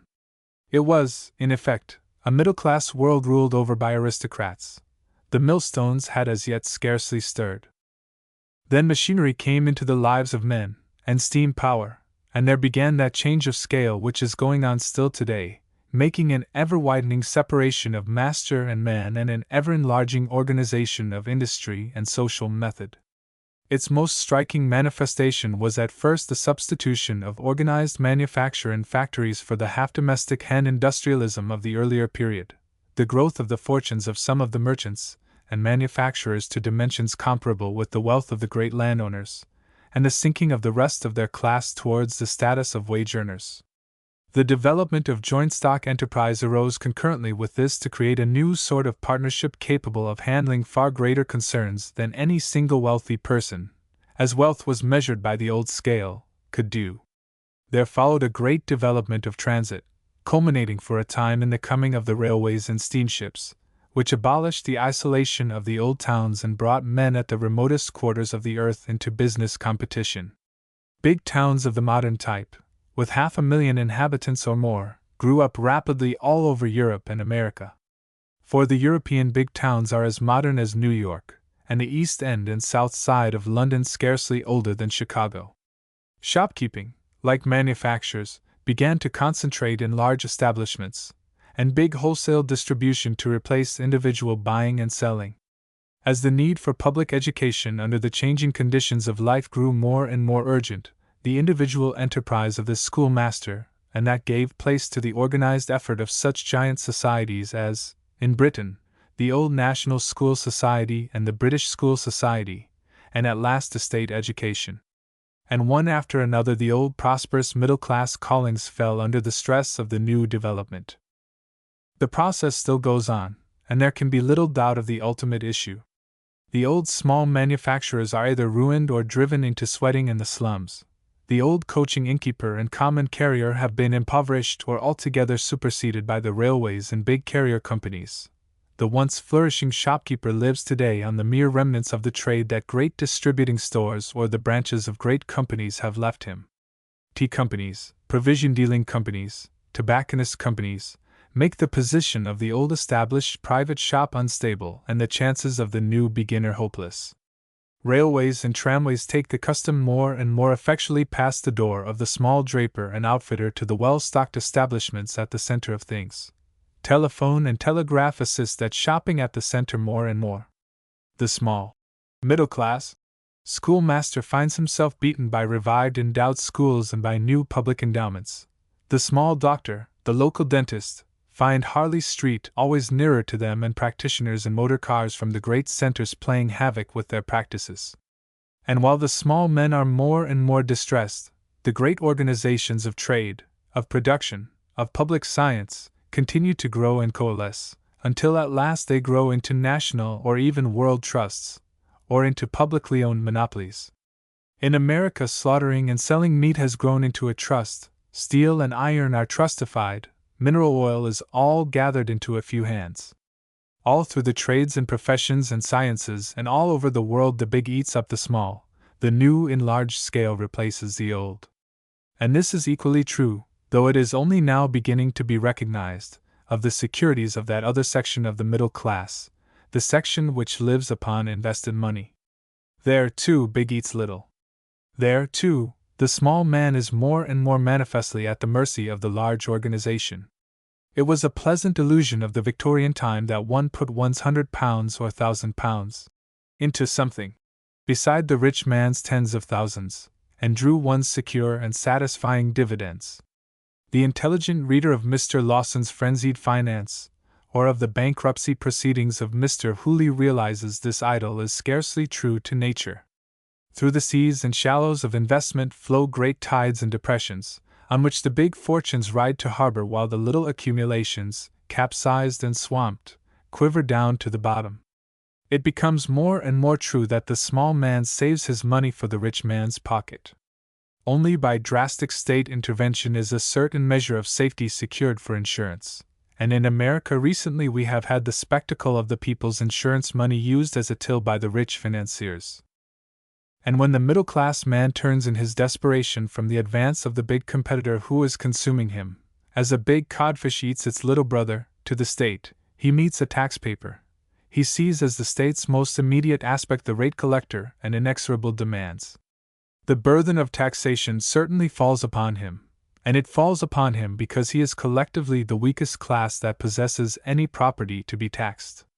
Below him are classes either too poor to tax or too politically effective to stand taxation. Above him is the class which owns a large part of the property in the world, but it also owns the newspapers and periodicals that are necessary for an adequate discussion of social justice, and it finds it cheaper to pay a voluntary tax to the hoardings at election time than to take over the small man's burdens. He rolls about between these two parties, antagonized first to one and then the other, and altogether helpless and ineffectual. So the millstones grind, and so it would seem they will continue to grind until there is nothing between them, until organized property in the hands of the few on the one hand and the proletariat on the other grind face to face. So, at least, Karl Marx taught in Das Kapital. But when one says the middle class will disappear, one means that it will disappear as a class. Its individuals and its children will survive, and the whole process is not nearly so fatalistic as the Marxists would have us believe. The new great organizations that are replacing the little private enterprises of the world before machinery are not all private property. There are alternatives in the matter of handling a great business. To the exact nature of these alternatives the middle-class mind needs to direct itself if it is to exert any control whatever over its future. Take the case of the butcher. It is manifestly written on the scroll of destiny that the little private slaughterhouse, the little independent butcher's shop, buying and selling locally, must disappear. The meat will all be slaughtered at some great, conveniently organized center, and distributed thence to shops that will necessarily be mere agencies for distributing meat. Now, this great slaughtering and distributing business may either be owned by one or a group of owners working it for profit, in which case it will be necessary for the state to employ an unremunerative army of inspectors to see that the business is kept decently clean and honest, or it may be run by the public authority. In the former case the present-day butcher or his son will be a slaughterman or shopkeeper employed by the private owners, in the latter case by the public authority. This is equally true of a milk seller, of a small manufacturer, of a builder, of 101 other trades. They are bound to be incorporated in a larger organization. They are bound to become salaried men where formerly they were independent men, and it is no good struggling against that. It is doubtful, indeed, whether from the standpoint of welfare it would be worth the middle-class man's while to struggle against that. But in the case of very many great public services, meat, milk, bread, transit, housing and land administration, education and research, and the public health, it is still an open question whether the big organization is to be publicly owned, publicly controlled, and constantly refreshed by public scrutiny and comment, or whether it is to be privately owned, and conducted solely for the profit of a small group of very rich owners. The alternatives are plutocracy or socialism, and between these the middle-class man remains weakly undecided and ineffectual, lending no weight to and getting small consideration therefore from either side. He remains so because he has not grasped the real nature of his problem, because he clings in the face of overwhelming fate to the belief that in some way the wheels of change may be arrested and his present method of living preserved.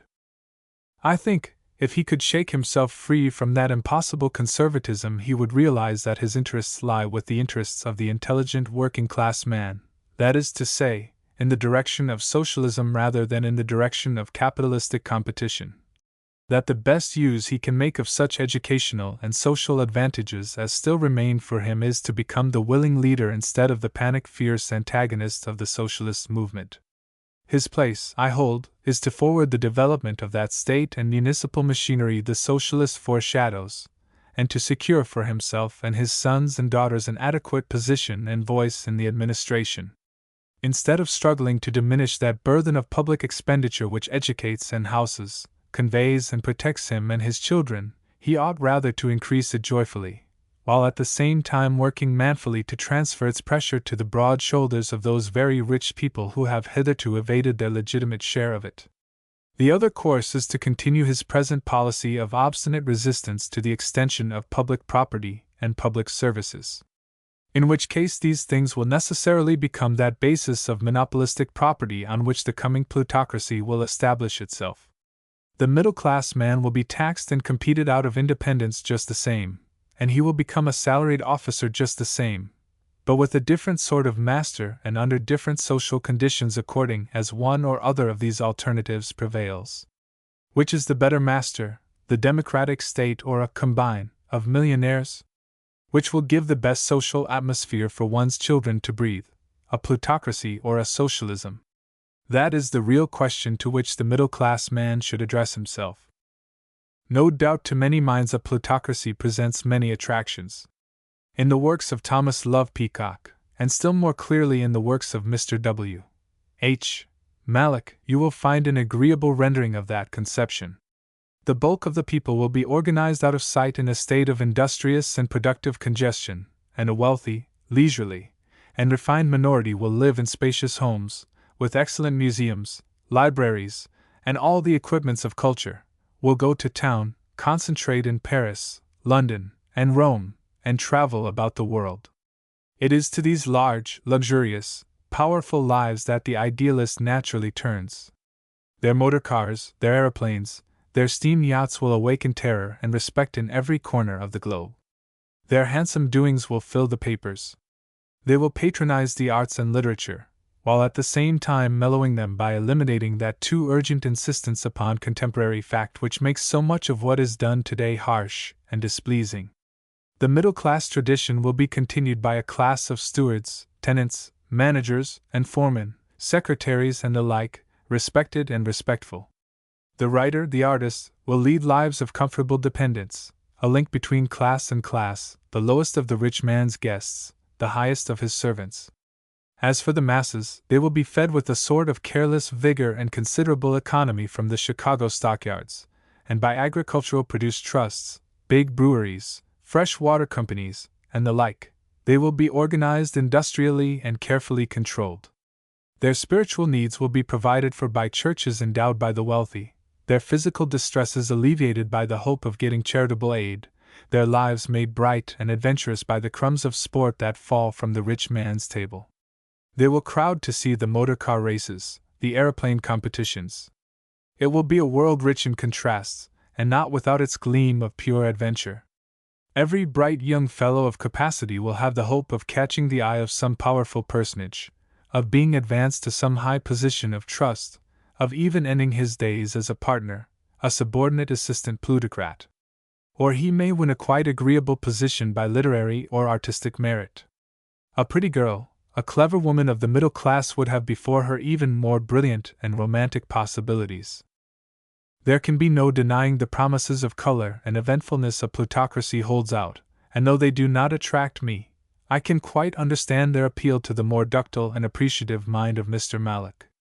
But there are countervailing considerations. There is, it is said, a tendency in plutocracies either to become unprogressive, unenterprising, and stagnantly autocratic, or to develop states of stress and discontent, and so drift towards Caesarism. The latter was the fate of the Roman Republic, and may perhaps be the destiny of the budding young plutocracy of America. But the developing British plutocracy, like the Carthaginian, will be largely Semitic in blood, and like the Carthaginian may resist these insurgent tendencies. So much for the plutocratic possibility. If the middle-class man on any account does not like that outlook, he can turn in the other direction, and then he will find fine promises indeed, but much more uncertainty than towards plutocracy. Plutocracies the world has seen before, but a democratic civilization organized upon the lines laid down by modern socialists would be a new beginning in the world's history. It is not a thing that will come about by itself. It will have to be the outcome of a sustained moral and intellectual effort in the community. If there is not that effort, if things go on as they are going now, the coming of a plutocracy is inevitable. That effort, I am convinced, cannot be successfully made by the lower-class man alone. From him, unaided and unguided, there is nothing to be expected but wild convulsive attempts at social upheaval, which, whether they succeed, as the French Revolution did, or fail, as did the insurrectionary outbreaks of the Republic in Rome, lead ultimately to a Napoleon or a Caesar. But our contemporary civilization is unprecedented in the fact that the whole population now reads, and that intelligence and free discussion saturate the whole mass. Only time can show what possibilities of understanding, leadership, and political action lie in our new generation of the better educated middle class. Will it presently begin to define a line for itself? Will it remain disorganized and passive, or will it become intelligent and decisive between these millstones of the organized property and the organizing state, between plutocracy and socialism, whose opposition is the supreme social and political fact in the world at the present time? Section 2. Perhaps, also, it may be helpful here to insert a view of the contemporary possibilities of socialism from a rather different angle, a view that follows on to the matter of the previous section, but appeals to a different section of the middle class. It is a quotation from the Magazine of Commerce for September 1907, and leads to an explanation by the present writer. The recent return of Mr. Grayson, a socialist, as Member of Parliament for the Colne Valley, has brought prominently before the public mind the question of socialism. Mr. Pete Curran's success at Jarrow a month or so ago, and the large number of Labour members returned at the last general election, cause more or less desultory comment on socialism as a possible feature of practical politics in the remote future, but Mr. Grayson can certainly claim that his achievement at Colne Valley brought the question of socialism into the very forefront at one bound.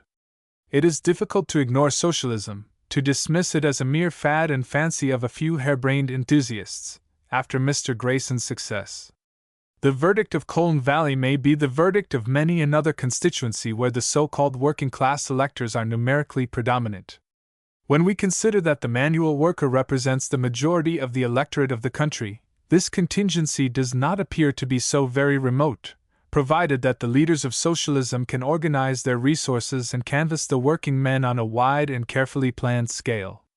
In this respect, the Colne Valley result may very well give them the lead and stimulus they have been waiting for.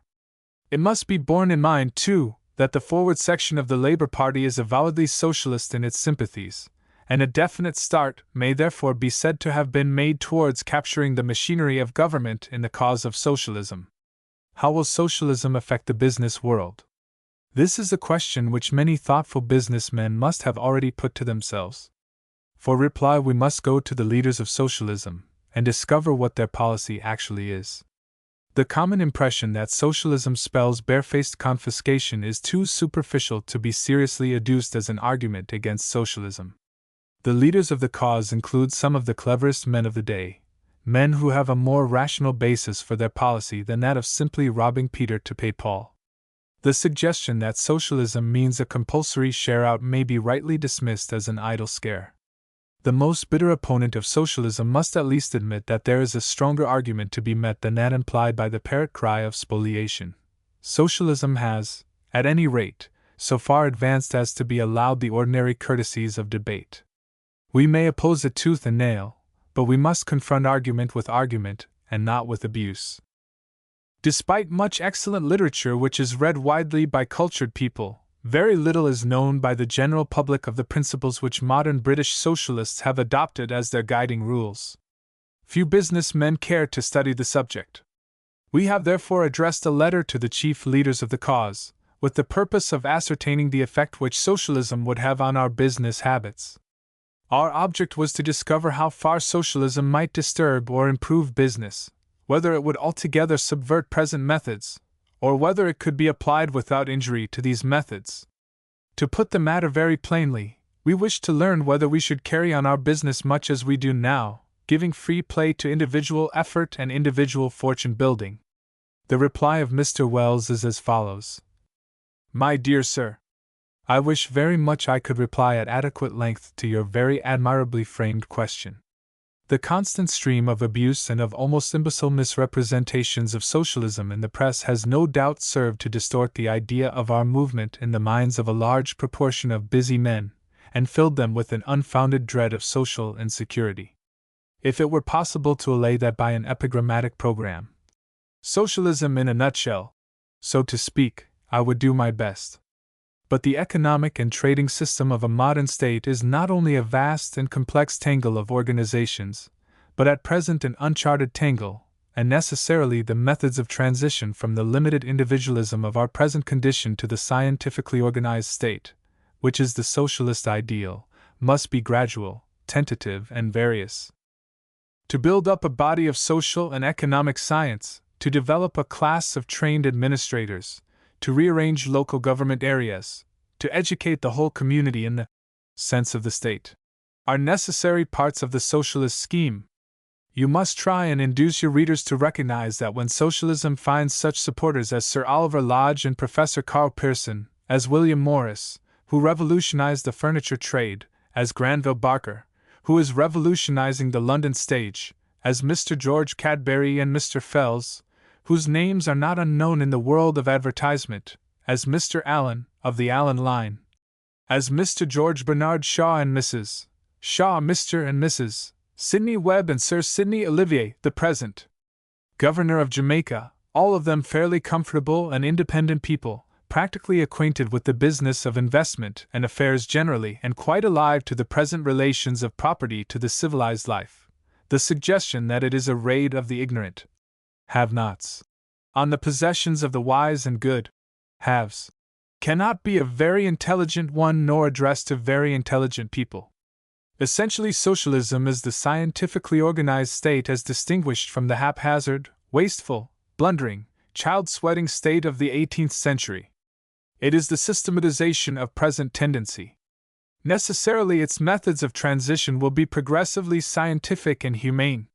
So far as your specific questions go, I do not think there could possibly be anything in the nature of compulsory profit sharing if a socialist government came into office.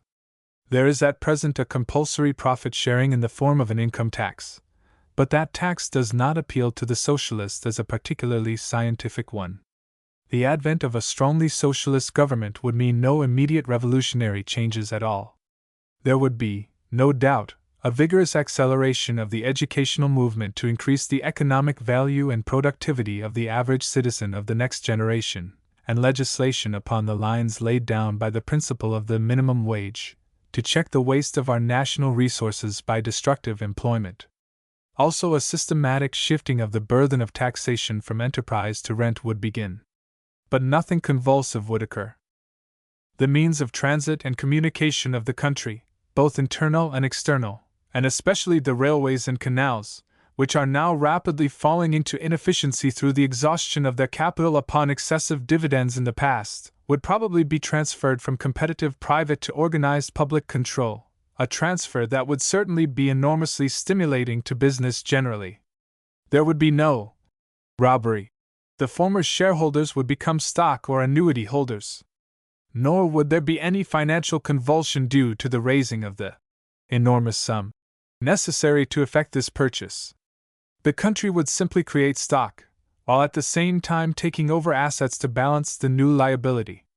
A socialist government would certainly also acquire the coal mines and the coal trade, and relieve industry from the inconveniences due to the manipulation of the supply of this vitally important factor, and it would accelerate the obvious tendency of the present time to bring the milk trade, the drink trade, slaughtering, local traffic, lighting and power supply into public hands. But none of this is the destruction of property, but only its organization and standardization. Such a state organization of public services is, I submit, enough to keep a socialist government busy for some few years, and makes not only for social progress, but social stability. And does an honest and capable businessman stand to lose or gain by the coming of such a socialist government? I submit that, on the whole, he stands to gain. Let me put down the essential points in his outlook as I conceive them. Under a socialist government such as is quite possible in England at the present time, he will be restricted from methods of production and sale that are socially mischievous.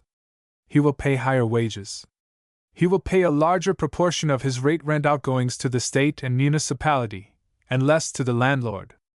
Ultimately, he will pay it all to the state or municipality, and as a voter help to determine how it shall be spent, and the landlord will become a government stockholder. Practically, he will get his rent returned to him in public services. He will speedily begin to get better educated, better fed and better trained workers, so that he will get money value for the higher wages he pays. He will get a regular, safe, cheap supply of power and material. He will get cheaper and more efficient internal and external transit. He will be under an organized scientific state, which will naturally pursue a vigorous scientific collective policy in support of the national trade. He will be less of an adventurer and more of a citizen. So I wrote to the Magazine of Commerce, and that for the energetic man who is conducting a real and socially useful business is the outlook. Socialism is not the coming of chaos and repudiation, it is the coming of order and justice. For confusion and accident and waste, the socialist seeks to substitute design and collective economy. That too is the individual aim of every good businessman who is not a mere advertising cheat or financial adventurer. To the sound-minded, clear-headed man of affairs, socialism appeals just as it appeals to the scientific man, to the engineer, to the artist, because it is the same reality, the large-scale aspect of the same constructive motive, that stirs in himself. Section 3. Let me finally quote the chairman of one of the most enterprising and enlightened business organizations of our time to show that in claiming the better type of businessman for modern socialism I am making no vain boast. Sir John Brunner may not call himself a socialist, but this is very probably due to the fact that he gets his ideas of socialism from the misquotations of its interested adversaries.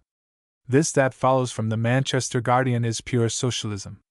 Speaking at the annual meeting of Brunner, Mond and Company, Limited, in Liverpool, 1907, the chairman, Sir John Brunner, MP, made a remarkable pronouncement on the subject of the collective ownership of canals.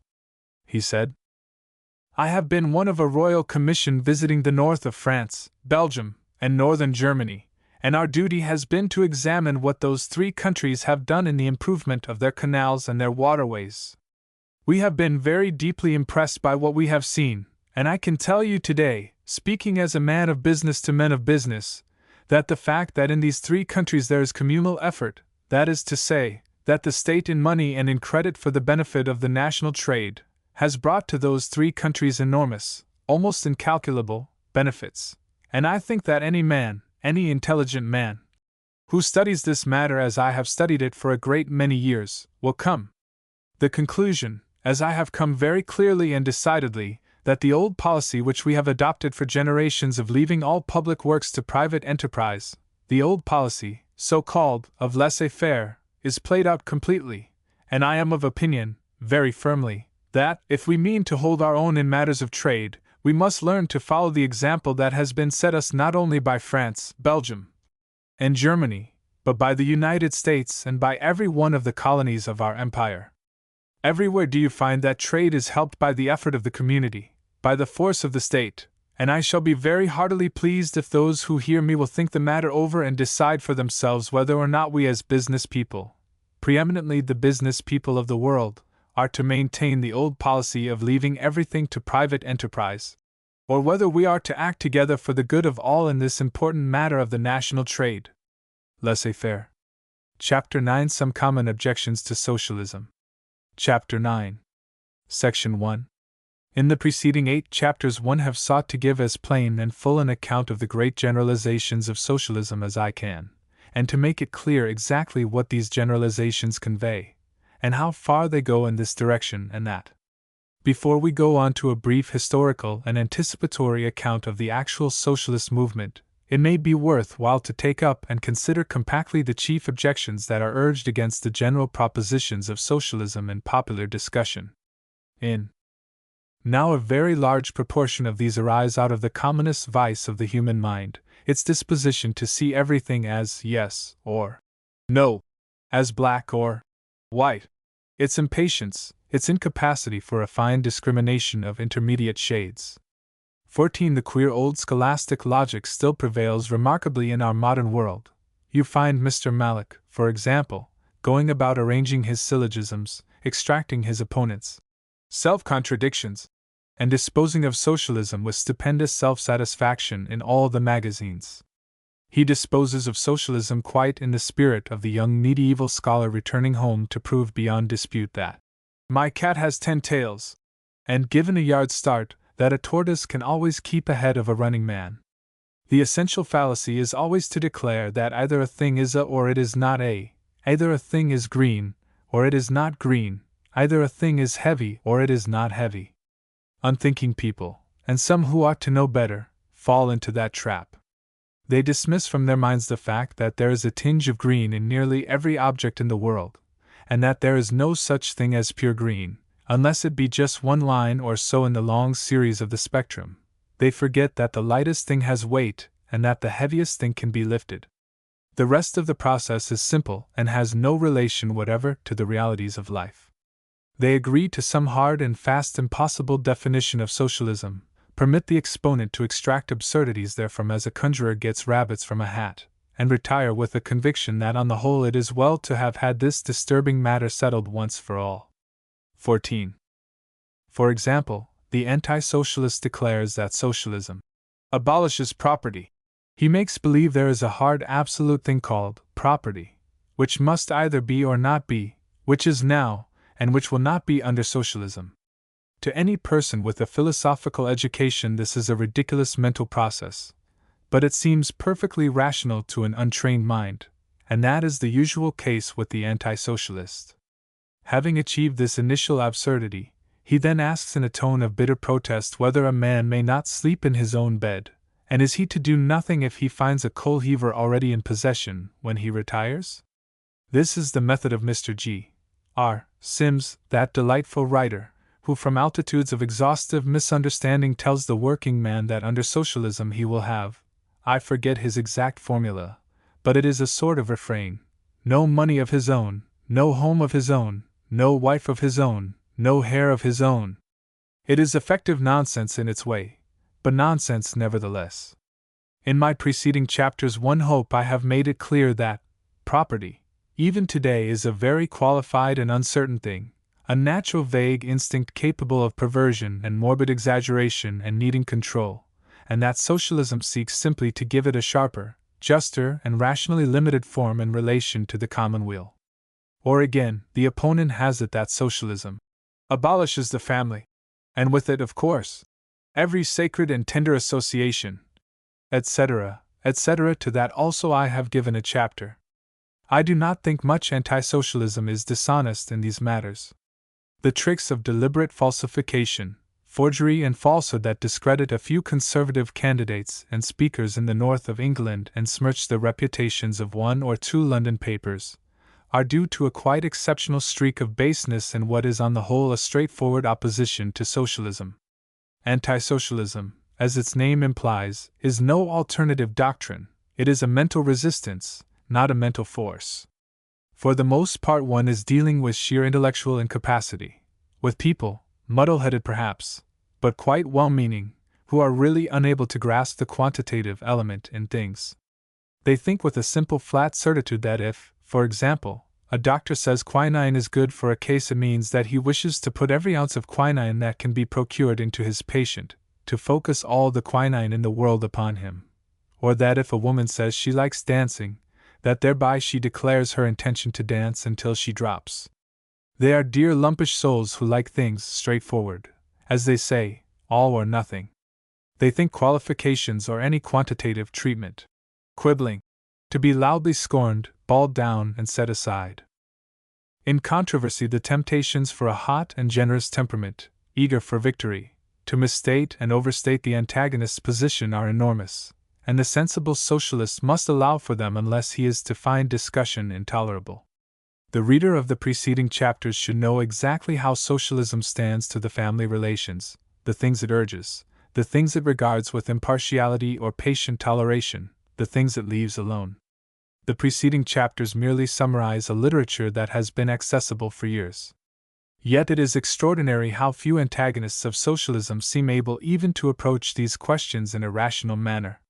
One admirably typical critic of a pamphlet in which I propounded exactly the same opinions as are here set out in the third chapter, found great comfort in the expression, brood mares.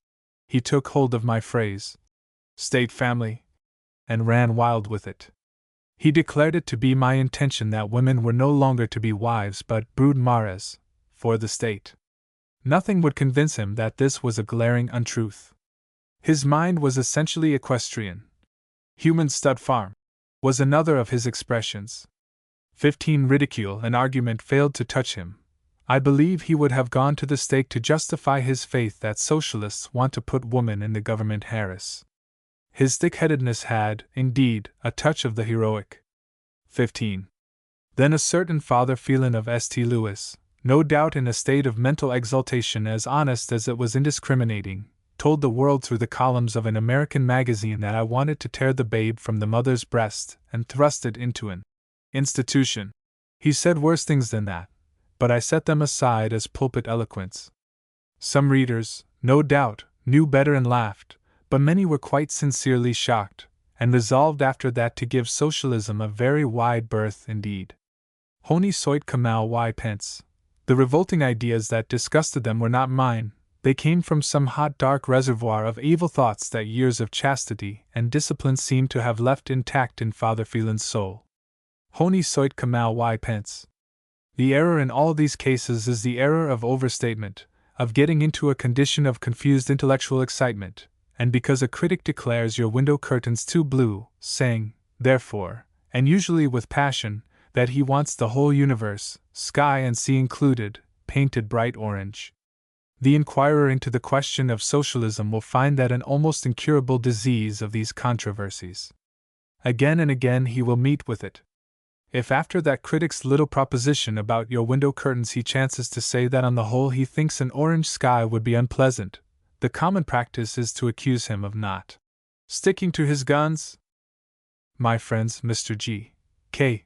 Chesterton and Mr. Max Beerbohm, those brilliant ornaments of our age, when they chance to write about socialism, confess this universal failing, albeit in a very different quality and measure. They are not, it is true, distressed by that unwashed coal-heaver who haunts the now private bed of the common anti-socialist, nor have they any horrid vision of the fathers of the community being approved by a select committee of the county council, no doubt wrapped in horse cloths, and led out by their grooms, such as troubles the spurred and quivering soul of that equestrian, I forget his name, the broodmare, gentlemen who denounced me in the Pall Mall Gazette, but their souls fly out in a passion of protest against the hints of discipline and order the advancement of socialism reveals. Mr. G. K. Chesterton mocks valiantly and passionately, I know, against an oppressive and obstinately recurrent anticipation of himself in socialist hands, hair clipped, meals of a strictly hygienic description at regular hours, a fine for laughing, not that he would want to laugh, and austere exercises in several of the more metallic virtues daily.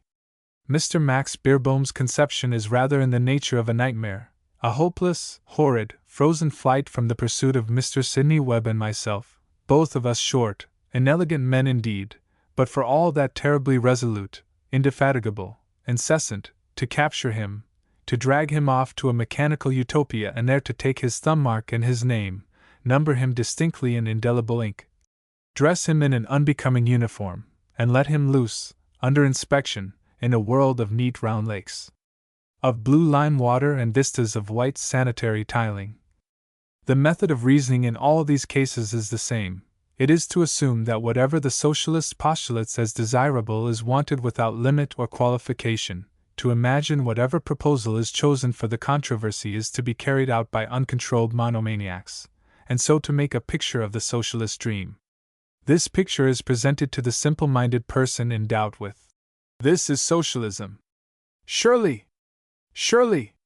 You don't want this!" And occasionally the poor, simple-minded person really is overcome by these imagined terrors. He turns back to our dingy realities again, to the good old grimy world he knows, thanking God beyond measure that he will never live to see the hateful day when one baby out of every 4 ceases to die in our manufacturing towns, when lives of sordid care are banished altogether from the earth, and when the sense of humor and the cult of Mark Tapley which flourishes so among these things will be in danger of perishing from disuse. But the reader sees now what socialism is in its essentials, the tempered magnificence of the constructive scheme to which it asks him to devote his life. It is a laborious, immense project to make the world a world of social justice, of opportunity and full living, to abolish waste, to abolish the lavish, unpremeditated cruelty of our present social order. Do not let the wit or perversity of the adversary or, what is often a far worse influence, the zeal and overstatement of the headlong advocate, do not let the manifest personal deficiencies of this spokesman or that distract you from the living heart in socialism, its broad generosity of conception, its immense claim in kinship and direction upon your goodwill. Section 2. For the convenience of those readers who are in the position of inquirers, I had designed at this point a section which was to contain a list of the chief objections to socialism, other than mere misrepresentations, which are current nowadays. I had meant at first to answer each one fully and gravely, to clear them all up exhaustively, and finally before proceeding.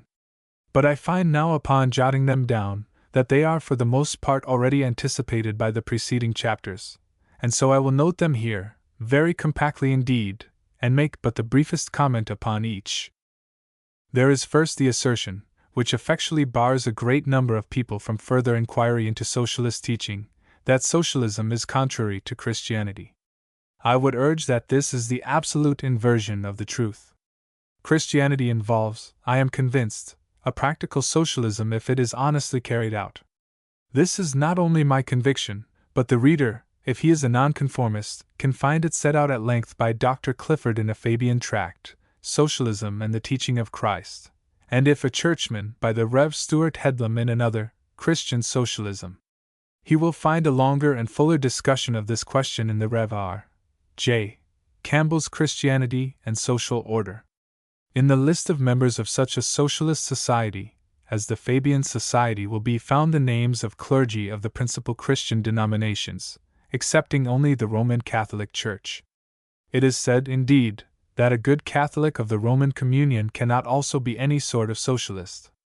Even this very general persuasion may not be correct. I believe the papal prohibition was originally aimed entirely at a specific form of socialism, the socialism of Marx, Engels, and Bebel, which is, I must admit, unfortunately strongly anti-Christian in tone, as is the socialism of the British Social Democratic Federation to this day. It is true that many leaders of the Socialist Party have also been secularists, and that they have mingled their theological prejudices with their political work. This is the case not only in Germany and America, but in Great Britain, where Mr. Robert Blatchford of the Clarion, for example, has also carried on a campaign against doctrinal Christianity. But this association of secularism and socialism is only the inevitable throwing together of two sets of ideas because they have this in common, that they run counter to generally received opinions. There is no other connection. Many prominent secularists, like Charles Bradlaugh and Mr. J. M. Robertson, are as emphatically anti-socialist as the Pope. Secularists and socialists get thrown together and classed together just as early Christians and criminals and rebels against the emperor were no doubt thrown together in the Roman jails. They had this much in common, that they were in conflict with what most people considered to be right. It is a confusion that needs constant explaining away. It is to me a most lamentable association of two entirely separate thought processes, one constructive socially and the other destructive intellectually, and I have already, in Chapter 6, Section 4, done my best to disavow it. Section 4. Socialism is pure materialism, it seeks only physical well-being, just as much as nursing lepers for pity and the love of God is pure materialism that seeks only physical well-being. Socialism advocates free love. This objection I have also disposed of in Chapter 6, Sections 2 and 4. Sections 2. 4. Socialism renders love impossible, and reduces humanity to the condition of a stud farm. This, too, has been already dealt with, see Chapter 3, Sections 2 and 5, and Chapter 6, Sections 2, 3, and 4. These two objections generally occur together in the same anti-socialist speech or tract. Sections 2, 5. Sections 2, 3, 4. Socialism would destroy parental responsibility. This absurd perversion is altogether disposed of in Chapter 6, Section 3. It is a direct inversion of current socialist teaching. Section 3. Section 3. Socialism would open the way to vast public corruption. This is flatly opposed to the experience of America, where local administration has been as little socialistic and as corrupt as anywhere in the world. Obviously, in order that a public official should be bribed, there must be some wealthy person outside the system to bribe him, and with an interest in bribing him. When you have a weak administration with feeble powers and resources and strong unscrupulous private corporations seeking to override the law and public welfare, the possibilities of bribing are at the highest point. In a community given over to the pursuit of gain, powerful private enterprises will resort to corruption to get and protract franchises, to evade penalties, to postpone expropriation, and they will do it systematically and successfully. And even where there is partial public enterprise and a competition among contractors, there will certainly be, at least, attempts at corruption to get contracts. But where the whole process is in public hands, where can the bribery creep in? Who is going to find the money for the bribes, and why? It is urged that in another direction there is likely to be a corruption of public life due to the organized voting of the employees in this branch of the public service or that, seeking some advantage for their own service. This is Lord Avebury's bogey. 16. Frankly, such voting by services is highly probable. The tramway men or the milk service men may think they are getting too long hours or too low pay in comparison with the teachers or men on the ocean liners, and the thing may affect elections. That is only human nature, and the point to bear in mind is that this sort of thing goes on today, and goes on with a vigor out of all proportion to the mild possibilities of a socialist regime. The landowners of Great Britain, for example, are organized in the most formidable manner against the general interests of the community, and constantly subordinate the interests of the commonweal to their conception of justice to their class. The big railways are equally potent, and so are the legal profession and the brewers. But today these political interventions of great organized services athwart the path of statesmanship are sustained by enormous financial resources.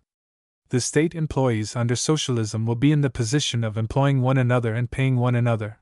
The teacher, for example, will be educating the sons of the tramway men up to the requirements of the public paymaster, and traveling in the trams to and from his work. There will be close mutual observation and criticism, therefore, and a strong community of spirit. And that will put very definite limits indeed upon the possibly evil influence of class and service interests in politics. 16. Regime. Socialism would destroy incentive and efficiency. This is dealt with in Chapter 5. On the spirit of gain and the spirit of service. Chapter 5. Socialism is economically unsound. The student of socialism who studies, and every student of socialism should study very carefully, the literature directed against socialism, will encounter a number of rather confused and frequently very confusing arguments running upon business, or economic, lines. In nearly all of these the root error is a misconception of the nature and aim of socialist claims. Sometimes this misconception is stated and manifest, often it is subtly implied, and then it presents the greatest difficulties to the inexpert dialectician. I find, for instance, Mr. W. H.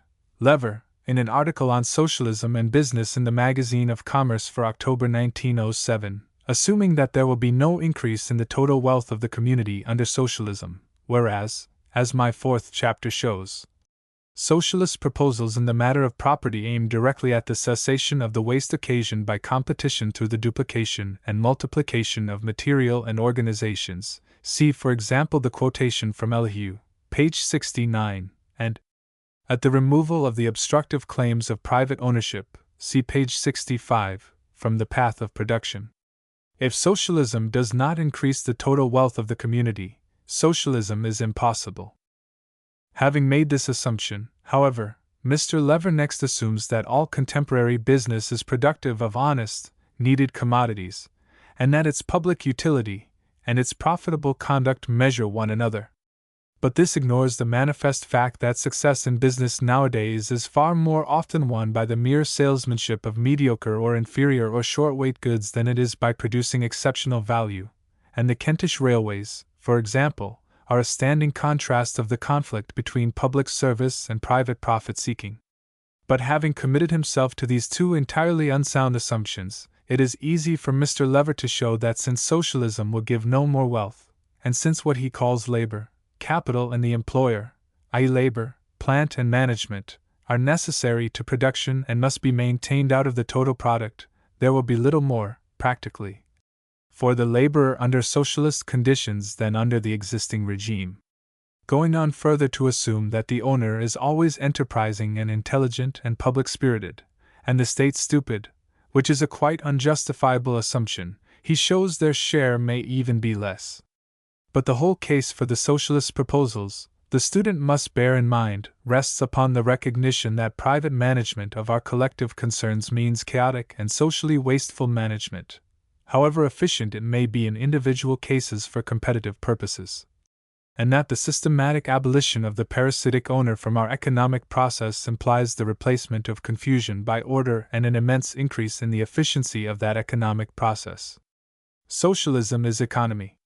If the student of socialism does not bear this in mind, if once he allows the assumption to creep in that socialism is not so much a proposal to change, concentrate, and organize the economic process, as one to distribute the existing wealth of the country in some new manner, he will find there is a bad case for socialism.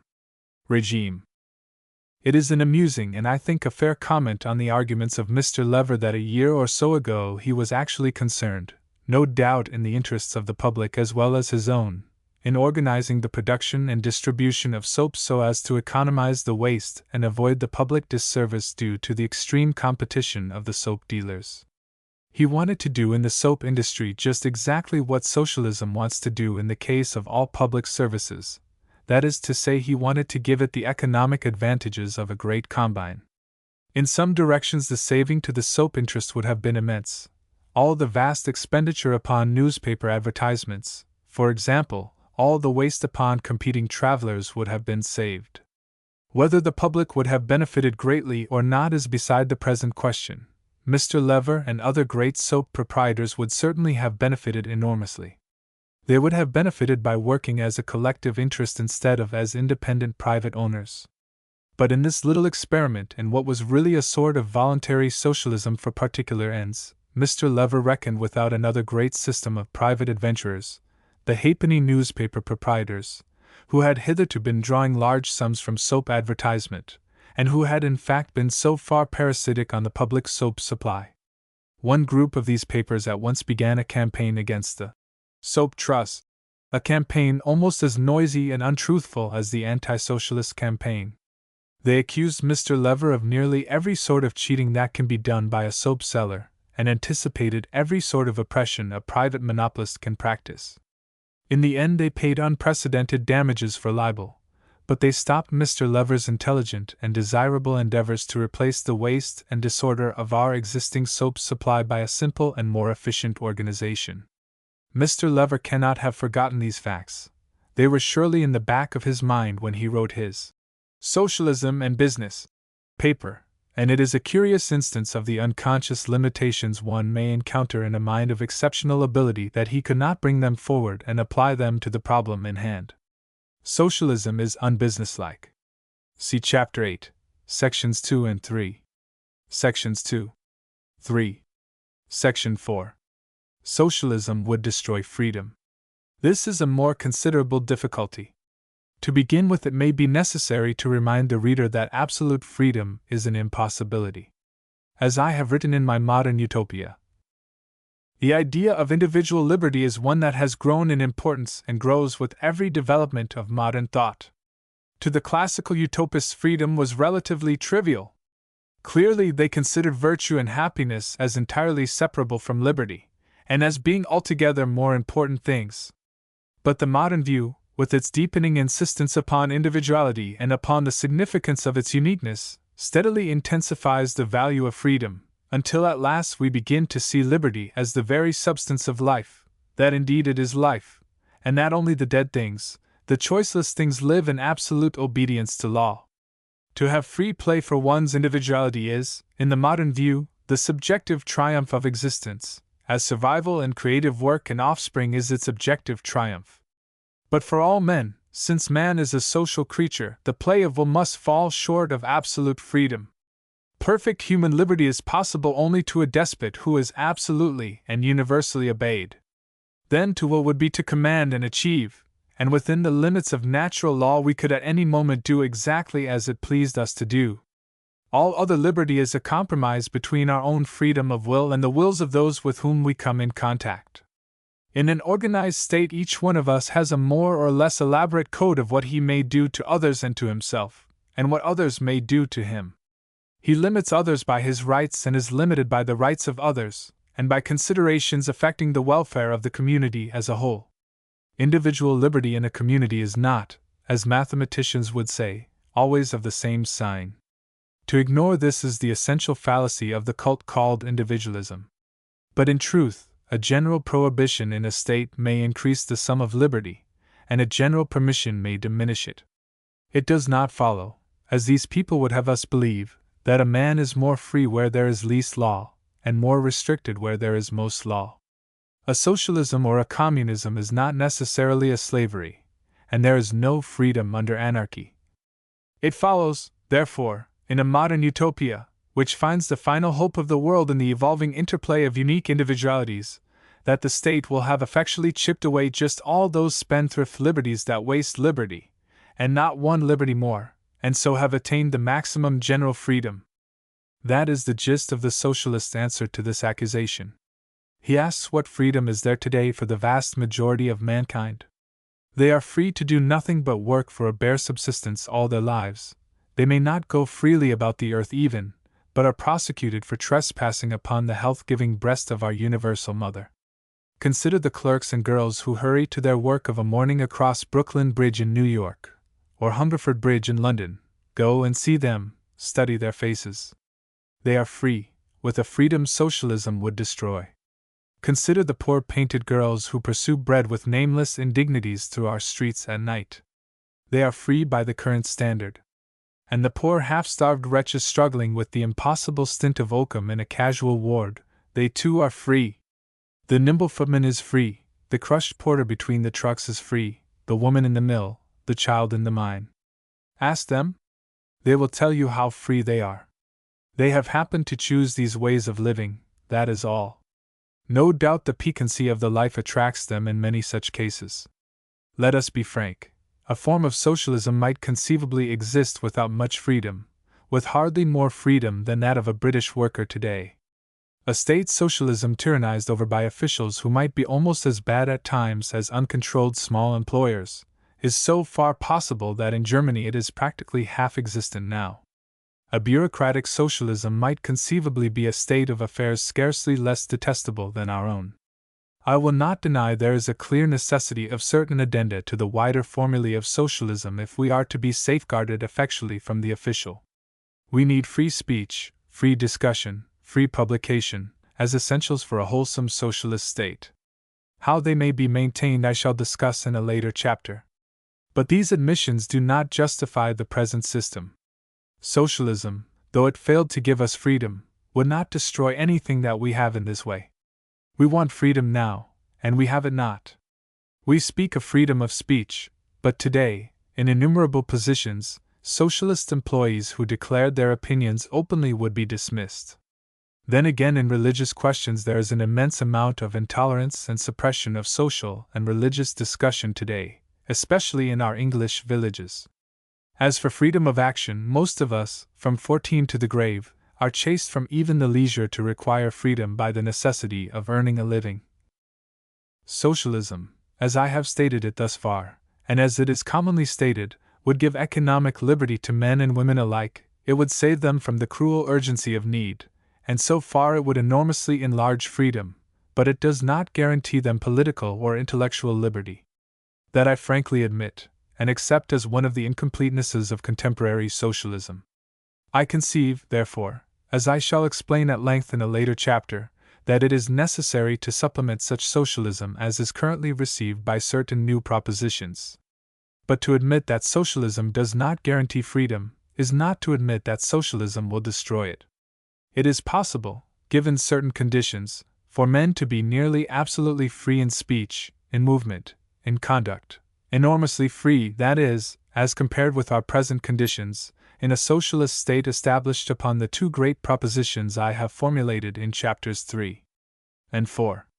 So that the statement that socialism will destroy freedom is a baseless one of no value as a general argument against the socialist idea. Chapters 3, 4. Section 5. Socialism would reduce life to one monotonous dead level. This in a world in which the majority of people live in cheap cottages, villa residences and tenement houses, read halfpenny newspapers and wear ready-made clothes. Socialism would destroy art, invention and literature. I do not know why this objection is made, unless it be that the objectors suppose that artists will not create, inventors will not think, and no one write or sing except to please a wealthy patron. Without his opulent smile, where would they be? Well, do not let us be ungrateful. The arts owe much to patronage. Go to Venice, go to Florence, and you will find a glorious harvest of pictures and architecture, sown and reaped by a mercantile plutocracy. But then in Rome, in Athens, you will find an equal accumulation made under very different conditions. Reach a certain phase of civilization, a certain leisure and wealth, and art will out, however the wealth may be distributed. In certain sumptuous directions art flourishes now, and would certainly flourish less in a socialist state, in the gear of ostentatious luxury, in private furniture of all sorts, in palace building, in the exquisite confections of costly feminine adornment, in the luxurious binding of books, in the cooking of larks, in the distinguished portraiture of undistinguished persons, in the various refinements of prostitution, in the subtle accommodations of mystic theology, in jewelry. It is quite conceivable that in such departments socialism will discourage and limit aesthetic and intellectual effort. But no mercantile plutocracy could ever have produced a Gothic cathedral, a folklore, a gracious natural type of cottage or beautiful clothing for the common people, and no mercantile plutocracy will ever tolerate a literature of power. If the coming of socialism destroys arts, it will also create arts. The architecture of private palaces will give place to an architecture of beautiful common homes, cottages and colleges, and to a splendid development of public buildings. The sergeants of socialism will paint famous people instead of millionaires' wives. Poetry and popular romantic literature will revive. For my own part, one have no doubt where the balance of advantage lies. It seems reasonable to look to the literary and artistic people themselves for a little guidance in this matter. Well, we had in the 19th century an absolute revolt of artists against individualism. The proportion of open and declared socialists among the great writers, artists, playwrights, critics, of the Victorian period was out of all proportion to the number of socialists in the general population. Wilde in his Soul of Man under Socialism, Ruskin in many volumes of imperishable prose, Morris in all his later life, have witnessed to the unending protest of the artistic spirit against the rule of gain. Some of these writers are not, perhaps, to be regarded as orthodox socialists in the modern sense, but their disgust with and contempt for individualist competition is entirely in the vein of our teaching. Even this individualistic country of ours, after the shameful shock of the Great Exhibition of 1851, decided that it could no longer leave art to private enterprise, and organized that systematic government art teaching that has, in spite of its many defects, revolutionized the aesthetic quality of this country. And so far as research and invention go, one may very reasonably appeal to such an authority on the other side, as the late Mr. Byte, of Verner Byte and Company. The outcome of his experience as an individualist financier was to convince him that the only way to raise the standard of technical science in England, and therewith of economic enterprise, was by the endowment of public teaching, and the huge London Charlottenburg rises out of his conviction. Even Messrs. Rockefeller and Carnegie admit the failure of individualism in this matter by pouring money into public universities and public libraries. All these heads of the commercial process confess by such acts just exactly what this objection of the inexperienced denies, that is to say, the power of the state to develop art, invention, and knowledge, the necessity that this duty should be done if not by, then at any rate through, the state. Socialism may very seriously change the direction of intellectual and aesthetic endeavor, that one admits.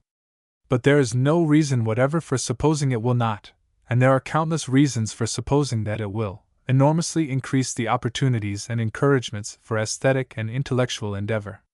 Section 6. Socialism would arrest the survival of the fittest. Here is an objection from quite a new quarter. It is the stock objection of the science student. Hitherto we have considered religious and aesthetic difficulties, but this is the difficulty of the mind that realizes clearly the nature of the biological process, the secular change in every species under the influence of its environment, and is most concerned with that species, it is said, change, and the student of the elements of science is too apt to conclude that this change is always ascent in the scale of being, by the killing off of the individuals out of harmony with the circumstances under which the species is living. This is not quite true. The truer statement is that species change because, allowing for chance and individual exceptions, only those individuals survive to reproduce themselves who are fairly well adjusted to the conditions of life, so that in each generation there is only a small proportion of births out of harmony with these conditions. This sounds very like the previous proposition, but it differs in this that the accent is shifted from the killing to the suppression of births. That is the really important fact. In any case, then, the believer in evolution holds that the qualities encouraged by the environment increase in the species and the qualities discouraged diminish. The qualities that have survival value are not always what we human beings consider admirable. That is a consideration many science students fail to grasp. The remarkable habits of all the degenerating crustacea, for example, the appetite of the vulture, the unpleasing personality of the common hyena, all that less charming side of Mother Nature that her scandalized children may read of in Cobble's Human Parasites, are the result of survival under the pressure of environment, just as much as the human eye or the wing of an eagle.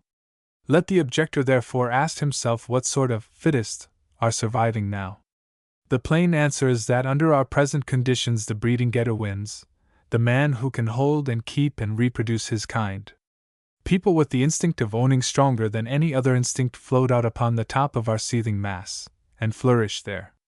Aggressive, intensely acquisitive, reproductive people, the ignoble sort of Jew is the very type of it, are the people who will prevail in a social system based on private property and mercantile competition.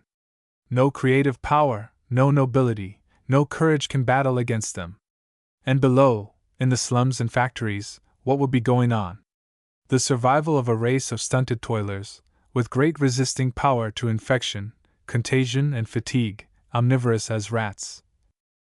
Don't imagine that the high infantile death rate of our manufacturing centers spares the fine big children. It does not.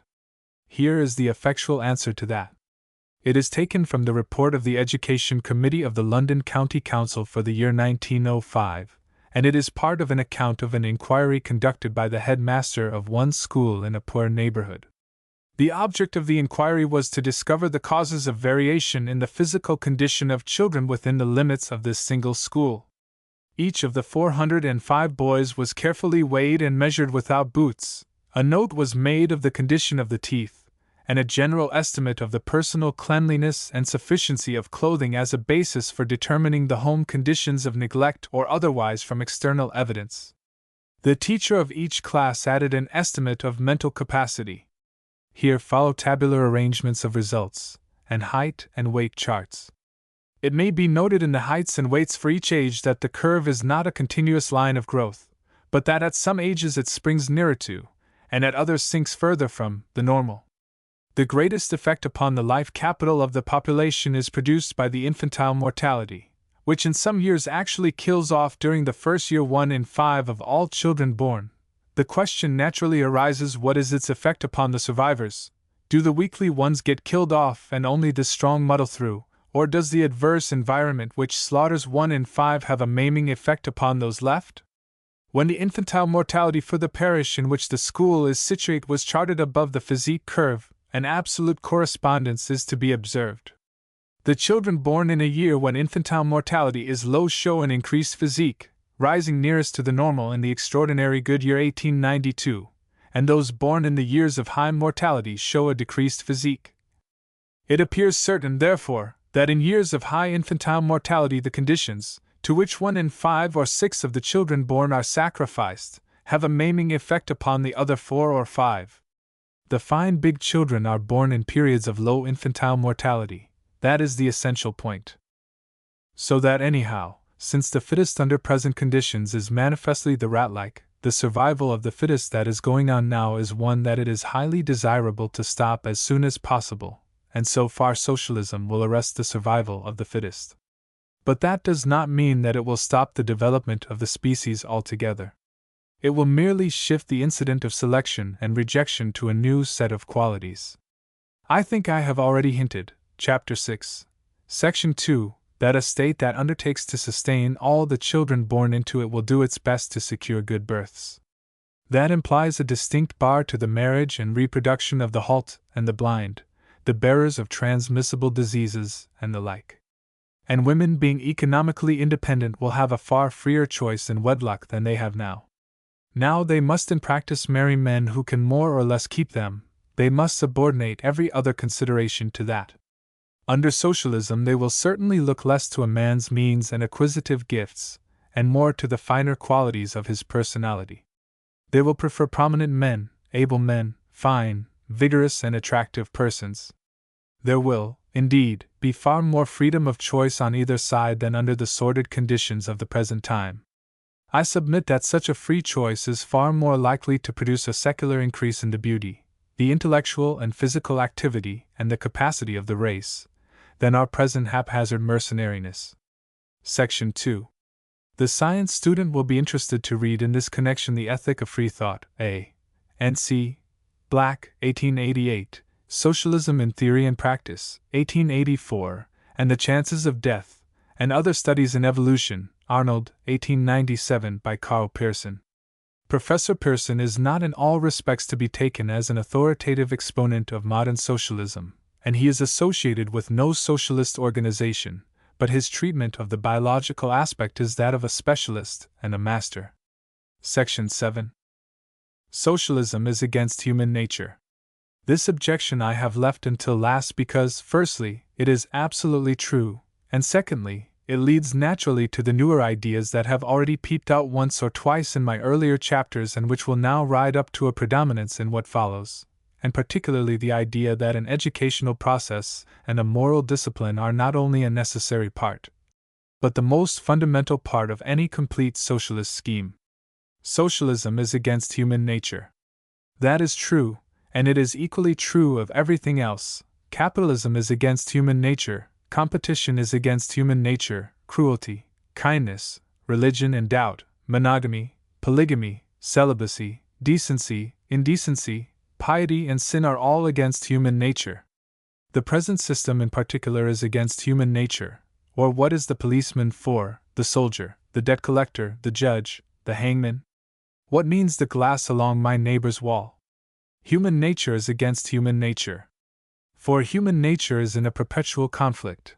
It is the Ishmael of the universe, against everything, and with everything against it, and within, no more and no less than a perpetual battleground of passion, desire, cowardice, indolence, and goodwill. So that our initial proposition as it stands at the head of this section is, as an argument against socialism, just worth nothing at all.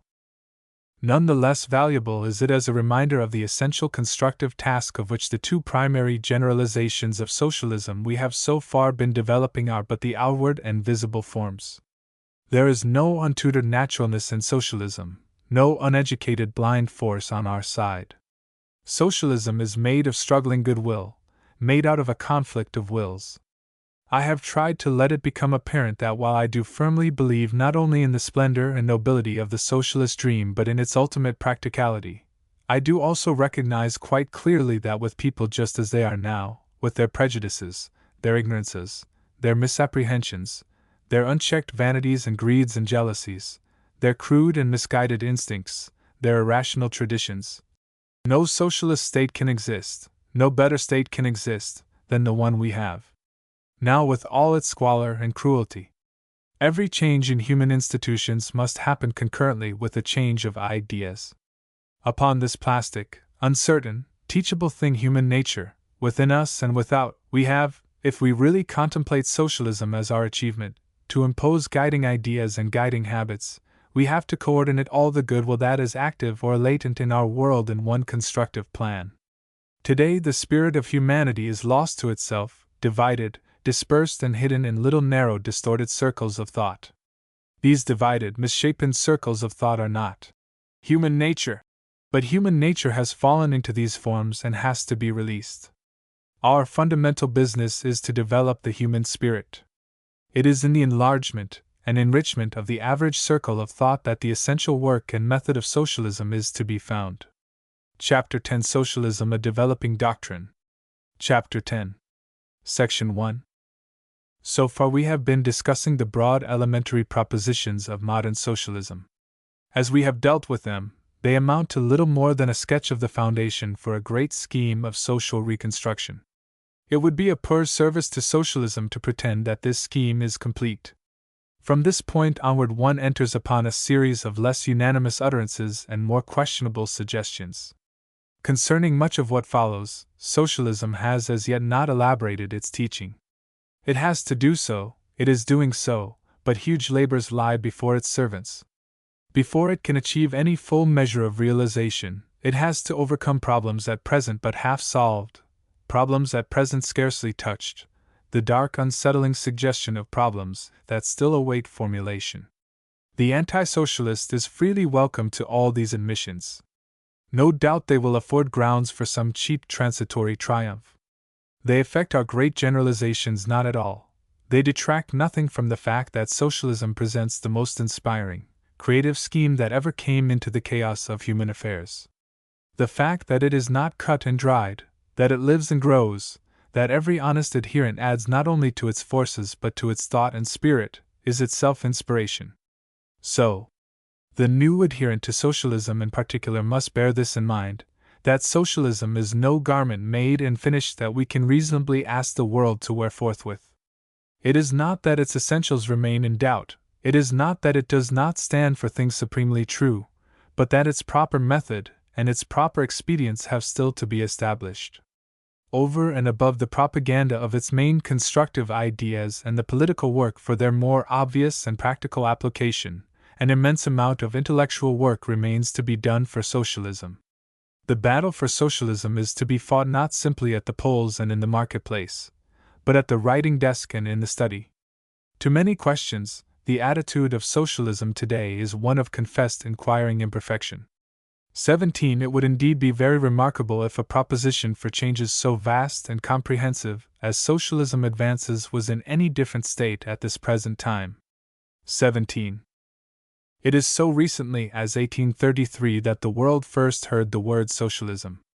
18. It appeared then, with the vaguest implications and the most fluctuating definition, as a general term for a disconnected series of protests against the extreme theories of individualism and individualist political economy, against the cruel, race-destroying industrial spirit that then dominated the world.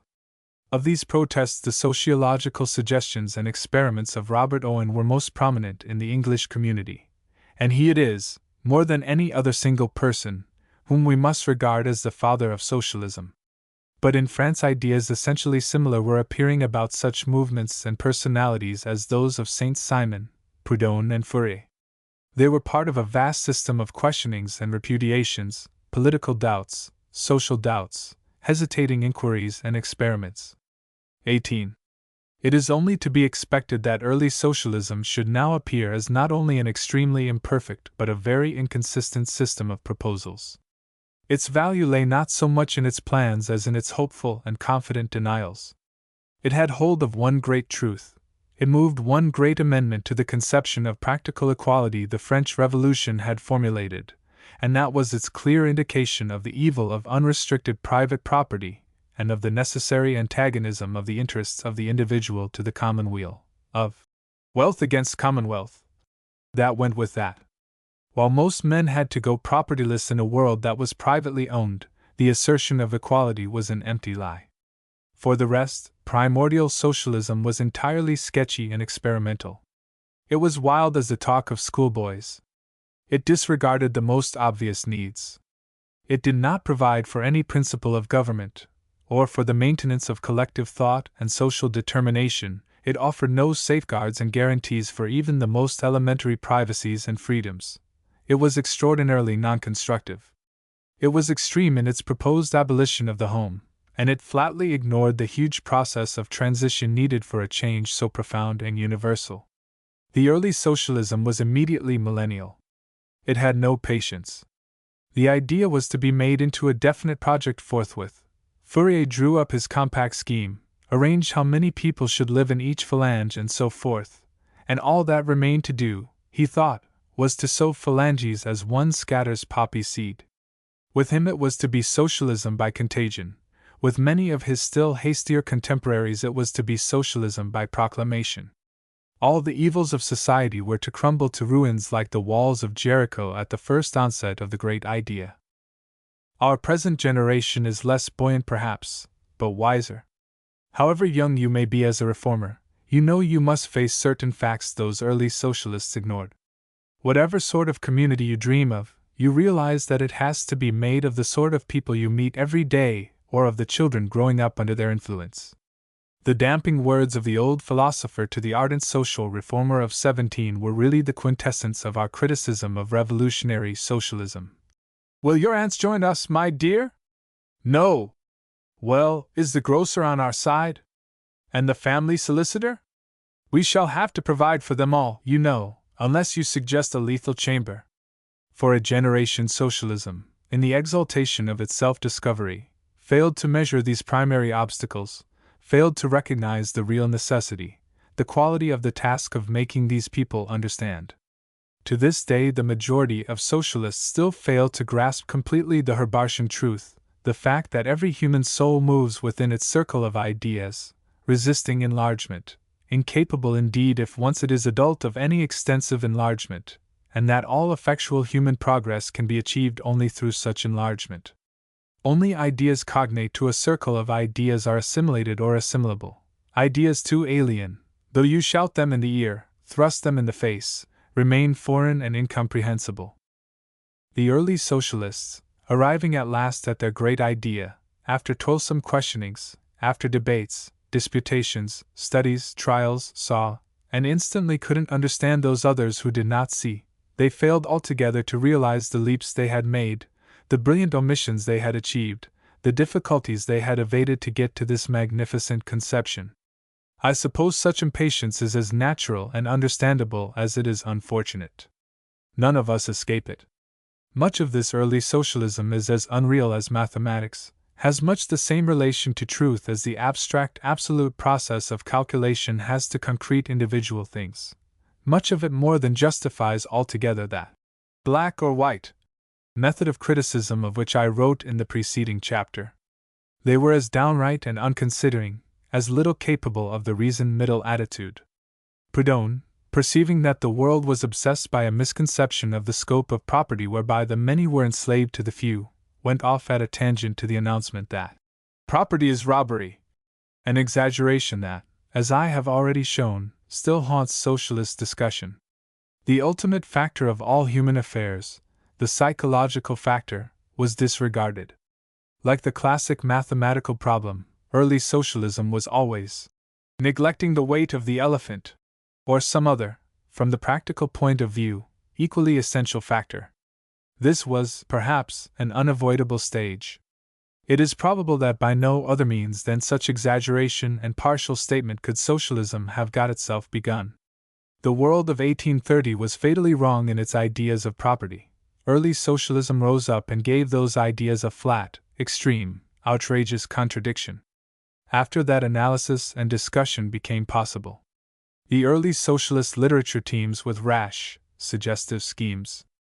It has the fertility, the confusion, the hopefulness, the promise of glowing youth. It is a quarry of ideas, a mine of crude expedients, a fountain of emotions. The abolition of money, the substitution of labor notes, the possibility, justice, and advantage of equalizing upon a time basis the remuneration of the worker, the relation of the new community to the old family, 100 such topics were ventilated, were not so much ventilated as tossed about in an impassioned gale. Much of this earlier socialist literature was like Cabot's book, actually utopian in form. A still larger proportion was utopian in spirit. Its appeal was imaginative, and it aimed to be a plan of a new state as definite and detailed as the plan for the building of a house. It has been the fashion with a number of later socialist writers and speakers, mind struck with that blessed word, evolution, confusing, scientific, a popular epithet to which they aspired, with unimaginative, to sneer at the utopian method, to make a sort of ideal of a leaden practicality. But it does not follow because the utopias produced and the experiments attempted were in many aspects unreasonable and absurd that the method itself is an unsound one. At a certain phase of every creative effort you must cease to study the thing that is, and plan the thing that is not. The early socialisms were only premature plans and hasty working models that failed to work. And it must be remembered when we consider socialism's early extravagancies, that any idea or system of ideas which challenges the existing system is necessarily, in relation to that system, outcast. Mediocre men go soberly on the highroads, but saints and scoundrels meet in the jails. If A and B rebel against the government, they are apt, although they rebel for widely different reasons, to be classed together. They are apt indeed to be thrown together and tempted to sink even quite essential differences in making common cause against the enemy. So that from its very beginning socialism was mixed up, to this day it remains mixed up, with other movements of revolt and criticism, with which it has no very natural connection. There is, for example, the unfortunate entanglement between the socialist theory and that repudiation of any but subjective sexual limitations which is called free love. And there is that still more unfortunate association of its rebellion against orthodox economic theories, with rebellion against this or that system of religious teaching. Several of the early socialist communities, again, rebelled against ordinary clothing, and their women made short hair and bloomers the outward and visible associations of the communistic idea. In Holyoake's History of Cooperation, it is stated that one early experiment was known to its neighbors as the grass-eating atheists of Ham Common. I have done my very best, in Chapter 8, Section 2, to clear the exposition of socialism from these entanglements, but it is well to recognize that these are no corruptions of its teaching, but an inevitable birth infection that has still to be completely overcome. Section 2. Section 2. The comprehensively constructive spirit of modern socialism is very much to seek in these childhood phases that came before Marx. These early projects were for the most part developed by literary men, and by one philosophic businessman, Owen, to whose circle of ideas the conception of state organization and administration was foreign. They took peace and order for granted. They left out the schoolmaster, the judge, and the policeman, as the amateur architect of the anecdote left out the staircase. They set out to contrive a better industrial organization, or a better social atmosphere within the present scheme of things. They wished to reform what they understood, and what was outside their circle of ideas they took for granted, as they took the sky and sea. Not only was their literature utopian literature, about little islands of things begun over again from the beginning, but their activities tended in the direction of utopian experiments equally limited and isolated. Here again a just critic will differ from many contemporary socialists in their depreciation of this sort of work. Owen's experiments in socialized production were of enormous educational and scientific value. They were, to use a mining expert's term, hand specimens of human welfare of the utmost value to promoters. They made factory legislation possible. They initiated the now immense cooperative movement. They stirred commonplace imaginations as only achievement can stir them. They set going a process of amelioration in industrial conditions that will never, I believe, cease again until the socialist state is attained. But apart from Owen and the general advertisement given to socialist ideas, it must be admitted that a great majority of socialist communities have, by every material standard, failed rather than succeeded. Some went visibly insolvent and to pieces, others were changed by prosperity. Some were wrecked by the sudden lapse of the treasurer into an extreme individualism. Essentially, socialism is a project for the species, but these communities made it a system of relationships within a little group, to the world without they had necessarily to turn a competitive face, to buy and sell and advertise on the lines of the system as it is. If they failed, they failed. If they succeeded, they presently found themselves landlords, employers, no more and no less than a corporate individualism. I have described elsewhere 19 the fate of the celebrated Oneida community of New York State, and how it is now converted into an aggressive, wealthy, fighting corporation of the most modern type, employing immigrant labor. 19. Professed and conscious socialism in its earliest stages, then, was an altogether extreme proposition. It was at once imperfect and over-emphatic, and it was confused with many quite irrelevant and inconsistent novelties with regard to diet, dress, medicine, and religion. Its first manifest, acknowledged and labeled fruits were a series of feudal communities. Noyes' History of American Socialisms gives their simple history of births and of fatal infantile ailments. Brook Farm, Fourierite, Phalanges, and the like. But correlated with these extreme efforts, drawing ideas and inspiration from them, was the great philanthropic movement for the amelioration of industrialism, that was, I insist, for all its absence of a definite socialist label in many cases, an equally legitimate factor in the making of the great conception of modern socialism. Socialism may be the child of the French Revolution, but it certainly has one aristocratic Tory grandparent. There can be little dispute of the close connection of Lord Shaftesbury's Factory Acts, that commencement of constructive statesmanship in industrialism, with the work of Owen. The whole Victorian period marks a steady development of social organization out of the cruel economic anarchy of its commencement. The beginnings of public education, adulteration acts, and similar checks upon the extremities of private enterprise. The great successful experiments of cooperative consumers' associations and the development of what has now become a quasi-official representation of labor in the state through the trade unions. Two great writers, Carlyle and Ruskin, the latter a professed socialist, spent their powers in a relentless campaign against the harsh theories of the liberty of property, the gloomy superstitions of political economy that barred the way to any effectual constructive scheme. An enormous work was done throughout the whole Victorian period by socialists and socialistic writers, in criticizing and modifying the average circle of ideas, in bringing conceptions that had once seemed weird, outcast, and altogether fantastic, more and more within the range of acceptable practicality. The first early socialisms were most various and eccentric upon the question of government and control. They had no essential political teaching. Many, but by no means all, were inspired by the democratic idealism of the first French Revolution. They believed in a mystical something that was wiser and better than any individual, the people, the common man. But that was by no means the case with all of them. The Noyes community was a sort of theocratic autocracy. The Saint Simonian tendency was aristocratic. The English socialism that in the Middle Victorian period developed partly out of the suggestions of Owen's beginnings and partly as an independent, fresh outpouring of the struggling goodwill in man, that English socialism that found a voice in Ruskin and in Maurice and Kingsley and the Christian socialists, was certainly not democratic. It kept much of what was best in the public spirit of contemporary English life, and it implied, if it did not postulate a governing class, benevolent and even generous in conception, its exponents betray all too often the ties of social habituations, the limited circle of ideas of English upper and upper middle class life, easy and cultivated, well served and distinctly, most unmistakably, authoritative.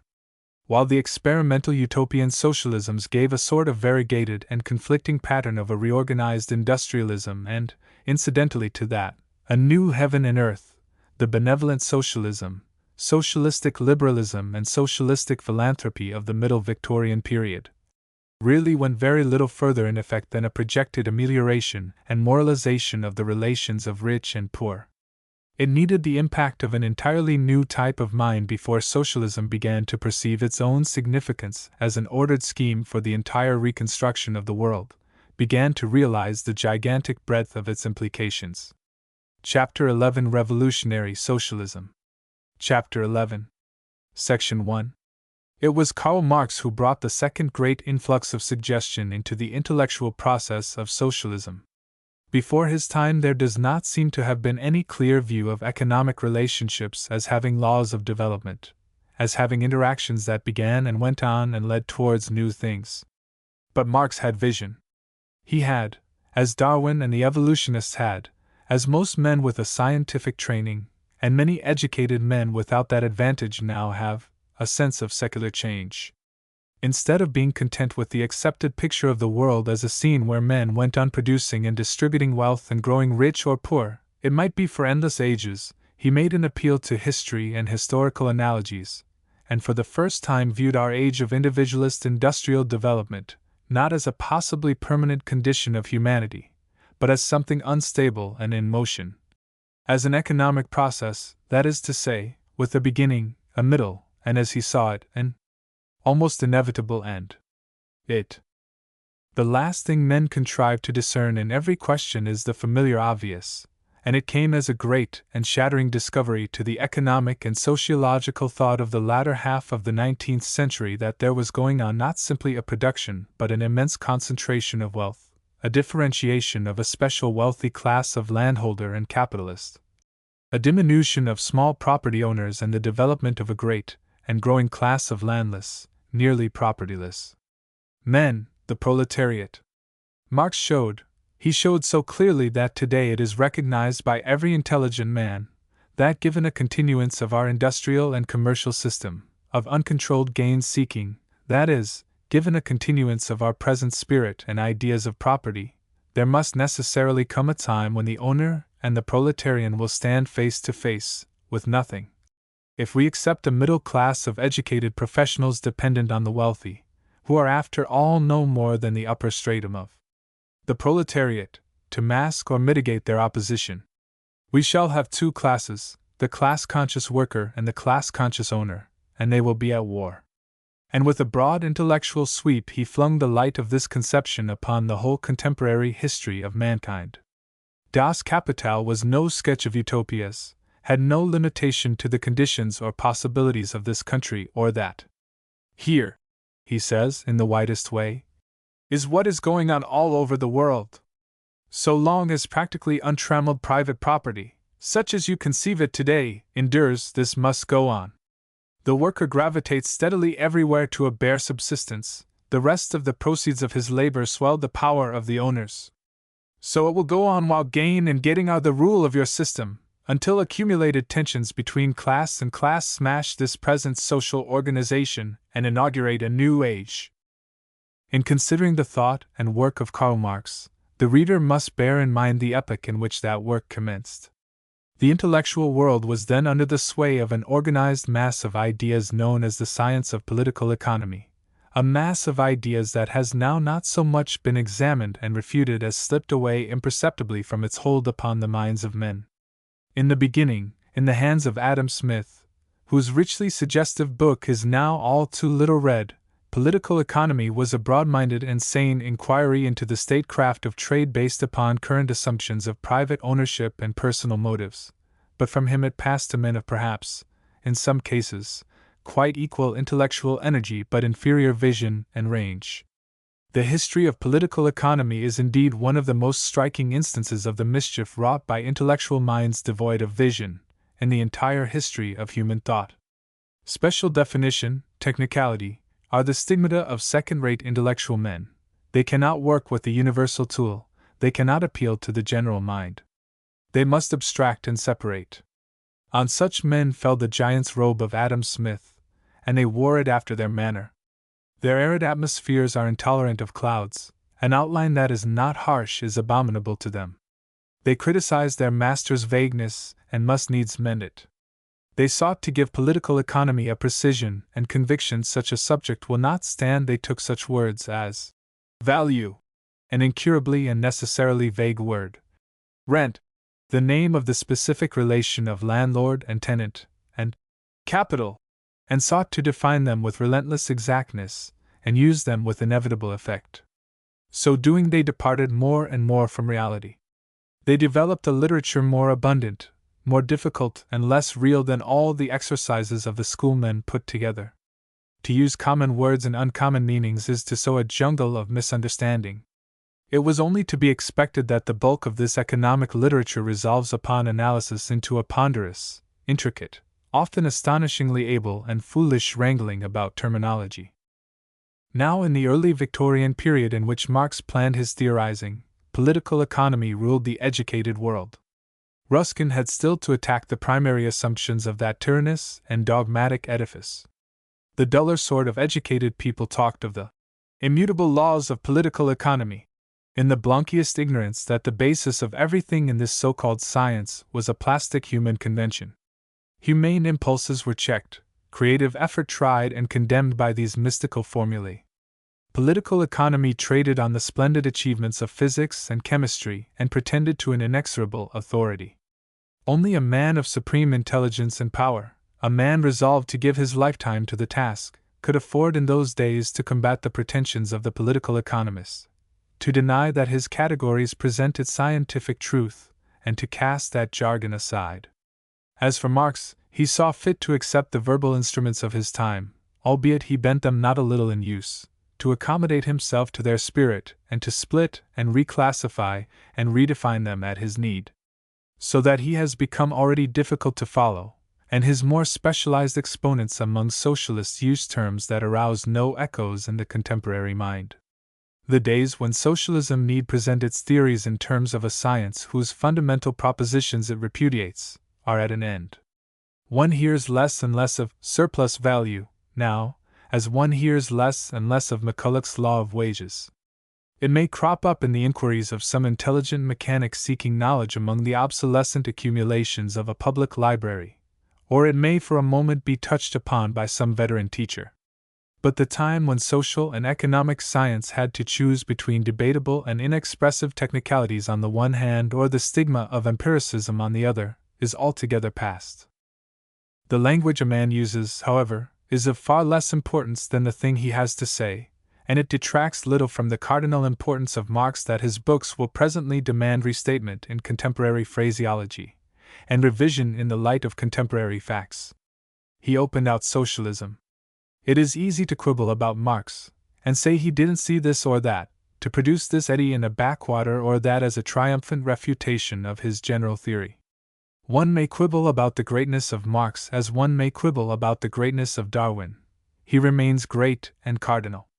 He first saw and enabled the world to see capitalistic production as a world process, passing by necessity through certain stages of social development, and unless some change of law and spirit came to modify it, moving towards an inevitable destiny.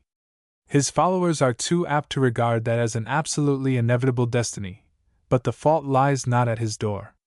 He saw it as socialism. It did not appear to him, as it does to many, that there is a possible alternative to socialism, that the process may give us, not a triumph for the revolting proletariat, but their defeat, and the establishment of a plutocratic aristocracy culminating in imperialism and ending in social disintegration.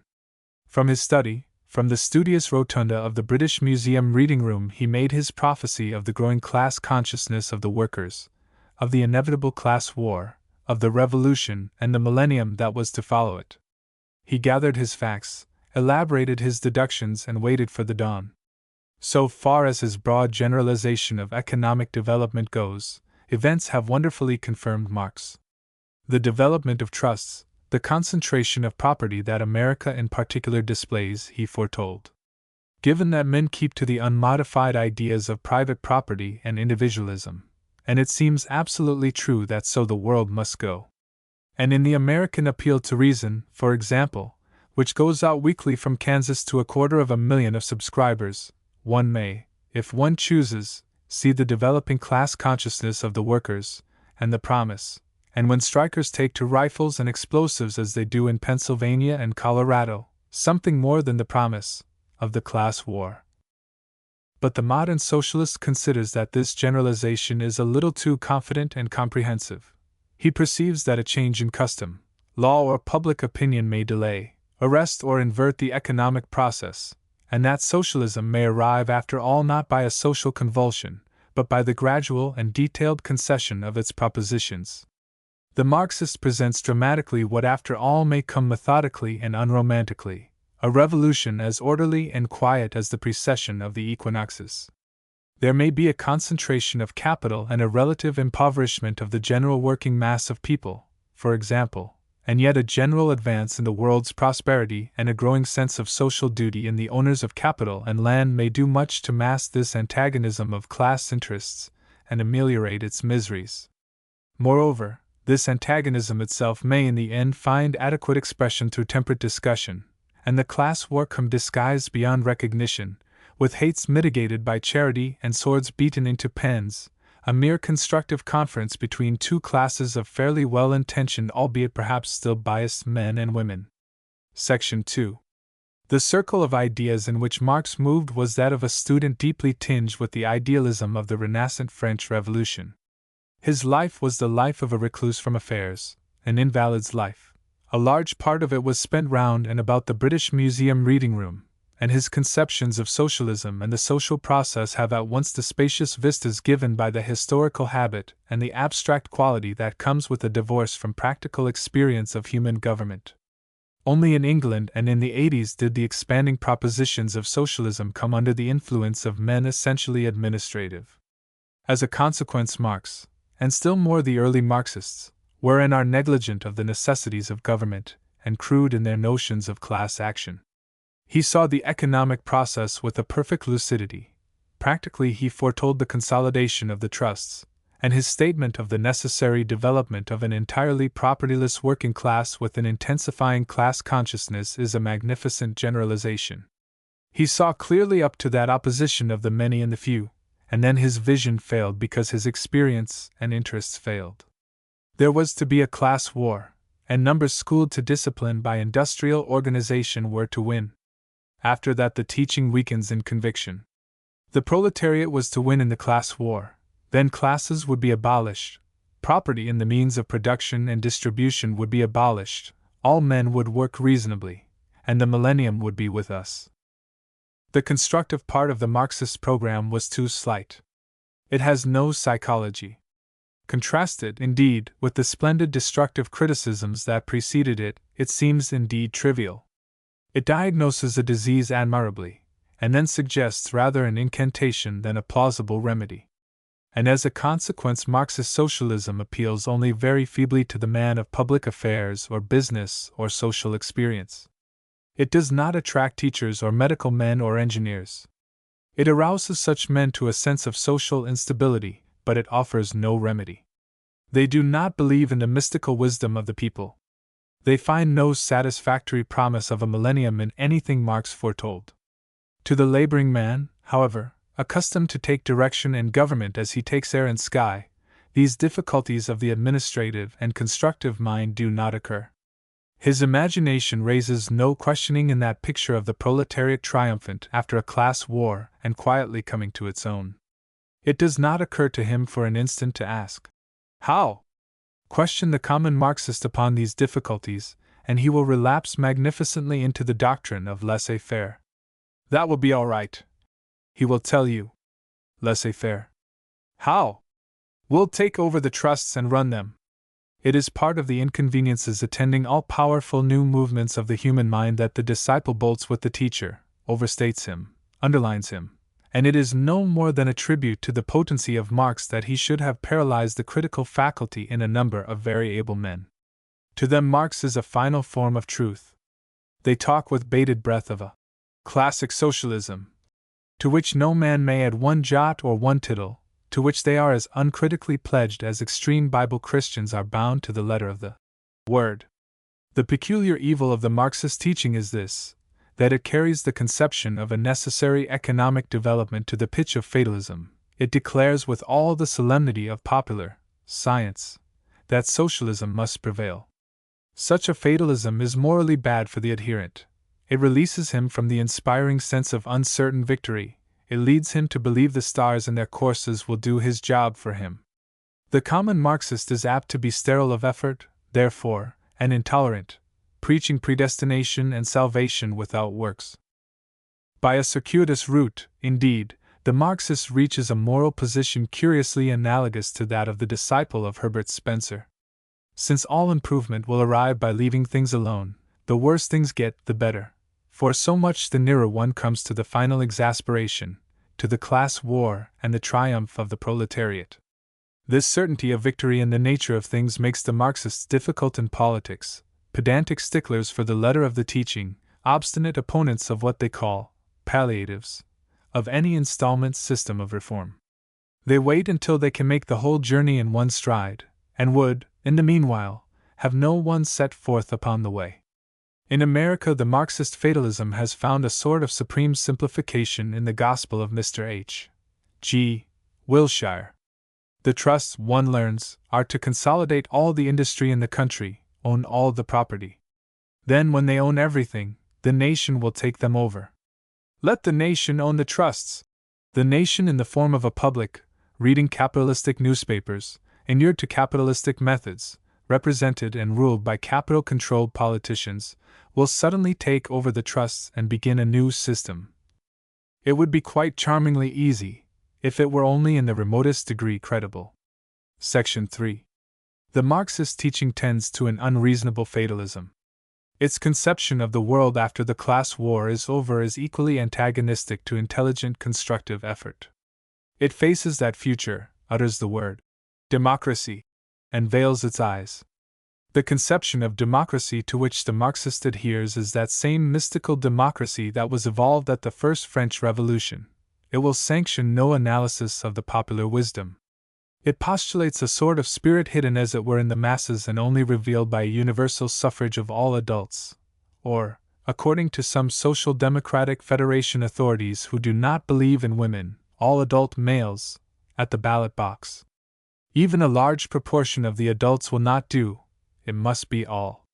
The mysterious spirit that thus peers out and vanishes again at each election is the people, not any particular person, but the quintessence, and it is supposed to be infallible. It is supposed to be not only morally but intellectually omniscient. It will not even countenance the individuality of elected persons. They are to be mere tools, delegates, from this diffused, intangible oracle, the ultimate wisdom.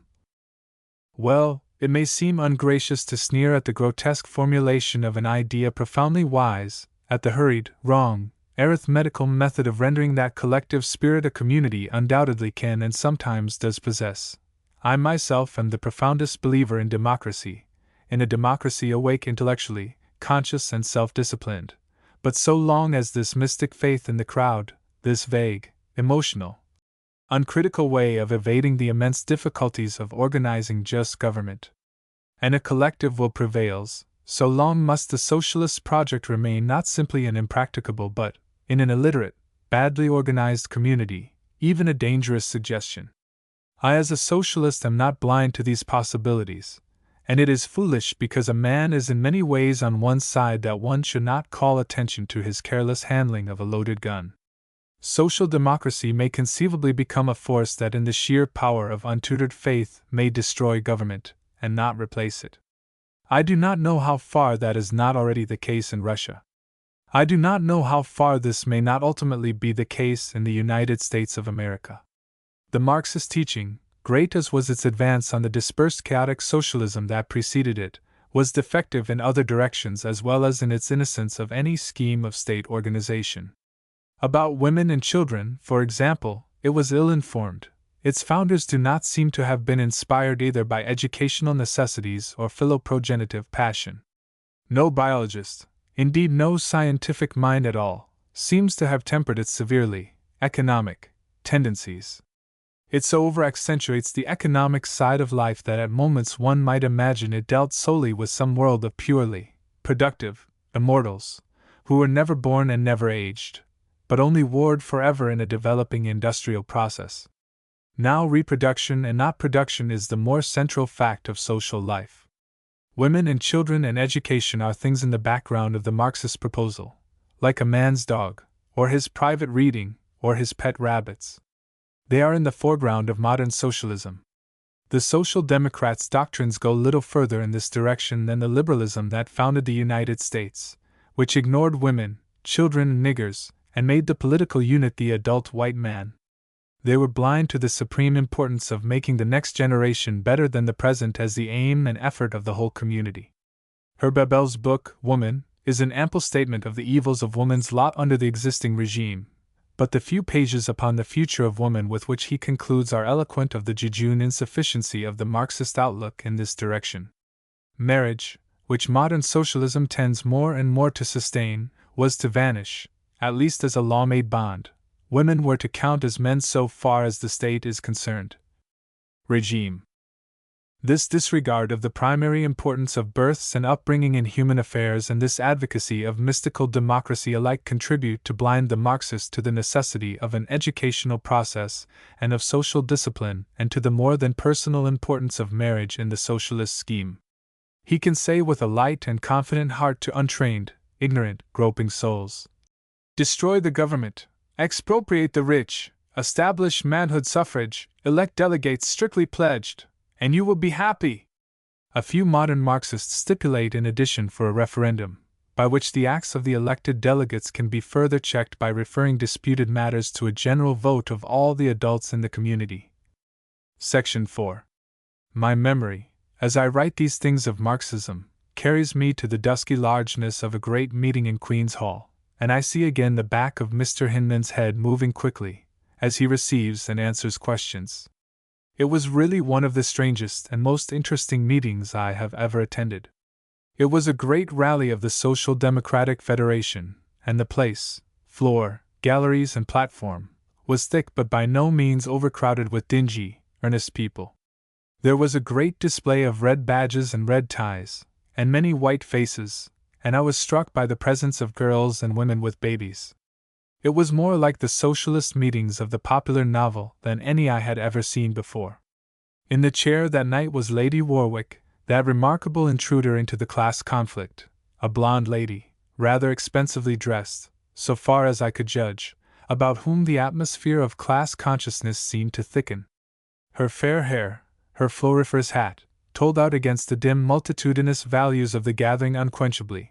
There were moments when one might have fancied it was simply a gathering of village tradespeople about the lady patroness, and at the end of the proceedings, after the red flag had been waved, after the red flag had been sung by a choir and damply echoed by the audience, someone moved a vote of thanks to the Countess in terms of familiar respect that completed the illusion.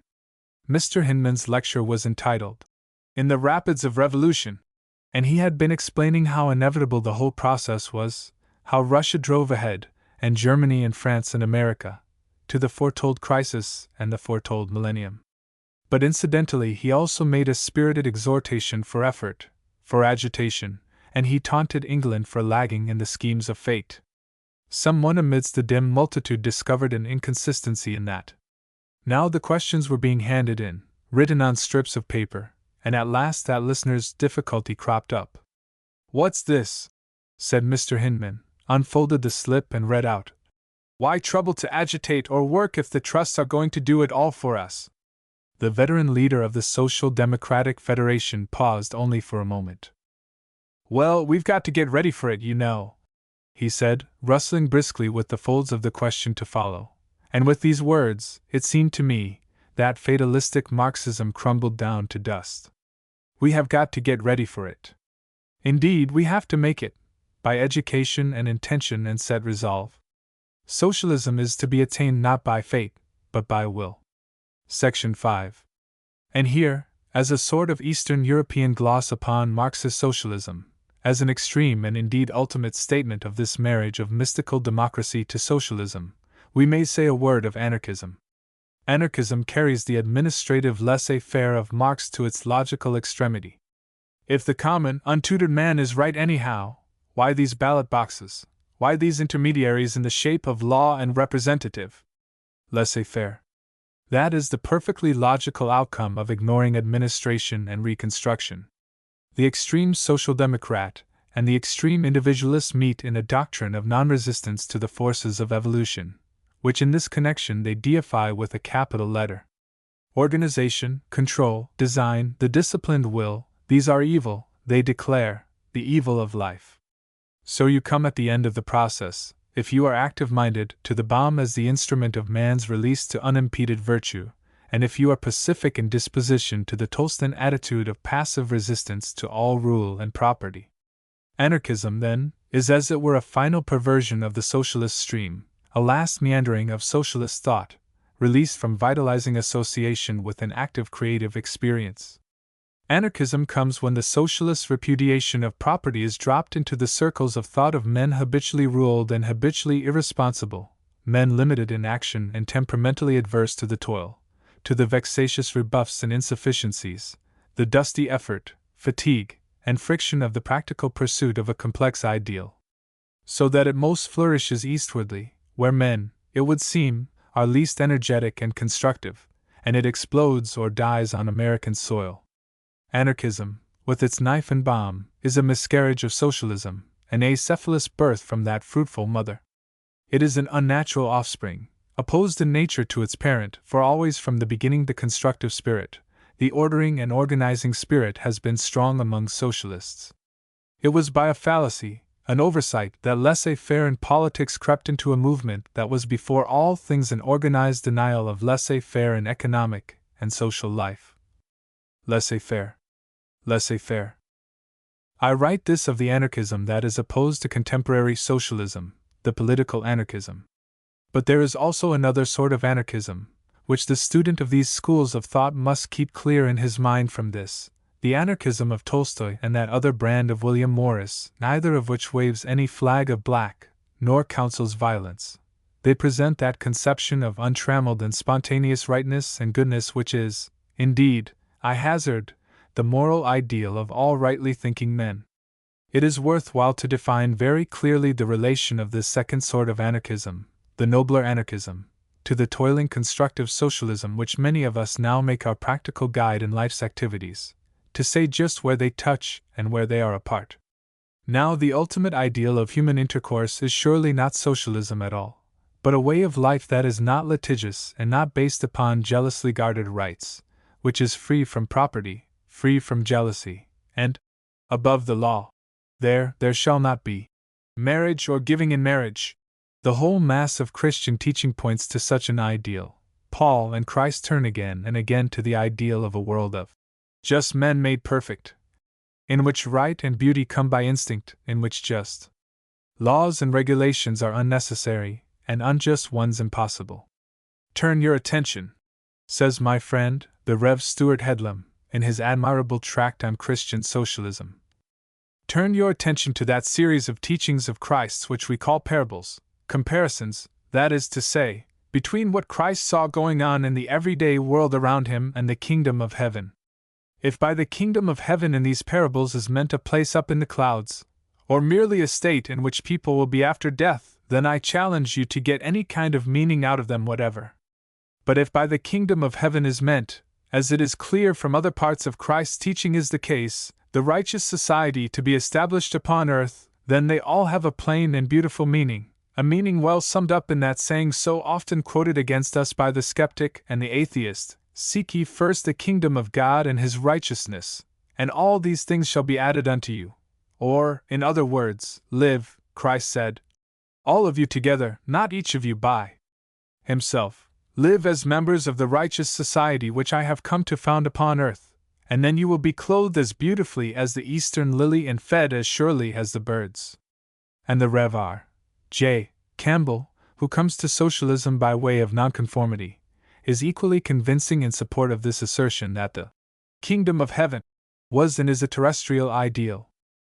This is not simply the Christian ideal of society, it is the ideal of every right-thinking man, of every man with a full sense of beauty.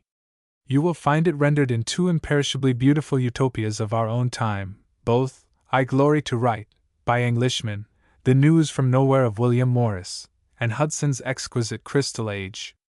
Both these present practically anarchist states, both assume idealized human beings, beings finer, simpler, nobler than the heated, limited and striving poor souls who thrust and suffer among the stresses of this present life.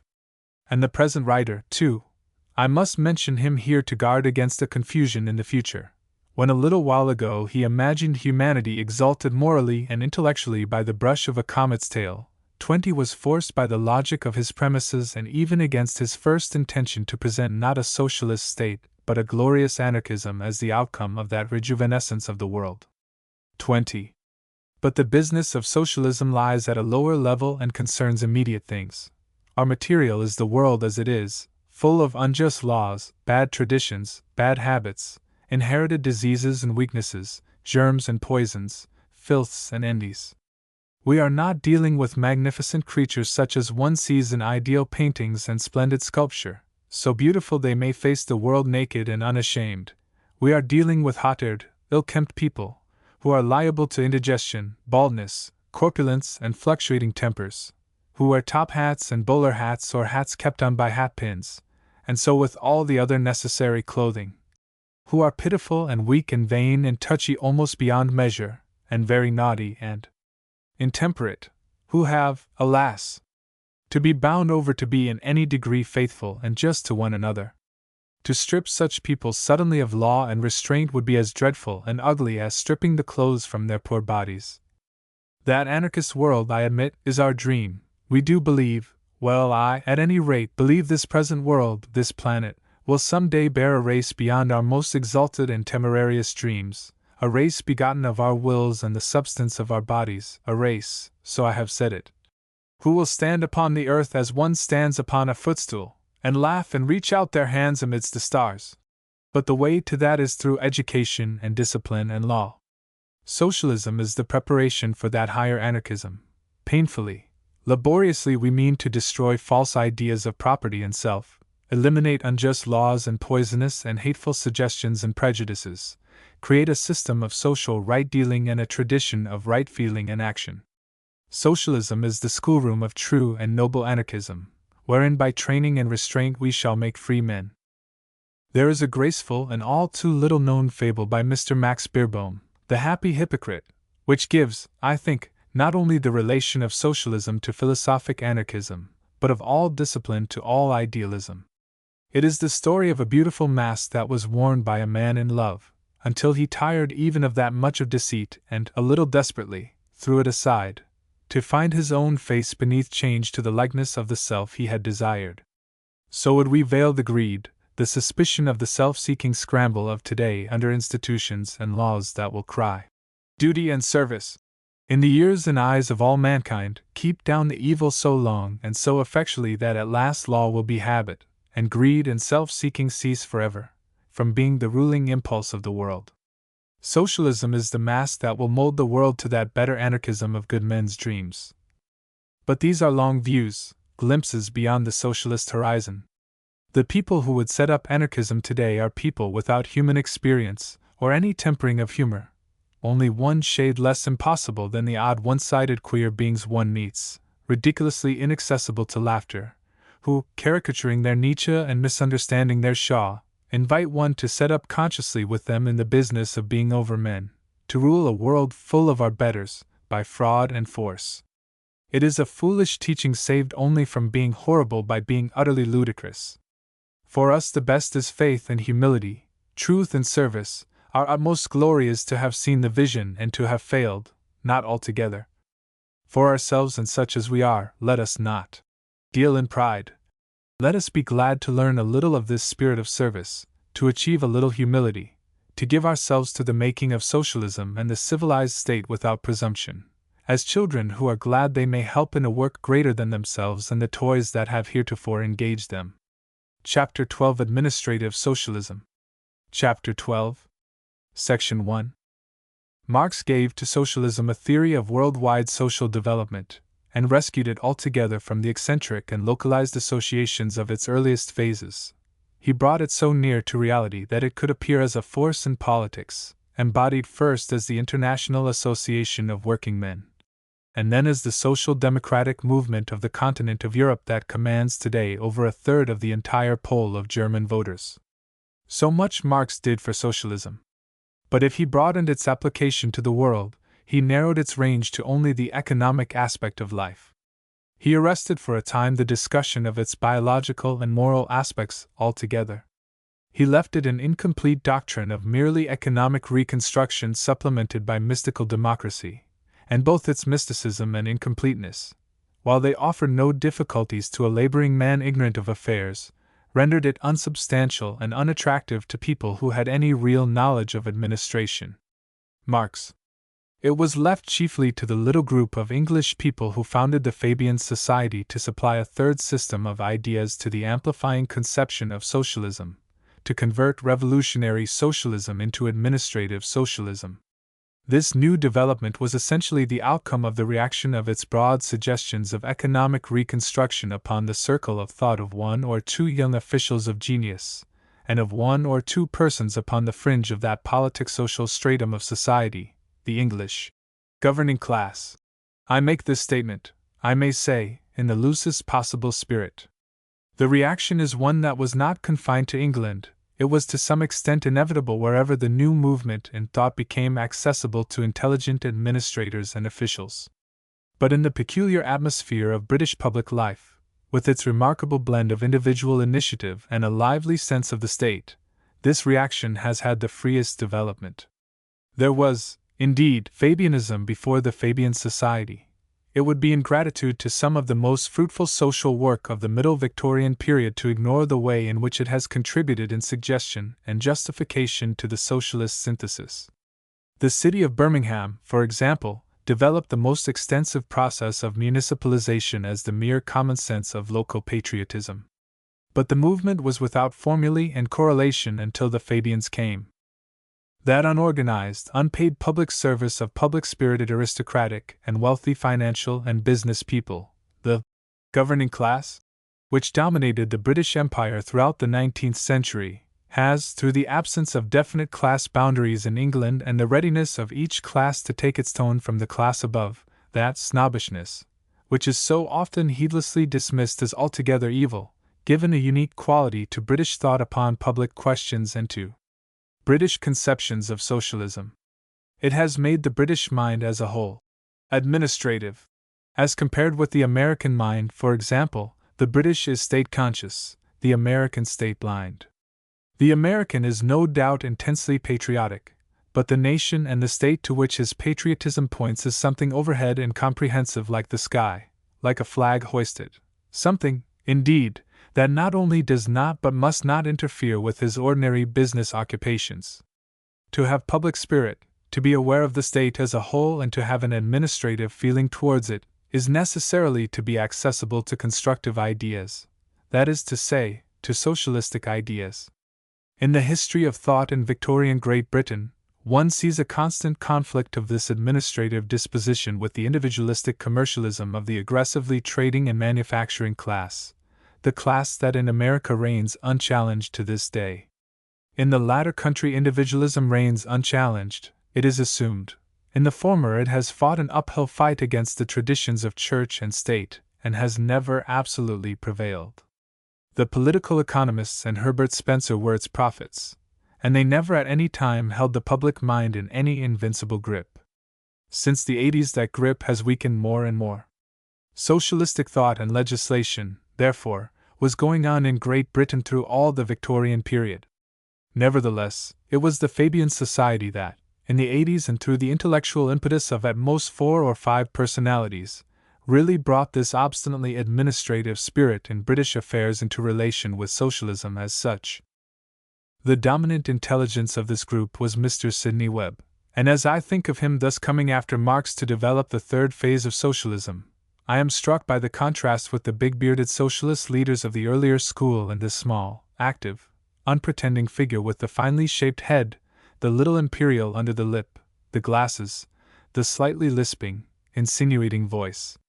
He emerged as a colonial office clerk of conspicuous energy and capacity, and he was already the leader and idea factory of the Fabian Society when he married Miss Beatrice Potter, the daughter of a Conservative Member of Parliament, a girl friend of Herbert Spencer, and already a brilliant student of sociological questions. Both he and she are devotees to social service, living laborious, ordered, austere, incessant lives, making the employment of secretaries their one extravagance, and alternations between research and affairs their change of occupation. A new type of personality altogether they were in the socialist movement, which had hitherto been richer in eloquence than discipline. And during the past 20 years of the work of the Fabian Society through their influence, one dominant question has prevailed. Assuming the truth of the two main generalizations of socialism, taking that statement of intention for granted, how is the thing to be done? They put aside the glib assurances of the revolutionary socialists that everything would be all right when the people came to their own, and so earn for themselves the undying resentment of all those who believe the world is to be effectually mended by a liberal use of chest notes and red flags. They insisted that the administrative and economic methods of the future must be a secular development of existing institutions, and inaugurated a process of study, which has long passed beyond the range of the Fabian Society, broadening out with the organized work of the new University of London, with its special school of economics and political science, and of a growing volume of university study in England and America, to the end that this "how?" should be answered. The broad lines of the process of transition from the present state of affairs to the socialist state of the future, as they are developed by administrative socialism, lie along the following lines. The peaceful and systematic taking over from private enterprise, by purchase or otherwise, whether by the national or by the municipal authorities as may be most convenient, of the great common services of land control, mining, transit, food supply, the drink trade, lighting, force supply, and the like. The peaceful and systematic taking over from private enterprise, by purchase or otherwise, whether by the national or by the municipal authorities as may be most convenient, of the great common services of land control, mining, transit, food supply, the drink trade, lighting, force supply, and the like. Systematic expropriation of private owners by death duties and increased taxation. Systematic expropriation of private owners by death duties and increased taxation. The building up of a great scientifically organized administrative machinery to carry on these enlarging public functions. The building up of a great scientifically organized administrative machinery to carry on these enlarging public functions. A steady increase and expansion of public education, research, museums, libraries, and all such public services. the systematic promotion of measures for raising the school-leaving age, for the public feeding of school children, for the provision of public baths, parks, playgrounds, and the like. A steady increase and expansion of public education, research, museums, libraries, and all such public services. The systematic promotion of measures for raising the school-leaving age, for the public feeding of school children, for the provision of public baths, parks, playgrounds, and the like. The systematic creation of a great service of public health to take over the disorganized confusion of hospitals and other charities, sanitary authorities, officers of health and private enterprise medical men. The systematic creation of a great service of public health to take over the disorganized confusion of hospitals and other charities, sanitary authorities, officers of health and private enterprise medical men. The recognition of the claim of every citizen to welfare by measures for the support of mothers and children and by the establishment of old age pensions. The recognition of the claim of every citizen to welfare by measures for the support of mothers and children and by the establishment of old age pensions. The systematic raising of the minimum standard of life by factory and other labor legislation, and particularly by the establishment of a legal minimum wage. The systematic raising of the minimum standard of life by factory and other labor legislation, and particularly by the establishment of a legal minimum wage. These are the broad forms of the Fabian socialist answer to the question of how, with which the revolutionary socialists were confronted. The diligent student of socialism will find all these proposals worked out to a very practicable-looking pitch indeed in that Bible of administrative socialism, the collected tracts of the Fabian Society, 21, and to that volume I must refer him. The theory of the minimum standard and the minimum wage is explained, moreover, with the utmost lucidity in that socialist classic, Industrial Democracy, by Sidney and Beatrice Webb. It is a theory that must needs be mastered by every intelligent socialist, but it is well to bear in mind that the method of the minimum wage is no integral part of the general socialist proposition, and that it still lies open to discussion and modification. 21. Section 2. Every movement has the defects of its virtues, and it is not, perhaps, very remarkable that the Fabian Society of the 80s and 90s, having introduced the conception of the historical continuity of institutions into the propaganda of socialism, did certainly for a time greatly over-accentuate that conception and draw away attention from aspects that may be ultimately more essential. Beginning with the proposition that the institutions and formulae of the future must necessarily be developed from those of the present, that one cannot start de novo even after a revolution, one may easily end in an attitude of excessive conservatism towards existing machinery. In spite of the presence of such fine and original intelligences as Mr. now Sir Sidney Olivier and Mr. Graham Wallace in the Fabian Councils, there can be no denial that for the first 20 years of its career, Mr. Webb was the prevailing Fabian. Now his is a mind legal as well as creative, and at times his legal side quite overcomes his constructive element. He is extraordinarily fertile in expedients and skillful in adaptation, and with a real horror of open destruction. This statement by no means exhausts him, but it does to a large extent convey the qualities that were uppermost in the earlier years, at any rate, of his influence. His insistence upon continuity pervaded the society, was re-echoed and intensified by others, and developed into something like a mania for achieving socialism without the overt change of any existing ruling body. His impetus carried this reaction against the crude democratic idea to its extremist opposite. Then arose what bites to caricature Webb. From saying that the unorganized people cannot achieve socialism, they passed to the implication that organization alone, without popular support, might achieve socialism. Socialism was to arrive as it were insidiously, de novo. To some minds this new proposal had the charm of a schoolboy's first dark lantern. Socialism ceased to be an open revolution, and became a plot. Functions were to be shifted, quietly, unostentatiously, from the representative to the official he appointed. A bureaucracy was to slip into power through the mechanical difficulties of an administration by debating representatives. And since these officials would by the nature of their positions constitute a scientific bureaucracy, and since socialism is essentially scientific government as distinguished from haphazard government, they would necessarily run the country on the lines of A. pretty distinctly undemocratic socialism. The process went even further than secretiveness in its reaction from the large rhetorical forms of revolutionary socialism.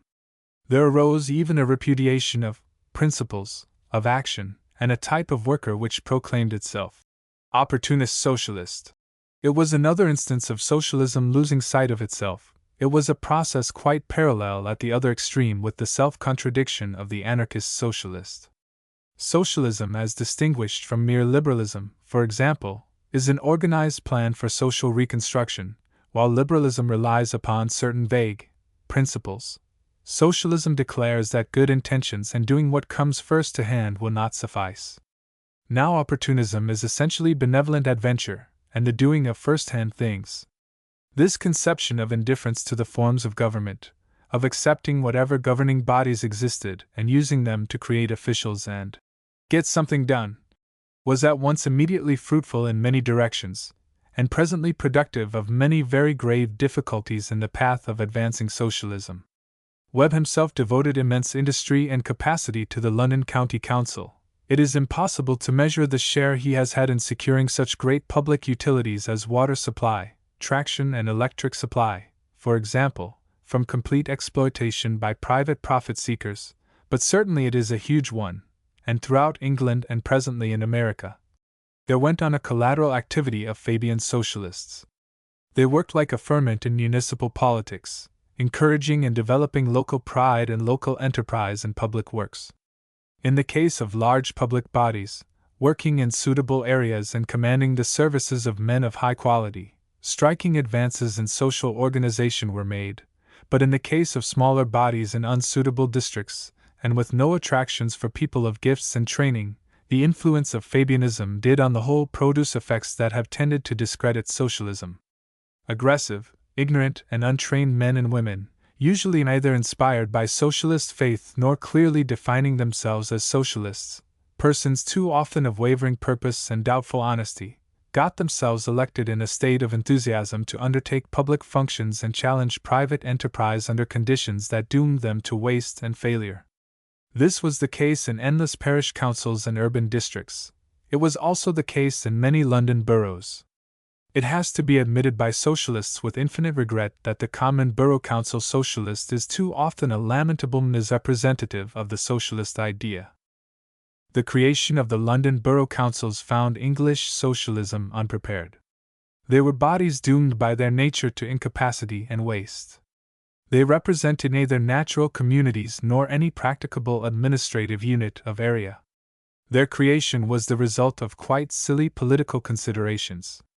The slowness with which socialists have realized that for the larger duties that they wish to have done collectively, a new scheme of administration is necessary, that bodies created to sweep the streets and admirably adapted to that duty may be conspicuously not adapted to supply electric power or interfere with transit, is accountable for much disheartening bungling. Instead of taking a clear line from the outset, and denouncing these glorified vestries as useless, impossible, and entirely unscientific organs, too many socialists tried to claim Bumble as their friend and use him as their tool. And Bumble turned out to be a very bad friend and a very poor tool. In all these matters, the real question at issue is one between the emergency and the implement. One may illustrate by a simple comparison. Suppose there is a need to dig a hole and that there is no spade available. A Fabian with Mr. Webb's gifts becomes invaluable. He seizes upon a broken old cricket bat, let us say, uses it with admirable wit and skill, and presto! There is the hole made and the moral taught that one need not always wait for spades before digging holes. It is a lesson that socialism stood in need of, and which henceforth it will always bear in mind. But suppose we want to dig a dozen holes, it may be worth while to spend a little time in going to beg, borrow, or buy a spade. If we have to dig holes indefinitely, day after day, it will be sheer foolishness sticking to the bat. It will be worth while then not simply to get a spade, but to get just the right sort of spade in size and form that the soil requires, to get the proper means of sharpening and repairing the spade, to ensure a proper supply. Or to point the comparison, the reconstruction of our legislative and local government machinery is a necessary preliminary to socialization in many directions. Mr. Webb has very effectually admitted that, is in fact himself leading us away from that by taking up the study of local government as his principal occupation, but the typical Webbite of the Fabian society, who is very much to Webb what the Marxist is to Marx, entranced by his leader's skill, still clings to a caricature distortion of this earlier Fabian ideal. He dreams of the most foxy and wonderful digging by means of box lids, tablespoons, dish covers, anything but spades designed and made for the job in hand, just as he dreams of an extensive expropriation of landlords by a legislature that includes the present unreformed House of Lords. Section 3. It was only at the very end of the 19th century that the Fabian socialist movement was at all quickened to the need of political reconstruction as extensive as the economic changes it advocated, and it is still far from a complete apprehension of the importance of the political problem. To begin with, Mr. and Mrs. Webb, having completed their work on labor regulation, took up the study of local government and commenced that colossal task that still engages them, their book upon English local government, of which there has as yet appeared, 1907, only one volume out of 7. Immense as this service is, it is only one part of conjoined activities that will ultimately give constructive social conceptions an enormous armory of scientifically arranged fact. As the outcome of certain private experiences, the moral of which was pointed by discussion with Mr. and Mrs. Webb, the present writer in 1902 put before the Fabian Society a paper on administrative areas. 22 in which he showed clearly that the character and efficiency and possibilities of a governing body depend almost entirely upon the suitability to its particular function of the size and quality of the constituency it represents, and the area it administers. This may be stated with something approaching scientific confidence. A local governing body for too small an area or elected upon an unsound franchise cannot be efficient. But obviously, before you can transfer property from private to collective control, you must have something in the way of a governing institution which has a reasonably good chance of developing into an efficient controlling body. The leading conception of this administrative area paper appeared subsequently running through a series of tracts, the New Heptarchy series, in which one finds it applied first to this group of administrative problems and then to that. 23 These tracts are remarkable if only because they present the first systematic recognition on the part of any organized socialist body of the fact that a scientific reconstruction of the methods of government constitutes not simply an incidental but a necessary part of the complete socialist scheme. The first recognition of the widening scope of the socialist design that makes it again a deliberately constructive project. 24. 22. 23. 24. It is only an initial recognition, a mere first raid into a great and largely unexplored province of study. This province is in the broadest terms, social psychology. A huge amount of thought, discussion, experiment is to be done in this field, needs imperatively to be done before the process of the socialization of economic life can go very far beyond its present attainments. Except for these first admissions, socialism has concerned itself only with the material reorganization of society and its social consequences, with economic changes and the reaction of these changes on administrative work. It has either accepted existing intellectual conditions and political institutions as beyond its control or assumed that they will obediently modify as economic and administrative necessity dictates. Declare the social revolution, we were told in a note of cheery optimism by the Marxist apostles, and political institutions will come like flowers in May. Achieve your expropriation, said the early Fabians, get your network of skilled experts spread over the country, and your political forms, your public opinion, your collective soul will not trouble you. The student of history knows better. These confident claims ignore the psychological factors in government and human association. They disregard a jungle of difficulties that lie directly in our way.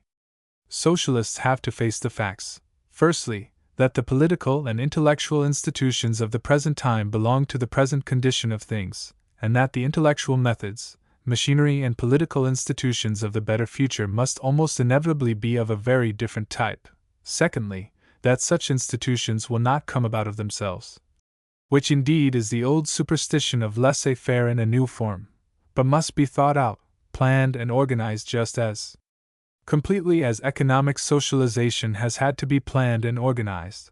And thirdly, that so far socialism has evolved scarcely any generalizations even that may be made the basis of new intellectual and governmental, as distinguished from administrative, methods. It has preached collective ownership and collective control, and it has only begun to recognize that this implies the necessity of a collective will and new means and methods altogether for the collective mind. Laissez-faire. The administrative socialism which Mr. Webb and the Fabian Society developed upon a modification of the broad generalizations of the Marx phase, is as it were no more than the first courses above those foundations of socialism. It supplies us with a conception of methods of transition and with a vision of a great and disciplined organization of officials, a scientific bureaucracy appointed by representative bodies of diminishing activity and importance, and coming to be at last the real working control of the socialist state. But it says nothing of what is above the officials, what drives the officials. It is a palace without living rooms, with nothing but offices, a machine, as yet unprovided with a motor. No doubt we must have that organization of officials if we mean to bring about a socialist state, but the mind recoils with something like terror from the conception of a state run and ruled by officials, terminating in officials, with an official as its highest expression. One has a vision of a community with blue books instead of a literature, and inspectors instead of a conscience. The mystical democracy of the Marxists, though manifestly impossible, had in it something attractive, something humanly and desperately pugnacious and generous, something indeed heroic. The bureaucracy of the Webbite, though far more attainable, is infinitely less inspiring. But that may be because the inspiring elements remain to be stated rather than that these practical constructive projects are in their nature, and incurably, hard and narrow. Instead of a gorgeous flare in the darkness, we have the first cold onset of daylight heralding the sun. If the letter of the teaching of Mr. and Mrs. Webb is bureaucracy, that is certainly not the spirit of their lives. The earlier socialists gave socialism substance, rudis indigestic moles, but noble stuff. Administrative socialism gave it a physical structure and nerves, defined its organs and determined its functions. It remains for the socialist of today to realize in the shaping body of the civilized state of the future the breath of life already unconfessedly there. To state in clear terms the reality for which our plans are made, by which alone they can be realized, that is to say, the collective mind of humanity, the soul and moral being of mankind. Rudis indigestic moles. Chapter 13 Constructive Socialism. Chapter 13. Section 1. Such a group of ideas and motives as socialism, fundamentally true as it is to the needs of life, and arising as it does from the inevitable suggestion of very widely dispersed evils and insufficiencies, does not spring from any one source, nor develop along any single line. It appears as a smoldering fire appears, first here, then there, first in one form of expression and then another, now under this name and now under that. Such the manifest new possibilities created by the progress of applied science, the inevitable change of scale and of the size and conception of a community that arises out of them, necessitate at least the material form of socialism, that is to say, the replacement of individual action by public organization, in spite of 100 vested interests. The age that regarded Herbert Spencer as its greatest philosopher, for example, was urged nevertheless, unwillingly and protestingly but effectually, through phase after phase of more and more coordinated voluntary effort, until at last it had to undertake a complete system of organized free public primary education. There the moving finger of change halts not a moment. Already it is going on to secondary education, to schemes for a complete public educational organization from reformatory school up to professorial chair. The practical logic of the case is invincible. So, too, the public organization of scientific research goes on steadily against all prejudices and social theories, and in a very different field, the plain inconveniences of a private control of traffic in America and England alike force the affected property owners whose businesses are hampered and damaged towards the realization that freedom of private property, in these services at least, is evil and must end. As the proofs of these pages pass through my hands comes the news of Mr. Lloyd George's settlement of the dispute between railway directors and employees by the establishment of a method of compulsory arbitration. Then, again, the movement for public sanitation and hygiene spreads and broadens, and the natural alarm of even the most conservative at the falling birth rate and the stationary infantile death rate is evidently ripening for an advance towards public control and care even in the relation of child to parent, the most intimate of all personal affairs. Inevitably all such movements must coalesce. Their spirit is one, the spirit of construction, and inevitably their coalescence will take the form of a wide and generous restatement of socialism. Nothing but a broader understanding of the broadening propositions of socialism is needed for that recognition now. Socialism, indeed, does not simply look, it appeals to the constructive professions at the present time, to the medical man, the engineer, the architect, the scientific agriculturist. Each of these sorts of men, in just so far as he is concerned with the reality of his profession, in just so far as he is worthy of his profession, must resent the considerations of private profit, of base economies, that constantly limit and spoil his work and services in the interests of a dividend or of some financial maneuver.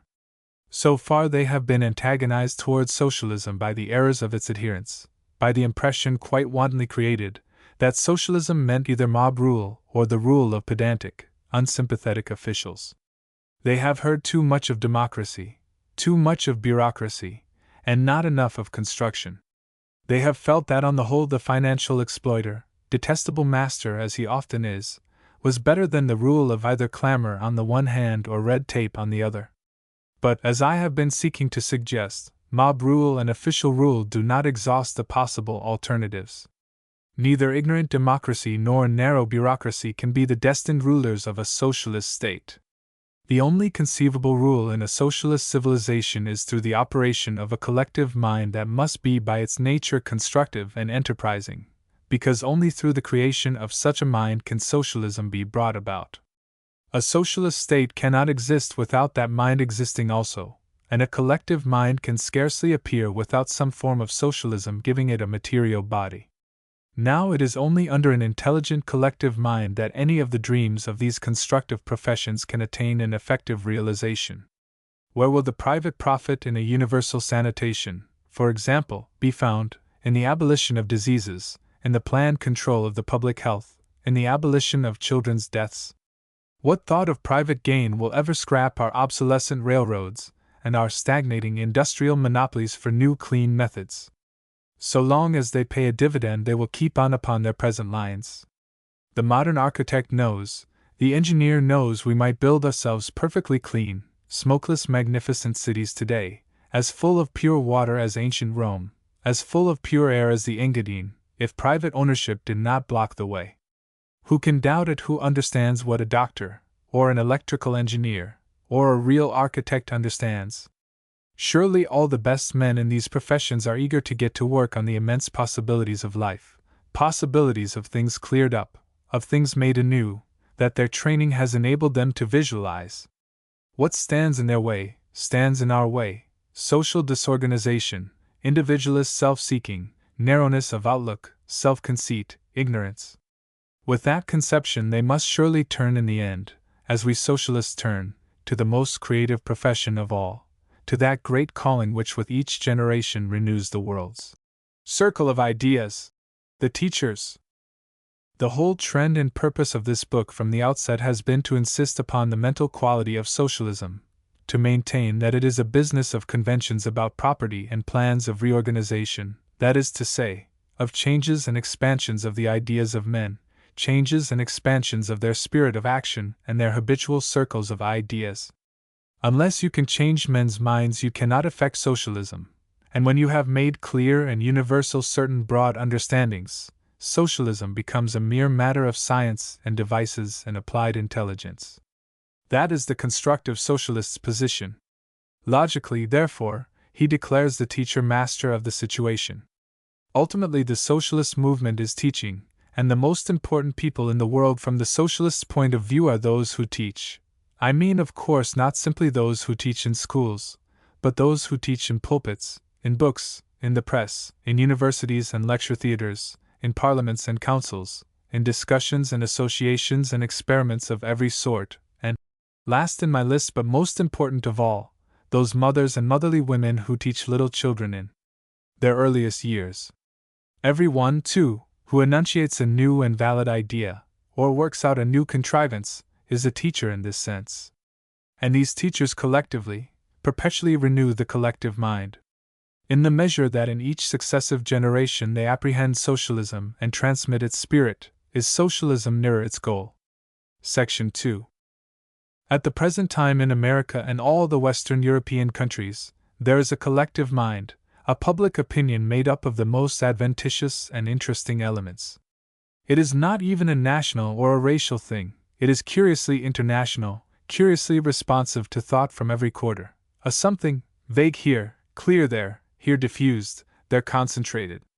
It demands the closest attention from socialists, this something which is so hard to define and so impossible to deny, civilized feeling, the thought of our age, the mind of the world.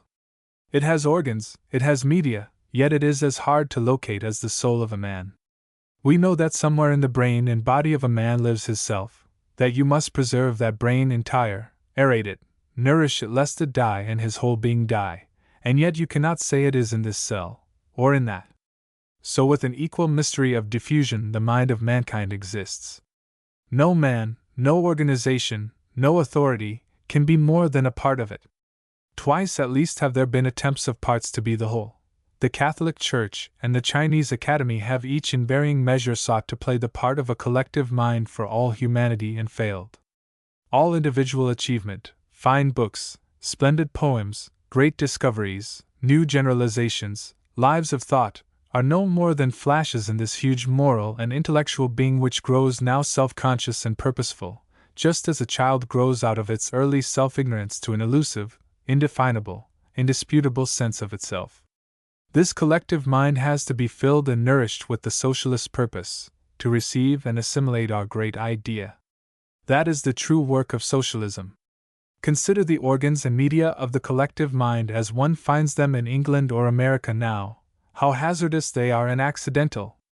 At the basis of this strange thought process is the intelligence of the common man, once illiterate and accessible only to the crude, inarticulate influences of talk and rumor, now rapidly becoming educated, or at any rate educated to the level of a reader and writer, and responding more and more to literary influences.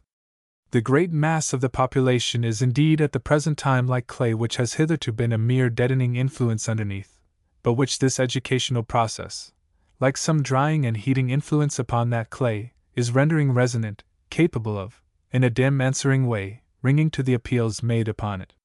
Reaching through this mass, appealing to it in various degrees at various levels and to various ends, there are a number of systems of organizations of unknown value and power. Its response, such as it is, robbed by multitudinousness of any personality or articulation, is a broad emotional impulse. Above this fundamental mass is the growing moiety which has a conscious thought process, of a sort. Its fundamental ideas, its preconceptions, are begotten of a mixture of social traditions learnt at home and in school and from the suggestions of contemporary customs and affairs. But it reads and listens more or less. And scattered through this, here and there, are people really learning, really increasing and accumulating knowledge, really thinking and conversing, the active mind cells, as it were, of the world. Their ideas are conveyed into the mass much as impulses are conveyed into an imperfectly innervated tissue. They are conveyed by books and pamphlets, by lecturing, by magazine articles and newspaper articles, by the agency of the pulpit, by organized propaganda, by political display and campaigns. The gross effect is considerable, but it is just as well that the socialists should look a little closely at the economic processes that underlie these intellectual activities at the present time. Except for the universities and much of the public educational organization, except for a few pulpits endowed for good under conditions that limit freedom of thought and expression, except for certain needy and impecunious propagandas, the whole of this apparatus of public thought and discussion today has been created and is sustained by commercial necessity. For example, consider what is, I suppose, by far the most important vehicle of ideas at the present time, which for a huge majority of adults is the sole vehicle of ideas, the newspaper. It is universal because it is cheap, and it is cheap because the cost of production is paid for by the advertisements of private enterprise. The newspaper is to a very large extent parasitic upon competition. Its criticism, its discussion, its correspondence, are, from the business point of view, written on the backs of puffs of competing tobaccos, soaps, medicines, and the like. No newspaper could pay upon its sales alone, and the same thing is true of most popular magazines and weekly publications. It is highly probable that whatever checks public advertisement in other directions, the prohibition of bill posting upon hoardings, for example, the protection of scenery, railway carriages, and architecture from the advertiser, stimulates the production of attractive literature. Necessarily, what is published in newspapers and magazines must be acceptable to advertising businesses and not too openly contrary to their interests. With that limitation, the newspapers provide a singularly free and various arena for discussion at the present time. It must, however, be obvious that to advance towards socialism is, if not to undermine the newspaper altogether, at least to change very profoundly this material vehicle of popular thought. The newspaper disseminates ideas. So, too, does the book and the pamphlet, and so far as these latter are concerned, their distribution does not at present rest in the same degree upon their value as vehicles of advertisement. They are saleable things unaided. The average book of today at its nominal price of 6 shillings pays in itself and supports its producers. So in a lesser degree does the sixpenny pamphlet, but neither book nor pamphlet reach so wide a public as the halfpenny and penny press. The methods and media of the book trade have grown up, no man designing them, they change, and no one is able to foretell the effect of their changes.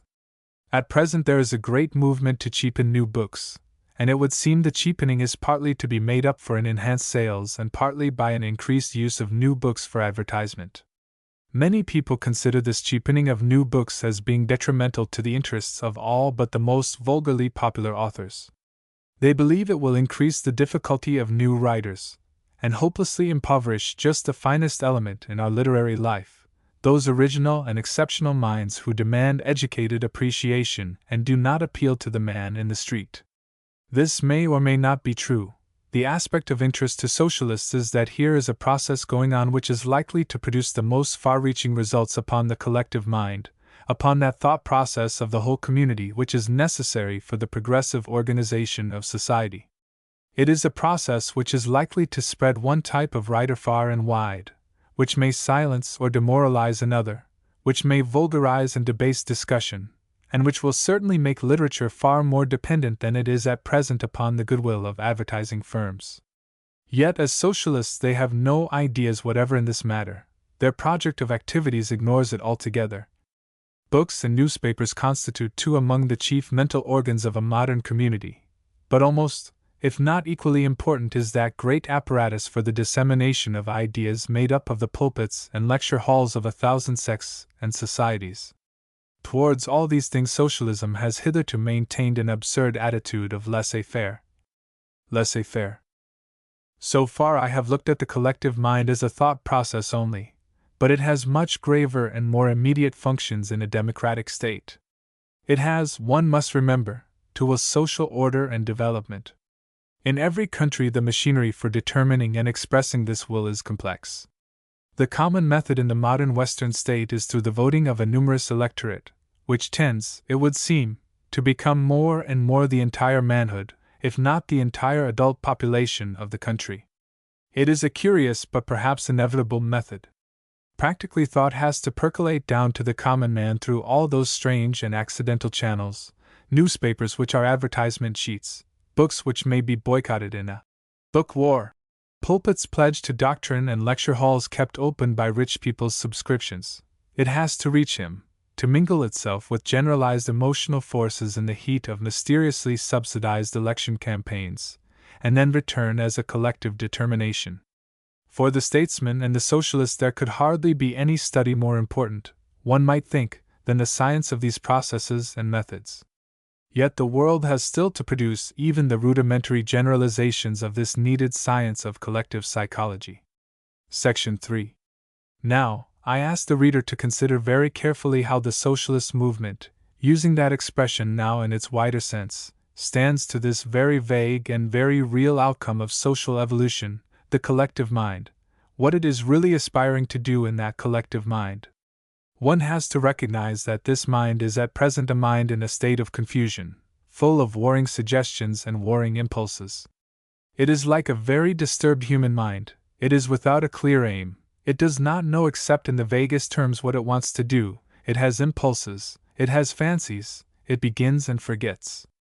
In addition, it is afflicted with a division within itself that is strictly analogous to that strange mental disorder, which is known to psychologists as multiple personality. It has no clear conception of the whole of itself. It goes about forgetting its proper name and address. Part of it thinks of itself as one great being, as, let us say, Germany. Another thinks of itself as Catholicism, another as the white race, or Judea. At times one might deem the whole confusion not so much a mind as incurable dementia, a chaos of mental elements, haunted by invincible and mutually incoherent fixed ideas. This you will remember is the gist of that melancholy torso of irony, Flaubert's Bavard et Pécuchet. In its essence, the socialist movement amounts to this. It is an attempt in this warring chaos of a collective mind to pull itself together, to develop and establish a governing idea of itself. It is like a man saying to himself resolutely, "What am I? What am I doing with myself? Where am I drifting?" And making an answer, hesitating at first, crude at first, and presently clear and lucid. The socialist movement is from this point of view no less than the development of the collective self-consciousness of humanity. Necessarily, therefore, it must be international as well as outspoken, making no truce with prejudices against race and color. These national and racial collective consciousnesses of today are things as vague, as fluctuating as mists or clouds. They melt, dissolve into one another, they coalesce, they split. No clear isolated national mind can ever maintain itself under modern conditions. Even the mind of Japan now comes into the common melting pot of thought. We socialists take up today the assertion the early Christians were the first to make, that mankind is of one household and one substance. The Samaritan who stoops to the wounded stranger by the wayside are brother rather than that Levite. In a very different sense, indeed, the socialist propaganda must be the germ of the collective self-consciousness of mankind in the coming time. If the purpose of socialism is to prevail, its scattered writings, its dispersed, indistinct and confused utterances must increase in height and breadth and range, increase in power and service, gather to themselves every means of expression, grow into an ordered system of thought, art, literature, and will. The socialist propaganda of today must beget the whole public opinion of tomorrow or fail. The socialists must play the part of a little leaven to leaven the whole world. If they do not leaven it, then they are altogether defeated. Section 4. Now, this conception of socialism as being ultimately a moral and intellectual synthesis of mankind from which fresh growth may come, sets a fresh test of value upon all the activities of the socialist, and opens up altogether new departments for research. Let us face the peculiar difficulty of the socialist position. We propose to destroy the competitive capitalistic system that owns and sustains our present newspapers, gives and leaves money to universities, endows fresh pulpits, publishes, advertises, and buys books. We have to ask, as reasonable creatures, what new media we propose to give in the place of these accidental and unsatisfactory methods of distributing and exchanging thought. It would almost seem as though current socialism breathes public opinion as the Middle Ages breathed air, without realizing that it existed, that it might be vitiated or withheld. And so we are beyond the range of prepared and digested socialist proposals here altogether. It is still open to the anti-socialist to allege that socialism may incidentally destroy itself by choking the channels of its own thinking, and the socialist has still to reply in vague general terms. We must ensure the continuity of the collective mind. That is manifestly a primary necessity for socialism. The attempt to realize the Marxist idea of a democratic socialism without that might easily fail into the abortive birth of an acephalous monster. The secular development of administrative socialism give the world over to a bureaucratic mandarinate, self-satisfied, interfering and unteachable, with whom wisdom would die. And yet we socialists can produce in our plans no absolute bar to these possibilities. Here I can suggest only in the most general terms methods and certain principles. They need to be laid down as vitally necessary to socialism, and so far they have not been so laid down. They have still to be incorporated in the socialist creed. They are essentially principles of that liberalism out of whose generous aspirations socialism sprang, but they are principles that even today, unhappily, do not figure in the fundamental professions of any socialist body. The first of these is the principle of freedom of speech, the second, freedom of writing, and the third, universality of information. In the civilized state, everyone must be free to know, knowledge must be patent and at hand, and anyone must be free to discuss, write, suggest, and persuade. These freedoms must be guarded as sacred things. It is not in the untutored nature of man to respect any of these freedoms. It is not in the bureaucratic habit of mind. Indeed, the desire to suppress opinions adverse to our own is almost instinctive in human nature. It is an instinct we have to conquer. Fair play in discussion is sustained by a cultivated respect, by a correction of natural instinct. Men need to be trained to be jealous of obscurantism, of unfair argument, of authoritative interference with opinion when that opinion is against them. In England, such a jealousy does already largely exist. It has been cultivated with us since the 17th century at least. America, it seemed to me during my short visit to the States, has somewhat retrograded from its former British standard in this respect. There is a crude majority tyranny in the matter of publication, an un-English disposition to boycott libraries, books, authors, and publications upon petty issues, a growing disposition to discriminate in the mails against unpopular views. These interferences with open statement and discussion are decivilizing forces.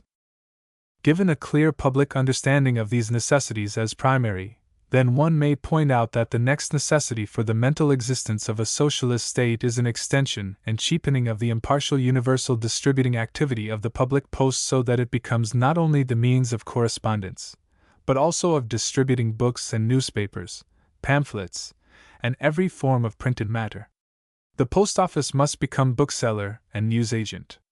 In France, this is already the case with the press, and newspapers are handed in not by the newsboy but by the public mail. In England, Messrs. Smith and Moody, and so forth, may censor what they like among periodicals or books. The remedy is more toilsome and vexatious than the injury. Neither England nor America has any security against finding its public supply of magazines or literature suddenly choked by the maneuvers of some blackmailing book or news trust squalidly fighting author or publisher for an increase in its proportion of profits, or interested in financial exploitations liable to exposure. Neither country is secure against the complete control of its channels of thought by some successful monopolistic adventurer. The socialist state will not for a moment permit such risks as these. It must certainly be a ubiquitous newsender and bookseller. The ordinary newsender and bookseller must become an impartial state official, working for a sure and comfortable salary instead of for precarious profits.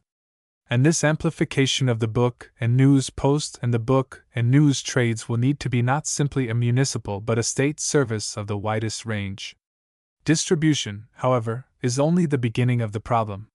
There is the more difficult issue of getting books and papers printed and published. And here we come to an intricate puzzle in reconciling the indisputable need for untrammeled individual expression on the one hand with public ownership on the other, and also with the difficult riddle how authors may be supported under socialist conditions. It is not within the design of this book to do more than indicate a possible solution. These are problems the socialist has still to work out. At present, authors with business shrewdness and the ability to be interesting get an income from the sale of their books, and it seems possible that they might continue to be paid in that way under socialism. It is difficult outside the field of specialist work, which under any social system has to be endowed in relation to colleges and universities, to find any other just way of discriminating between the author who ought to get a living from writing, and the author who has no reasonable claim to do so. But under socialism, in addition to the private publisher or altogether replacing him, there will have to be some sort of public publisher. Here again difficulties arise. It is difficult to see how, if there is only one general state publishing department, a sort of censorship can be altogether avoided, and even if, for example, one insists upon the right of every one who cares to pay for it to have matter printed, bound, and issued by the public presses and binders, it still leaves a disagreeable possibility of uniformity haunting the mind. But the whole trend of administrative socialism is towards a conception of great local governments, of land, elementary education, omnibus transit, power distribution, and the like, vesting in the hands of municipalities as great as medieval principalities. And it seems possible to look to these great bodies and to the municipal patriotism and intermunicipal rivalries that will develop about them, for just that spirited and competitive publishing that is desirable, just as one looks now to their rivalries as a stimulus for art and architecture and public dignity and display. 25 already, as I have pointed out in a previous chapter, Chapter 9, Section 5, the decorative arts had to be rescued from the degrading influence of private enterprise. No one wants to go back now to the early Victorian state of affairs, and so it is reasonable to hope that out of the municipal art and technical schools, which teach printing, binding, and the like, public presses, public binderies, and all the machinery of book production may be developed in a natural and convenient manner. So, too, the municipalities might publish, seek out, maintain, and honor writers and sell the books they produced, against each other all over the world. It would be a matter of pride for authors still unrecognized to go forth to the world with the arms of some great city on their covers, and it would be a matter of pride for any city to have its arms upon work become classic and immortal. So at least one method of competition is possible in this matter. 25. Section 5. This, however, is but one passing suggestion out of many possibilities. But in all these issues of the intellectual life, it is manifest that public ownership must be so contrived, and can be so contrived as to avoid centralization and a control without alternatives. Moreover, whatever public publishing is done, it must be left open to any one to set up as an independent publisher or printer, and to sell and advertise through the impartial public book and news distributing organization. I lay some stress upon this matter of book issuing because I think it is a remarkable and regrettable thing about contemporary socialist discussion that it does not seem to be in the least alive to the great public disadvantage of leaving this vitally important service to private gain-getting. Municipal coal, municipal milk, municipal house owning, the socialists seem prepared for, and even municipal theaters, but municipal publication they still do not take into consideration. They leave the capitalists free to contrive the control of their book supply and to check and determine all the provender of their minds. The problem of the press is perhaps to be solved by some parallel combination of individual enterprise and public resources. All sorts of things may happen to the newspaper of today even in the near future. It cannot but be felt that in its present form it is an extremely transitory phenomenon, that it no longer embodies and rules public thought as it did in the Middle and later Victorian period, and that a separation of public discussion from the news sheet is already in progress. Both in England and America the popular magazine seems taking over an increasing share of the public thinking. The newspaper appears to be in the opening throes of a period of fundamental change. But I will not go into the future of the newspaper here. All these suggestions are merely thrown out in the most tentative way to indicate the nature of the field for study that lies open for any intelligent worker to cultivate, and that socialists have so far been too busy to consider. The same truth that controls must be divided and a competition at least for honor and repute kept alive under socialism, needs also to be applied to schools and colleges, and all the vast machinery of research. It is imperative that there should be overlapping and competing organizations. An educated and prosperous community such as we postulate for the socialist state will necessarily be more alert for interest and intellectual quality than our present, driven, multitude. Its ampler leisure, its wider horizons, will keep it critical and exacting of what claims its attention. The rivalries of institutions and municipalities will be part of the drama of life. Under socialism, with the extension of the educational process it contemplates, universities and colleges must become the most prominent of facts. Nearly every one will have that feeling for some such place which now one finds in a Trinity man for Trinity, the sort of feeling that sent the last thoughts of Cecil Rhodes back to Oriel. Everywhere, balanced against the town hall or the Parliament House, will be the great university buildings and art museums, the lecture halls open to all comers, the great noiseless libraries, the book exhibitions and book and pamphlet stores, keenly criticized, keenly used, will teem with unhurrying, incessant, creative activities. And all this immense publicly sustained organization will be doing greatly and finely what now our scattered line of socialist propagandists is doing under every disadvantage, that is to say, it will be developing and sustaining the social self-consciousness, the collective sense of the state. Section 5. I am naturally preoccupied with the mind of that civilized state we seek to make, because my work lies in this department. But while the writer, the publisher and printer, the bookseller and librarian, and teacher and preacher must chiefly direct himself to developing this great organized mind and intention in the world, other sorts of men will be concerned with parallel aspects of the socialist synthesis. The medical worker or the medical investigator will be building up the body of a new generation, the body of the civilized state, and he will be doing all he can not simply as an individual, but as a citizen, to organize his services of cure and prevention, of hygiene and selection. And the specialized man of science, he will be concerned with his own special synthesis, the knowledge of the civilized state, whether he measure crystals or stain microtome sections or count stars. A great and growing multitude of men will be working out the apparatus of the civilized state, the students of transit and housing, the engineers in their incessantly increasing variety, the miners and geologists estimating the world's resources in metals and minerals, the mechanical inventors perpetually economizing force. The scientific agriculturist, again, will be studying the food supply of the world as a whole, and how it may be increased and distributed and economized.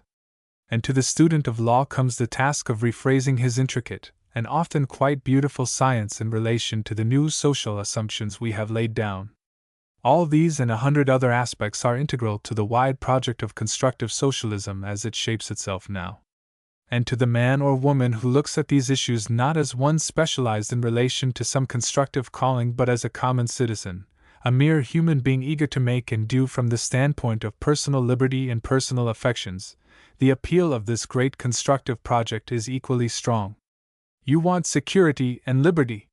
Here it is, safe from the greed of trust and landlord. Here is investment with absolute assurance and trading with absolute justice. This is the only safe way to build your own house in perfect security, to make your own garden safe for yourself and for your children's children, the only way in which you can link 100 million kindred wills in loyal cooperation with your own. And that is to do it not for yourself alone and for your children alone, but for all the world doing it also for you, to join yourself to this great making of a permanent well-being for mankind. And here, finally, let me set out a sort of program of constructive socialism, as it seems to be shaping itself in the minds of contemporary socialists out of the Fabianism of the 80s and 90s, in order that the reader may be able to measure this fuller and completer proposition against the earlier administrative socialism whose propositions are set out in Chapter 11, Section 1. All those are incorporated in this that follows. There is no contradiction whatever between them, but there is amplification. New elements are taken into consideration, once disregarded difficulties have been faced and partially resolved. Section 1. First, then, the constructive socialist has to do whatever lies in his power towards the enrichment of the socialist idea. He has to give whatever gifts he has as artist, as writer, as maker of any sort to increasing and refining the conception of civilized life. He has to embody and make real the state and the city. And the socialist idea, constantly restated, refreshed and elaborated, has to be made a part of the common circle of ideas, has to be grasped and felt and assimilated by the whole mass of mankind, has to be made the basis of each individual's private morality. That mental work is the primary, most essential function of constructive socialism. And next, constructive socialism has in every country to direct its energies and attention to political reform, to the scientific reconstruction of our representative and administrative machinery so as to give power and real expression to the developing collective mind of the community, and to remove the obstructions to socialization that are inevitable where institutions stand for interests, or have fallen under the sway of aggressive private property, or of narrowly organized classes. Governing and representative bodies, advisory and investigatory organizations of a liberal and responsive type have to be built up, bodies that shall be really capable of the immense administrative duties the secular abolition of the great bulk of private ownership will devolve upon them. Thirdly, the constructive socialist sets himself to forward the resumption of the land by the community, by increased control, by taxation, by death duties, by purchase and by partially compensated confiscation as circumstances may render advisable, and so to make the municipality the sole landlord in the reorganized world. And meanwhile the constructive socialist goes on also with the work of socializing the main public services, by transferring them steadily from private enterprise to municipal and state control, by working steadily for such transfers and by opposing every party and every organization that does not set its face resolutely against the private exploitation of new needs and services. There are 4 distinct systems of public service which could very conveniently be organized under collective ownership and control now, and each can be attacked independently of the others. There is first the need of public educational machinery, and by education I mean not simply elementary education, but the equally vital need for great colleges not only to teach and study technical arts and useful sciences, but also to enlarge learning and sustain philosophical and literary work. A civilized community is impossible without great public libraries, public museums, public art schools, without public honor and support for contemporary thought and literature, and all these things the constructive socialist may forward at 100 points. Then next there is the need and opportunity of organizing the whole community in relation to health, the collective development of hospitals, medical aid, public sanitation, child welfare, into one great loyal and efficient public service. This, too, may be pushed forward either as part of the general socialist movement, or independently as a thing in itself by those who may find the whole socialist proposition unacceptable or inconvenient. A third system of interests upon which practical work may be done at the present time lies in the complex interdependent developments of transit and housing, questions that lock up inextricably with the problem of replanning our local government areas. Here, too, the whole world is beginning to realize more and more clearly that private enterprise is wasteful and socially disastrous, that collective control, collective management, and so on to collective enterprise and ownership of building land, houses, railways, tramways, and omnibuses, give the only way of escape from an endless drifting entanglement and congestion of our mobile modern population.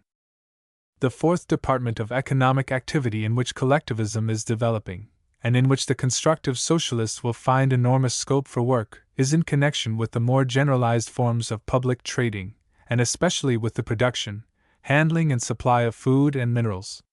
When the lagging enterprise of agriculture needs to be supplemented by endowed educational machinery, agricultural colleges, and the like, when the feeble intellectual initiative of the private adventure miner and manufacturer necessitates a London Charlottenburg, it must be manifest that state initiative has altogether outdistanced the possibilities of private effort, and that the next step to the public authority instructing men how to farm, prepare food, run dairies, manage mines, and distribute minerals is to cut out the pedagogic middleman and undertake the work itself. The state education of the expert for private consumption, such as we see at the Royal School of Mines, is surely too ridiculous a sacrifice of the community to private property to continue at that. The further inevitable line of advance is the transfer from private to public hands by purchase, by competing organizations or what not, of all those great services, just as rapidly as the increasing capacity and experience of the public authority permits. This briefly is the work and method of constructive socialism today. Under one or other head it can utilize almost every sort of capacity and every type of opportunity. It refuses no one who will serve it. It is no narrow doctrinaire cult. It does not seek the best of an argument, but the best of a world. Its worst enemies are those foolish and litigious advocates who antagonize and estrange every development of human goodwill that does not pay tribute to their vanity in open acquiescence. Its most loyal servants, its most effectual helpers on the side of art, invention, and public organization and political reconstruction, may be men who will never adopt the socialist name. Chapter 14 Some Arguments ad hominem. Chapter 14 Ad hominem. Section 1. Before I conclude this compact exposition of modern socialism, it is reasonable that the reader should ask for some little help in figuring to himself this new world at which we socialists aim. Before I see the justice of much of the socialist position, he will say, and the soundness of many of your generalizations. But it still seems to remain generalizations, and I feel the need of getting it into my mind as something concrete and real. What will the world be like when its state is really a socialist one? That's my difficulty. The full answer to that would be another book. I myself have tried to render my own personal dream in a book called A Modern Utopia, 26, but that has not been so widely read as I could have wished. It does not appeal strongly enough, perhaps, to the practical everyday side of life. And here I may do my best to give very briefly some intimation of a few of the differences that would strike a contemporary if he or she could be transferred to the new order we are trying to evolve. 26. It would be a world and a life in no fundamental respect different from the world of today, made up of the same creatures as ourselves, as limited in capacity if not in outlook, as hasty, as quick to take offense, as egotistical essentially, as hungry for attention, as easily discouraged. They would indeed be better educated and better trained, less goaded and less exasperated, with ampler opportunities for their finer impulses and smaller scope for rage and secrecy. But they would still be human. At bottom, it would still be a struggle for individual ends, albeit ennobled individual ends, for self-gratification and self-realization against external difficulty and internal weakness. Self-gratification would be sought more keenly in self-development, and self-realization in service, but that is a change of tone and not of nature. We shall still be individuals. You might, indeed, were you suddenly flung into it, fail to note altogether for a long time the widest of the differences between the socialist state and our present one, the absence of that worrying urgency to earn, that sense of constant economic insecurity, which afflicts all but the very careless or the very prosperous today. Painful things being absent are forgotten. On the same principle, certain common objects of our daily life you might not miss at all. There would be no slums, no hundreds of miles of insanitary, ignoble homes, no ugly health-destroying cheap factories. If you were not in the habit of walking among slums and factories, you would scarcely notice that. Din and stress would be enormously gone.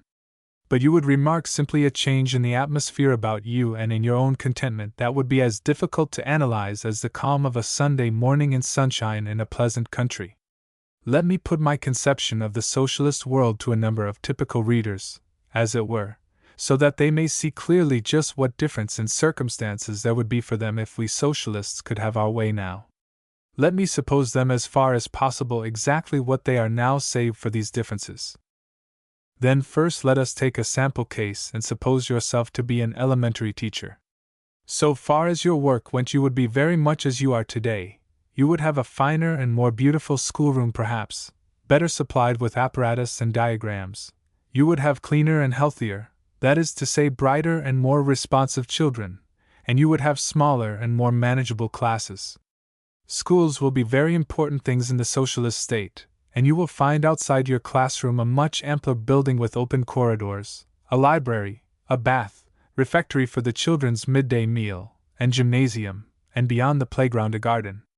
You will be an enlisted member of a public service, free under reasonable conditions to resign, liable under extreme circumstances to dismissal for misconduct, but entitled until you do so to a minimum salary, a maintenance allowance, that is, and to employment.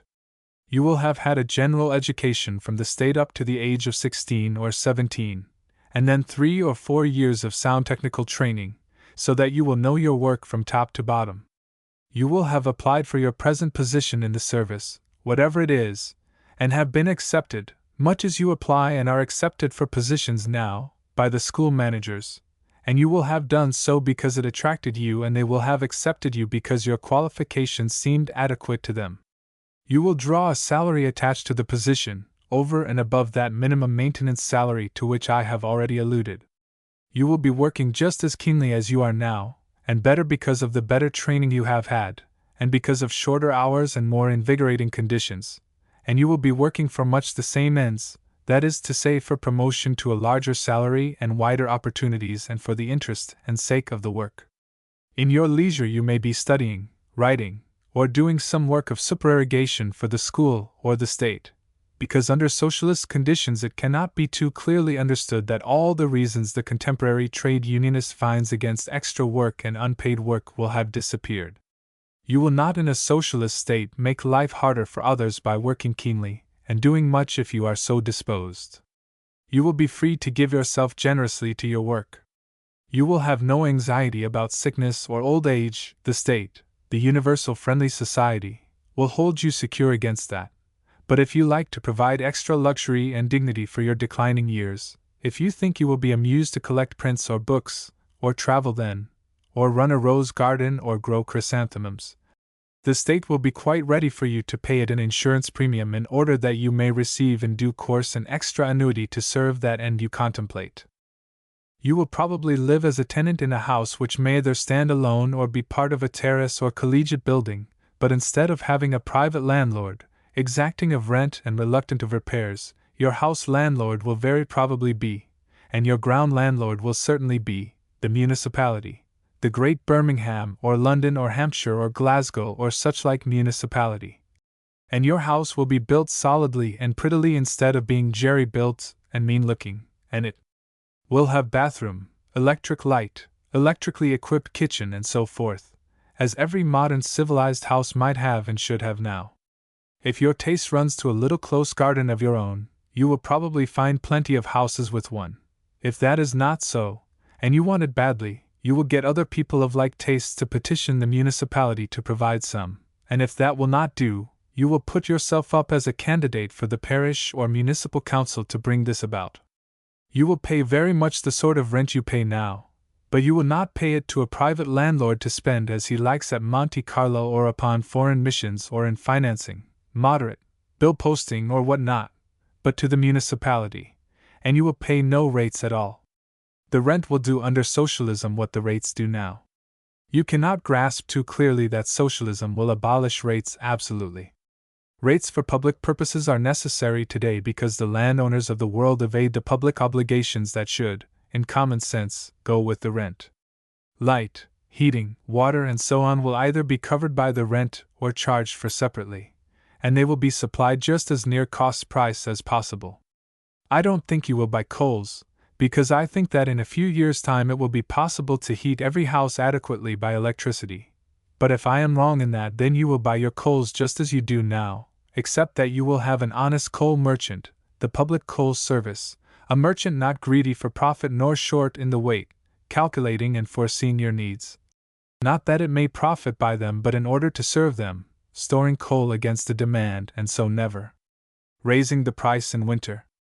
I am assuming you are going to be a house occupier, but if you are a single man, you will probably live in pleasant apartments in an hotel or college and dine in a club, and perhaps keep no more than a couple of rooms, one for sleep and one for study and privacy of your own. But if you are a married man, then I must enlarge a little further upon your domestic details, because you will probably want a home of your own. Section 2. Now, just how a married couple lives in the socialist state will depend very much, as indeed it does now, on the individual relations and individual tastes and proclivities of the two people most concerned. Many couples are childless now, and indisposed for home and children, and such people will also be found in the socialist state, and in their case the wife will probably have an occupation and be a teacher, a medical practitioner, a government clerk or official, an artist, a milliner, and earn her own living. In which case they will share apartments, perhaps, and dine in a club and go about together very much as a childless couple of journalists or artists or theatrical people do in London today. But of course, if either of them chooses to idle more or less and live on the earnings of the other, that will be a matter quite between themselves. No one will ask who pays their rent and their bills. That will be for their own private arrangement. But if they are not childless people, but have children, things will be on a rather different footing. Then they will probably have a home all to themselves, and that will be the wife's chief affair. Only incidentally will she attend to any other occupation. You will remember that the state is to be a sort of universal friendly society supplying good medical advice and so forth, and so soon as a woman is likely to become a mother, her medical adviser, man or woman as the case may be, will report this to the proper officials, and her special income as a prospective mother and the state will begin. Then, When her child is born, there will begin an allowance for its support, and these payments will continue monthly or quarterly, and will be larger or smaller according first to the well-being of the child, and secondly to the need the state may have for children, so long as the children are in their mother's care. All this money for maternity will be the wife's independent income, and normally she will be the house ruler, just as she is now in most well-contrived households. Her personality will make the home atmosphere. That is the woman's gift and privilege, and she will be able to do it with a free hand. I suppose that for the husband's cost in the household the present custom of cultivated people of independent means will continue, and he will pay over to his wife his share of the household expenses. After the revenue in the domestic budget under socialism, one must consider the expenditure. I have already given an idea how the rent and rates, lighting and water are to be dealt with under socialist conditions. For the rest, the housewife will be dealing on very similar lines to those she goes upon at present. She will buy what she wants and pay cash for it. The milkman will come in the morning and leave his book at the end of the week, but instead of coming from Mr. Watertap Jones or the 20% Dairy Company, he will come from the municipal dairy. He will have no interest in giving short measure, and all the science in the state will be behind him in keeping the milk clean and pure. If he is unpunctual or trying in any way, the lady will complain just as she does now, but to his official superiors instead of his employer, and if that does not do, she and her aggrieved neighbors, all voters, you will understand, will put the thing to their representative in the parish or municipal council. Then she will buy her meat and grocery and so on, not in one of a number of inefficient little shops with badly assorted goods under unknown brands as she does now if she lives in a minor neighborhood, but in a branch of a big, well-organized business like Lipton's or Whiteley's or Harrod's. She may have to go to it on a municipal electric car, for which she will probably pay a fare just as she does now, unless, perhaps, her house rent includes a season ticket. The store will not belong to Mr. Lipton or Mr. Whiteley or Mr. Harrod, but to the public. That will be the chief difference, and if she does not like her service she will be able to criticize and remedy it, just as one can now criticize and remedy any inefficiency in one's local post office. If she does not like the brands of goods supplied she will be able to insist upon others. There will be brands, too, different from the household names of today in the goods she will buy. The county arms of Devon will be on the butter paper, Hereford and Kent will guarantee her cider, Hampshire and Wiltshire answer for her bacon, just as now already Australia brands her wines and New Zealand protects her from deception, and ensures clean, decent slaughtering, in the matter of Canterbury lamb. I rather like to think of the Red Dagger of London on the wholesome bottled Alesh of her great, municipalized, breweries, and Maidstone or Rochester, let us say, boasting a special reputation for jam or pickles. Good honest food all of it will be, made by honest unsweated women and men, with the pride of broad valleys and uplands, counties, principalities and great cities behind it. Each county and municipality will be competing freely against its fellows, not in price but quality, the cheeses of Cheshire against the cheeses of France and Switzerland, the beer of Munich against the Kentish brew, bread from the bakeries of London and Paris, biscuits from Reading Town, chocolates from Switzerland and Bourneville, side by side with butter from the meadows of Denmark and Russia. Then, when the provisions have been bought, she will go perhaps to the other departments of the great store and buy or order the fine linen and cotton of the Manchester men, the delicate woolens of the Bradford city looms, the silks of London or Mercia, Northampton or American boots, and so forth, just as she does now in any of the great stores. But, as I say, all these goods will be honest goods, made to wear as well as look well, and the shopman will have no premiums to tempt him to force rubbish upon her instead of worthy makes by specious introduction. But suppose she wants a hat or a dress made. Then, probably, for all that the world is under socialism, she will have to go to private enterprise. A matter of taste and individuality such as dress cannot be managed in a wholesale way. She will probably find in the same building as the big department store a number of little establishments, of Madame this, of Mrs. that, some perhaps with windows displaying a costume or so or a hat or so, and here she will choose her particular artiste and contrive the thing with her.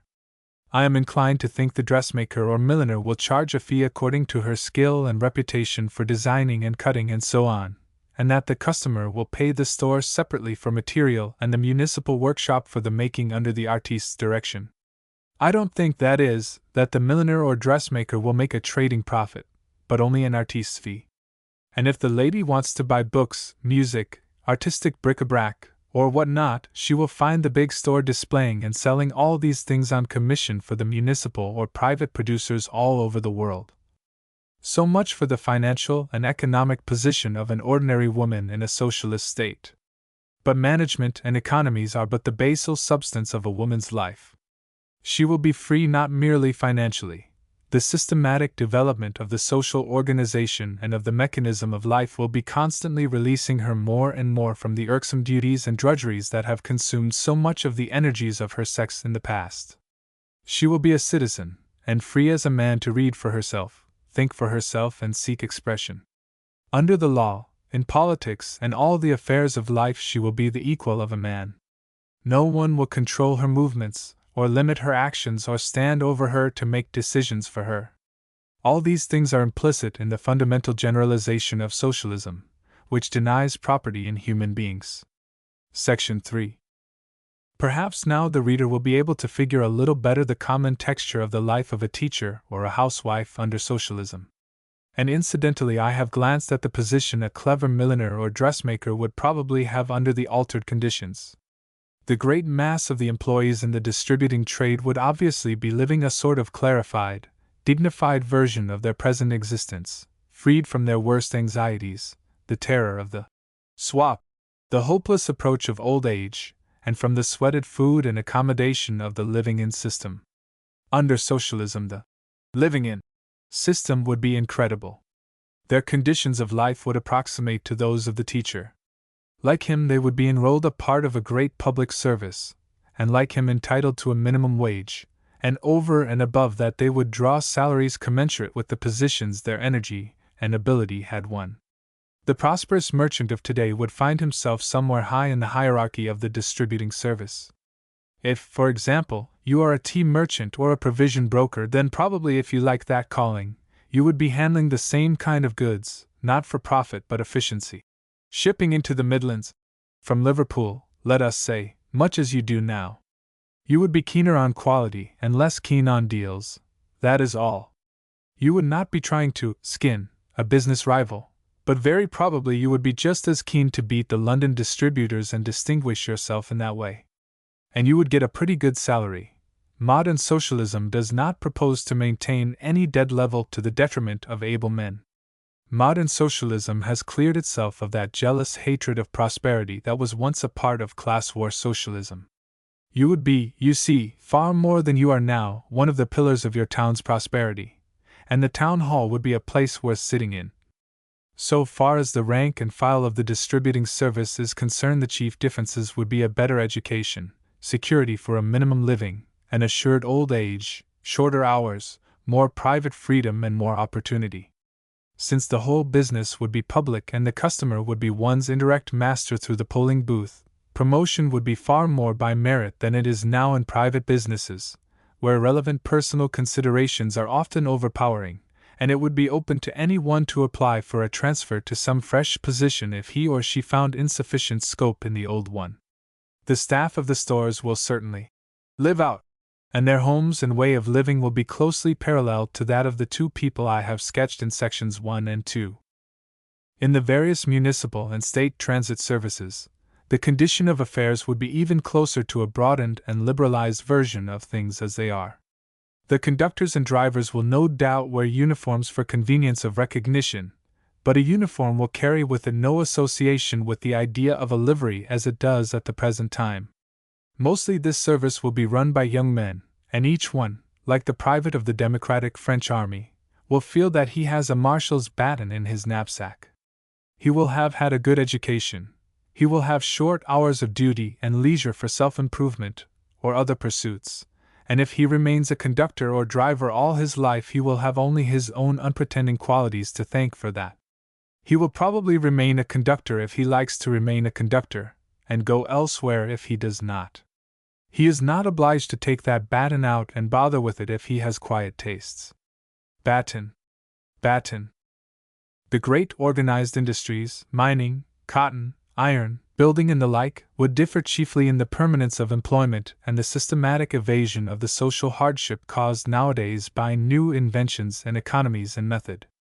There will exist throughout the world an organized economic survey, which will continually prepare and revise estimates of the need of iron, coal, cloth, and so forth in the coming months. The blind speculative production of our own times is due merely to the dark ignorance in which we work in these matters, and with such a survey, employment will lose much of the cruel intermittence it now displays. The men in these great productive services, quite equally with teachers and railway men, will be permanently employed. They will be no more taken on and turned off by the day or week than we should take on or turn off an extra policeman, or depend for our defense upon soldiers casually engaged upon the battlefield at 6 pence an hour. And if by adopting some ingenious device we dispense suddenly with the labor of hundreds of men, the socialist state will send them, not into the casual wards and colonies as our state does, to become a social burthen there, but into the technical schools to train for some fresh use of their energies. Taken all round, of course, these men, even the least enterprising or able, will be better off than they are now, with a fuller share of the product of their industry. Many will no doubt remain as they are, rather through want of ambition than want of push, because under socialism life will be tolerable for a poor man. A man who chooses to do commonplace work and spend his leisure upon chess or billiards, or in gossip or eccentric studies, or amusing but ineffectual art, will remain a poor man indeed, but not be made a wretched one. Sheer toil of a mechanical sort there is little need of in the world now. It could be speedily dispensed with at 1,000 points were human patience not cheaper than good machinery, but there will still remain 10,000 undistinguished sorts of work for unambitious men. If you are a farmer or any sort of horticulturist, a fruit or flower grower, let us say, or a seedsman, you will probably find yourself still farming under socialism, that is to say, renting land and getting what you can out of it. Your rent will be fixed just as it is today by what people will give. But your landlord will be the municipality or the county, and the rent you pay will largely come back to you in repairs, in the guiding reports and advice of the agricultural department, in improved roads, in subventions to a good electric car service to take your produce to market, in aids and education for your children. You will probably have a greater fixity of tenure and a clearer ownership in improvements than you have today. I am inclined to think that your dairying and milking and so forth will be done for you wholesale in big public dairies and mills because of the economy of that. You will send up the crude produce and sell it, perhaps, to the county association to brand and distribute. It is probable you will sell your crop standing, and the public authority will organize the harvesting and bring out an army of workers from the towns to gather your fruit, hops, and corn. You will need, therefore, only a small permanent staff of laborers, and these are much more likely to be partners with you in the enterprise than wage workers needing to be watched and driven. In your leisure you will shoot, perhaps, or hunt, if your tastes incline that way. It is quite likely that scattered among the farms of the future countryside will be the cottages and homes of all sorts of people with open-air tastes who will share their sports with you. One need not dread the disappearance of sport with the disappearance of the great house. In the dead wintertime you will probably like to run into the nearest big town with your wife and family, stay in an hotel for a few weeks to talk to people in your clubs, see what plays there are in the municipal theaters and so forth. And you will no doubt travel also in your holidays. All the world will know something of the pleasures and freedom of travel, of wandering and the enjoyment of unfamiliar atmospheres, of mountains and deserts and remote cities and deep forests, and the customs of alien peoples. Section 4. A medical man or woman, or a dentist or any such skilled professional, like the secondary schoolmaster, will cease to be a private adventurer under socialism, concerned chiefly with the taking of a showy house and the use of a showy conveyance. He or she will become part of one of the greatest of all the public services in the coming time, the service of public health. Either he, I use this pronoun and imply its feminine, will be on the staff of one of the main hospitals, which will not be charities, but amply endowed public institutions, or he will be a part of a district staff, working in conjunction with a nursing organization, a cottage hospital, an isolation hospital, and so forth, or he will be an advising specialist. or mainly engaged in research or teaching and training a new generation in the profession. He must not judge his life and position quite by the lives and position of publicly endowed investigators and medical officers of health today. At present, because of the jealousy of the private owner who has, as he says, to find the funds, almost all public employment is badly paid relatively to privately earned incomes. The same thing is true of all scientific investigators and of most public officials. The state of things to which socialism points is a world that will necessarily be harmonious with these constructive conceptions and free from these jealousies. Whitehall and South Kensington have much to fear from the wanton columns of a vulgarized capitalistic press and from the greedy intrigues of syndicated capital, but nothing from a sane constructive socialism. To the public official, therefore, of the present time, the socialist has merely to say that he will probably be better paid, relatively, than he is now, and in the matter of his house rents and domestic marketing, vide supra. But now, suppose you are an artist, and I use the word to cover all sorts of art, literary, dramatic and musical, as well as painting, sculpture, design and architecture. You want before all things freedom for personal expression, and you probably have an idea that this is the last thing you will get in the socialist state. But indeed you will get far more than you do now. You will begin as a student, no doubt, in your local municipal art schools, and there you will win prizes and scholarships and get some glorious years of youth and work in Italy or Paris, or Germany or London, or Boston or New York, or wherever the great teachers and workers of your art gather thickest, and then you will compete, perhaps, for some public work, and have something printed or published or reproduced and sold for you by your school or city, or get a loan from your home municipality. For material, if your material costs money, and set to work making that into some saleable beautiful thing. If you are at all distinguished in quality, you will have a competition among public authorities from the beginning, to act as sponsors and dealers for your work. Benevolent dealers they will be, and content with a commission. And if you make things that make many people interested and happy, you may by that fortunate gift of yours, grow to be as rich and magnificent a person as any one in the socialist state. But if you do not please people at all, either the connoisseurs of the municipal art collection or private associations of art patrons or the popular buyer, well, then your lot will be no harder than the lot of any unsuccessful artist now. You will have to do something else for a time and when leisure to try again. Theatrical productions will be run on a sort of improvement upon contemporary methods, but there will be no cornering of talent possible, no wild advertisement of favored stars upon strictly commercial lines, no theatrical trust. The theaters will be municipal buildings. Every theater-going voter will be keen to see them comfortable and fine. They will, perhaps, be run in some cases by a public repertoire company and in another by a lessee, and this latter may be financed by his own private savings or by subscribers or partners, or by a loan from the public bank as the case may be. This latter method of exploitation by a lessee will probably also work best in the public music halls, but it is quite equally possible that these may be controlled by managers under partly elected and partly appointed public committees. In some cases the theatrical lessee might be a kind of stage society organized for the production of particular types of play.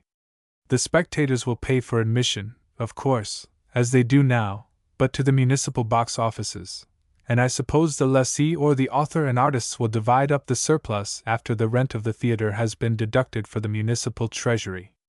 In every town of any importance there will be many theaters, music halls and the like, perhaps under competing committees. In all these matters, as every intelligent person understands, one has to maintain variety of method, a choice of avenues, freedom from autocracies, and since the socialist community will contain a great number of intelligent persons with leisure and opportunity for artistic appreciation, there is little chance of this important principle being forgotten. Much less than there is in this world where a group of dealers can often make an absolute corner in this artistic market or that.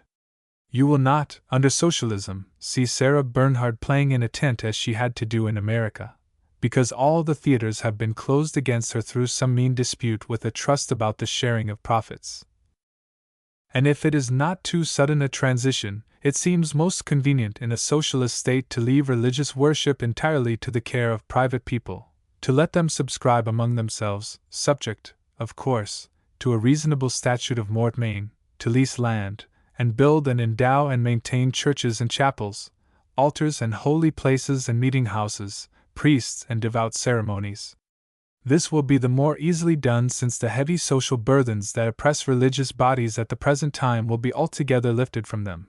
They will have no poor to support, no schools, no hospitals, no nursing sisters. The advance of civilization will have taken over these duties of education and humanity that Christianity first taught us to realize. So, too, there seems no objection and no obstacle in socialism to religious houses, to nunneries, monasteries, and the like, so far as these institutions are compatible with personal freedom and the public health. But of course, factory laws and building laws will run through all these places, and the common laws and limitations of contract override their vows, if their devotees repent. So that you see, socialism will touch nothing living of religion, and if you are a religious minister, you will be very much as you are at the present time, but with lightened parochial duties. If you are an earnest woman and want to nurse the sick and comfort the afflicted, you will need only, in addition to your religious profession, to qualify as a nurse or medical practitioner. There will still be ample need of you. Socialism will not make an end of human trouble, either of the body or of the soul, albeit it will put these things into such comfort and safety as it may. Section 5. And now let me address a section to those particular social types whose method of living seems most threatened by the development of an organized civilization, who find it impossible to imagine lives at all like their own in the socialist state. But first it may be well to remind them again of something I have already done my best to make clear, that the modern socialist contemplates no swift change of conditions from those under which we live, to socialism. There will be no wonderful Monday morning when the old order will give place to the new. Year by year the great change has to be brought about, now by this socialization of a service, now by an alteration in the incidence of taxation, now by a new device of public trading, now by an extension of education. This problem at the utmost is a problem of adaptation, and for most of those who would have no standing under the revised conceptions of social intercourse, it is no more than to ask whether it is wise they should prepare their sons or daughters to follow in their footsteps or consent to regard their callings as a terminating function. So far as many professions and callings go, this matter may be dismissed in a few words. Under socialism, while the particular trade or profession might not exist, there would probably be ample scope in the public machine for the socially more profitable employment of the same energies. A family solicitor, such as we know now, would have a poor time in a socialist state, but the same qualities of watchful discretion would be needed at 100 new angles and friction surfaces of the state organization. In the same way, the private shopkeeper, as I have already explained, would be replaced by the department managers and buyers of the public stores, the rent collector, the estate bailiff. One might make long lists of social types who would undergo a parallel transformation. But suppose now you are a servant, I mean a well-trained, expert, prosperous servant. Would the world have no equivalent of you under the new order? I think probably it would. With a difference, there will be room for a vast body of servants in the socialist state. But I think there will be very few servants to private people, and that the menial conception of a servant will have vanished in an entirely educated community. The domestic work of the ordinary home, one may prophesy confidently, will be very much reduced in the near future whether we move towards socialism or no. All the dirt of coal, all the disagreeableness attendant upon lamps and candles, most of the heavy work of cooking will be obviated by electric lighting and heating, and much of the bedroom service dispensed with through the construction of properly equipped bath dressing rooms. In addition, it is highly probable that there will be a considerable extension of the club idea. Ordinary people will dine more freely in public places, and conveniences for their doing so will increase. The single-handed servant will have disappeared, and if you are one of that class you must console yourself by thinking that under socialism you would have been educated up to 17 or 18 and then equipped for some more interesting occupation. But there will remain much need of occasional help of a more skilled sort, in cleaning out the house thoroughly every now and then, probably with the help of mechanisms, in recovering and repairing furniture, and in all this sort of helping, which will be done as between one social equal and another, many people who are now, through lack of opportunity and education, servants, will no doubt be employed. But where the better type of service will be found will probably be in the clubs and associated homes, where pleasant-mannered, highly paid, skillful people will see to the ease and comfort of a considerable clientele without either offense or servility.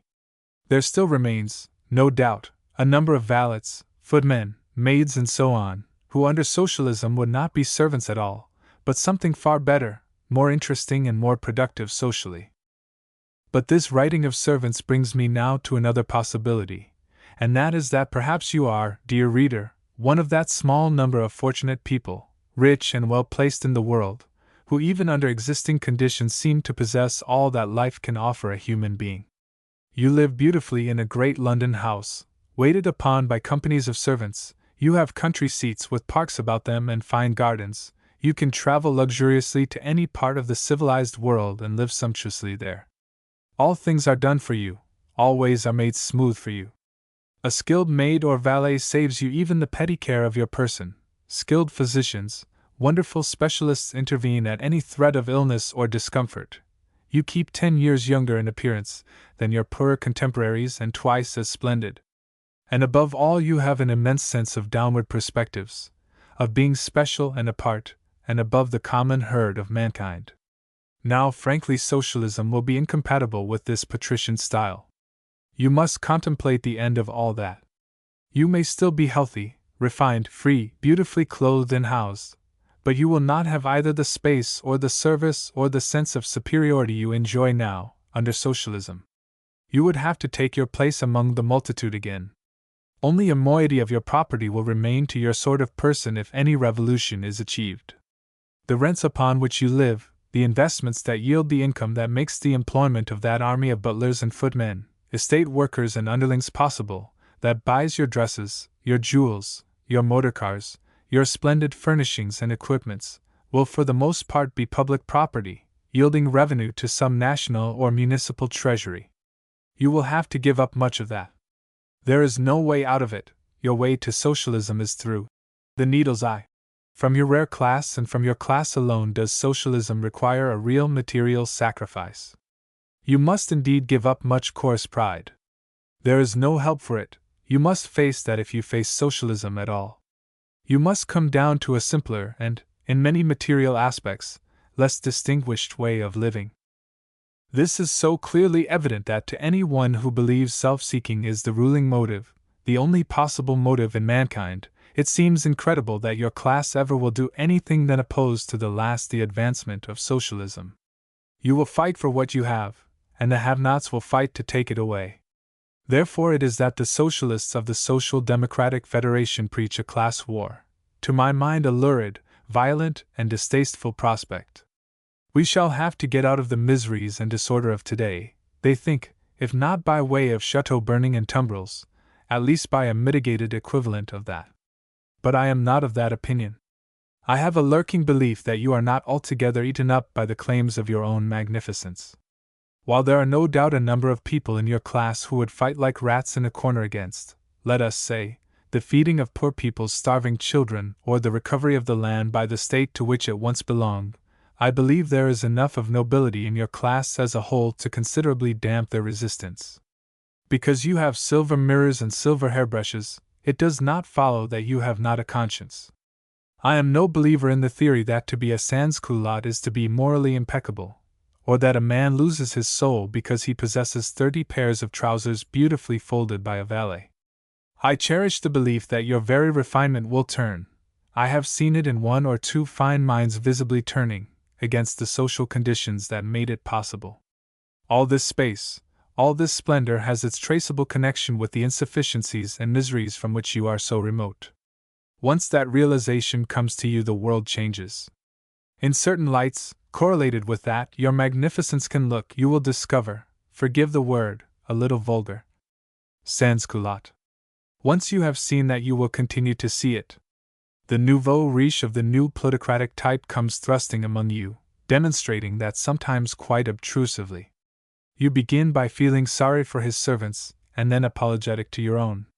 You cannot go it, as the rich Americans and the rich South Africans, or prosperous bookmakers or rich music hall proprietors. Go it! Their silver and ivory and diamonds throw light on your own. And among other things you discover you are not nearly so dependent on the numerous men in livery, the spaces and enrichments, for your pride and comfort, as these upstart people. Nouveau riche. I trust also to the appeal of the intervening spaces. You cannot so entirely close your world in from the greater world without that, in transit at least, the other aspects do not intrude. Every time you leave Charing Cross for the Continent, for example, there are all those horrible slums on either side of the line. These things are, you know, a part of your system, part of you. They are the reverse of that splendid fabric and no separate thing. The wide, rich tapestry of your lives comes through on the other side, stitch for stitch in stunted bodies, in children's deaths, in privation and anger. Your grandmothers did not realize that. You do. You know. In that recognition and a certain nobility I find in you, I put my hope, much more than in any dreadful memories of 1789 and those vindictive pikes. Your class is a strangely mixed assembly of new and old, of base and fine. But through it all, in Great Britain and Western Europe generally, soaks a tradition truly aristocratic, a tradition that transcends property. You are aware, and at times uneasily aware, of duty and a sort of honor. You cannot bilk cabmen nor cheat at cards. There is something in your making forbids that as strongly as an instinct. But what if it is made clear to you, and it is being made clear to you, that the wealth you have is, all unwittingly on your part, the outcome of a colossal, if unpremeditated, social bilking? Moreover, though Socialism does ask you to abandon much space and service, it offers you certain austere yet not altogether inadequate compensations.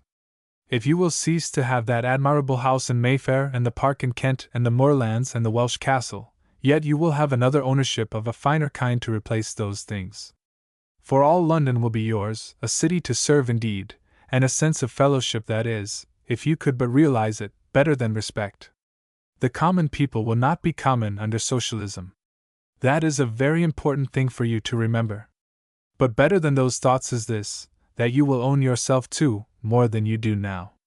All that state, all that prominence of yours, do you never feel how it stands between you and life? So I appeal from your wealth to your nobility, to help us to impoverish your class a little relatively, and make all the world infinitely richer by that impoverishment. And I am sure that to some of you I shall not appeal in vain. Section 6. And lastly, perhaps you are chiefly a patriot, and you are concerned for the flag and country with which your emotions have interwoven. You find that the socialist talks constantly of internationalism and the world state, and that presents itself to your imagination as a very vague and colorless substitute for a warm and living reality of England or these states, or the Empire. Well, your patriotism will have suffered a change, but I do not think it need starve under socialist conditions. It may be that war will have ceased, but the comparison and competition and pride of communities will not have ceased. Philadelphia and Chicago, Boston and New York are at peace, in all probability forever at peace, so far as guns and slaughter go, but each perpetually criticizes, goads and tries to outshine the other. And the civic pride and rivalry of today will be nothing to that pride and rivalry when every man's business is the city, and the city's honor and well-being is his own. You will have, therefore, first this civic patriotism, your ancient pride in your city, a city which will be like the city of the ancient Athenians, or the medieval Italians, the center of a system of territories and the property and chief interest of its citizens. I, for instance, should love and serve, even as I love today, my London and my Cinque Ports, these home counties about London, the great lap of the Thames Valley and the Weald and Downland, my own country in which all my life has been spent. For you the city may be Ulster or Northumbria, or Wales or East or West Belgium, or Finland or Burgundy, or Bern or Berlin, or Venetia, Pekin, Calcutta, Queensland or San Francisco. And keeping the immediate peace between these vigorous giant municipal states and holding them together, there will still be in many cases the old national or imperial government, and the old flag, a means of joint action between associated and kindred municipalities with a common language and a common history and a common temper and race.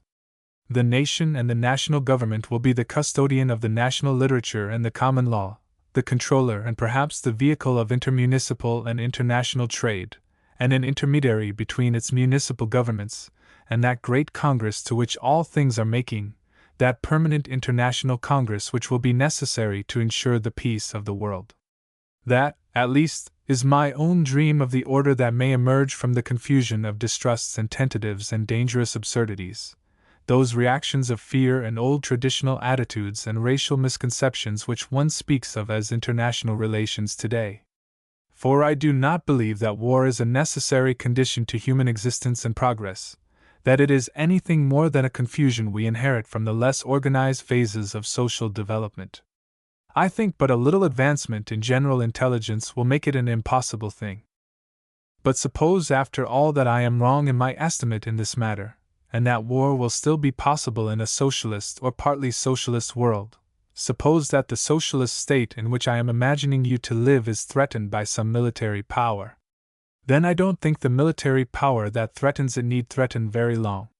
Because consider, here will be a state organized for collective action as never a state has been organized before, a state in which every man and woman will be a willing and conscious citizen saturated with the spirit of service, in which scientific research will be at a maximum of vigor and efficiency. What individualist or autocratic militarism will stand a chance against it?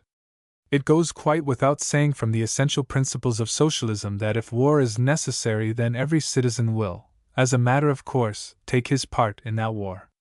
It is mere want of intellectual grasp that has made a few working-class socialists in England and France oppose military service.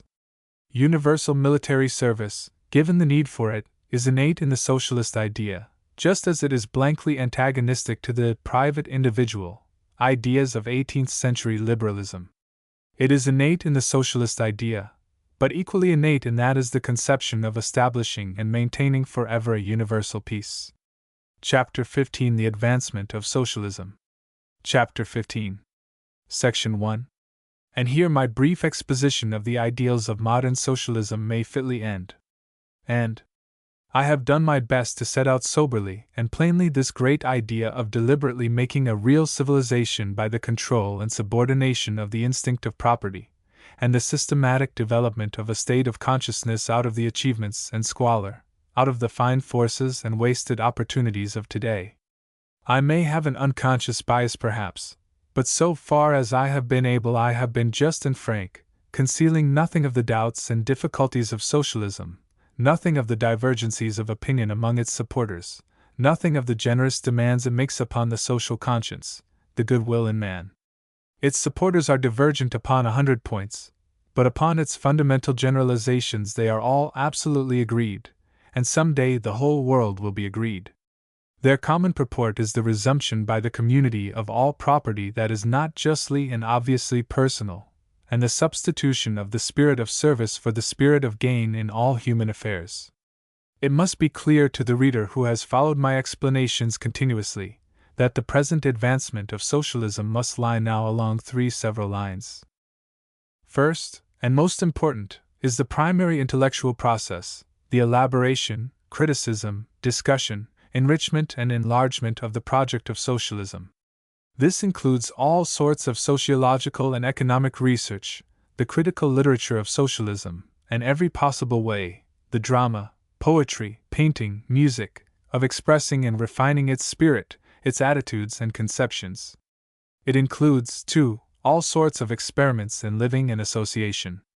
In its widest sense it includes all science, literature and invention. Secondly, comes the propaganda, the publication, distribution, repetition, discussion and explanation of this growing body of ideas, until this conception of a real civilized state as being in the making, becomes the common intellectual property of all intelligent people in the world, until the laws and social injustices that now seem, to the ordinary man, as much parts of life as the east wind and influenza, will seem irrational, unnatural and absurd. This educational task is at the present time the main work that the mass of socialists have before them. Most other possibilities wait upon that enlargement of the general circle of ideas. It is a work that every one can help forward in some measure, by talk and discussion, by the distribution of literature, by writing and speaking in public, by subscribing to propagandist organizations. And thirdly, there is the actual changing of practical things in the direction of the coming socialized state, the actual socialization, bit by bit and more completely, of the land, of the means of production, of education and child welfare, of insurance and the food supply, the realization, in fact, of that great design which the intellectual process of socialism is continually making more beautiful, attractive, and worthy. Now, this third group of activities is necessarily various and divergent, and at every point the conscious and confessed socialist will find himself cooperating with partial or unintentional socialists, with statesmen and officials, with opportunist philanthropists, with trade unionists, with religious bodies and religious teachers, with educationists, with scientific and medical specialists, with every sort of public-spirited person. He should never lose an opportunity of explaining to such people how necessarily they are socialists, but he should never hesitate to work with them because they refuse the label. For in the house of socialism, as in the house of God, there are many mansions. These are the three main channels for socialist effort: thought, propaganda, and practical social and political effort, and between them they afford opportunity for almost every type of intelligent human being. One may bring leisure, labor, gifts, money, reputation, influence to the service of socialism. There is ample use for them all. There is work to be done for this idea, from taking tickets at a doorway and lending a drawing room for a meeting, to facing death, impoverishment, and sorrow for its sake. Section 2. Socialism is a moral and intellectual process. Let me in conclusion reiterate that. Only secondarily and incidentally does it sway the world of politics. It is not a political movement. It may engender political movements, but it can never become a political movement. Any political body, any organization whatever, that professes to stand for socialism, makes an altogether too presumptuous claim. The whole is greater than the part, the will than the instrument. There can be no official nor pontifical socialism. The theory lives and grows. It springs out of the common sanity of mankind. Constructive socialism shapes into a great system of developments to be forwarded, points to a great number of systems of activity amidst which its adherents may choose their field for work. Parties and societies may come or go, parties and organizations and names may be used and abandoned. Constructive socialism lives and remains. There is a constantly recurring necessity to insist on the difference between two things, the larger and the lesser, the greater being the socialist movement, the lesser the various organizations that come and go. There is this necessity because there is a sort of natural antagonism between the thinker and writer who stand by the scheme and seek to develop and expound it, and the politician who attempts to realize it. They are allies, but allies who often pull against each other, whom a little heat and thoughtlessness may precipitate into a wasteful conflict. The former is, perhaps, too apt to resent the expenditure of force in those conflicts of cliques and personal ambition that inevitably arise among men comparatively untrained for politics, those squabbles and intrigues, reservations and insincerities that precede the birth of a tradition of discipline. The latter is equally prone to think literature too broad-minded for daily life, and to associate all those aspects of the socialist project which do not immediately win votes, with fads, kid gloves, gentlemanliness, rose-water, and such-like contemptible things. These squabbles of the engineer and the navigating officer must not be allowed to confuse the mind of the student of socialism. They are quarrels of the mess-room, quarrels on board the ship and within limits. They have nothing to do with the general direction of socialism. Like all indisciplines, they hinder, but they do not contradict the movement. Socialism, the politicians declare, can only be realized through politics. Socialism, I would answer, can never be narrowed down to politics. Your parties and groups may serve socialism, but they can never be socialism. Scientific progress, medical organization, the advancement of educational method, artistic production, and literature are all aspects of socialism. They are all interests and developments that lie apart from anything one may call, except by sheer violence to language, politics. And since socialism is an intellectual as well as a moral thing, it will never tolerate in its adherents the abnegation of individual thought and intention. It demands devotion to an idea, not devotion to a leader. No addicted follower of so-and-so, or of so-and-so can be a good socialist any more than he can be a good scientific investigator. So far, socialism has produced no great leaders at all. LaSalle alone of all its prominent names was of that romantic type of personality which men follow with enthusiasm. The others, Owen, Saint-Simon, and Fourier, Proudhon, Marx, and Engels, Bebel, Webb, J. S. Mill, Jowers, contributed to a process they never seized hold upon, never made their own. They gave enrichment and enlargement, and the movement passes on gathering as it goes. Kingsley, Morris, Ruskin, none are too great to serve this idea, and none so great they may control it or stand alone for it. So it will continue. Socialism under a great leader, or as a powerfully organized party, would be the end of socialism. No doubt it might also be its partial triumph, but the reality of the movement would need to take to itself another name, to call itself constructive civilization, or some such synonym, in order to continue its undying work. Socialism no doubt will inspire great leaders in the future, and supply great parties with ideas. In itself it will still be greater than all such things. Section 3. But here, perhaps, before the finish, since the business of this book is explanation, it may be well to define a little the relation of socialism to the political party that is most closely identified with it in the popular mind. This is the Labor Party. There can be no doubt of the practical association of aim and interest of the various labor parties throughout modern civilized communities with the socialist movement. The Social Democrats of Germany are the Labor Party of that country, and wherever the old conception of socialism prevails, those class war ideas of the Marxists that have been superseded in English socialism for nearly a quarter of a century, there essentially the socialist movement will take the form of a revolutionary attack upon the owning and governing sections of the community. But in Great Britain and America the labor movement has never as a whole been revolutionary or insurrectionary in spirit, and in these countries socialism has been affected from its very beginnings by constructive ideas.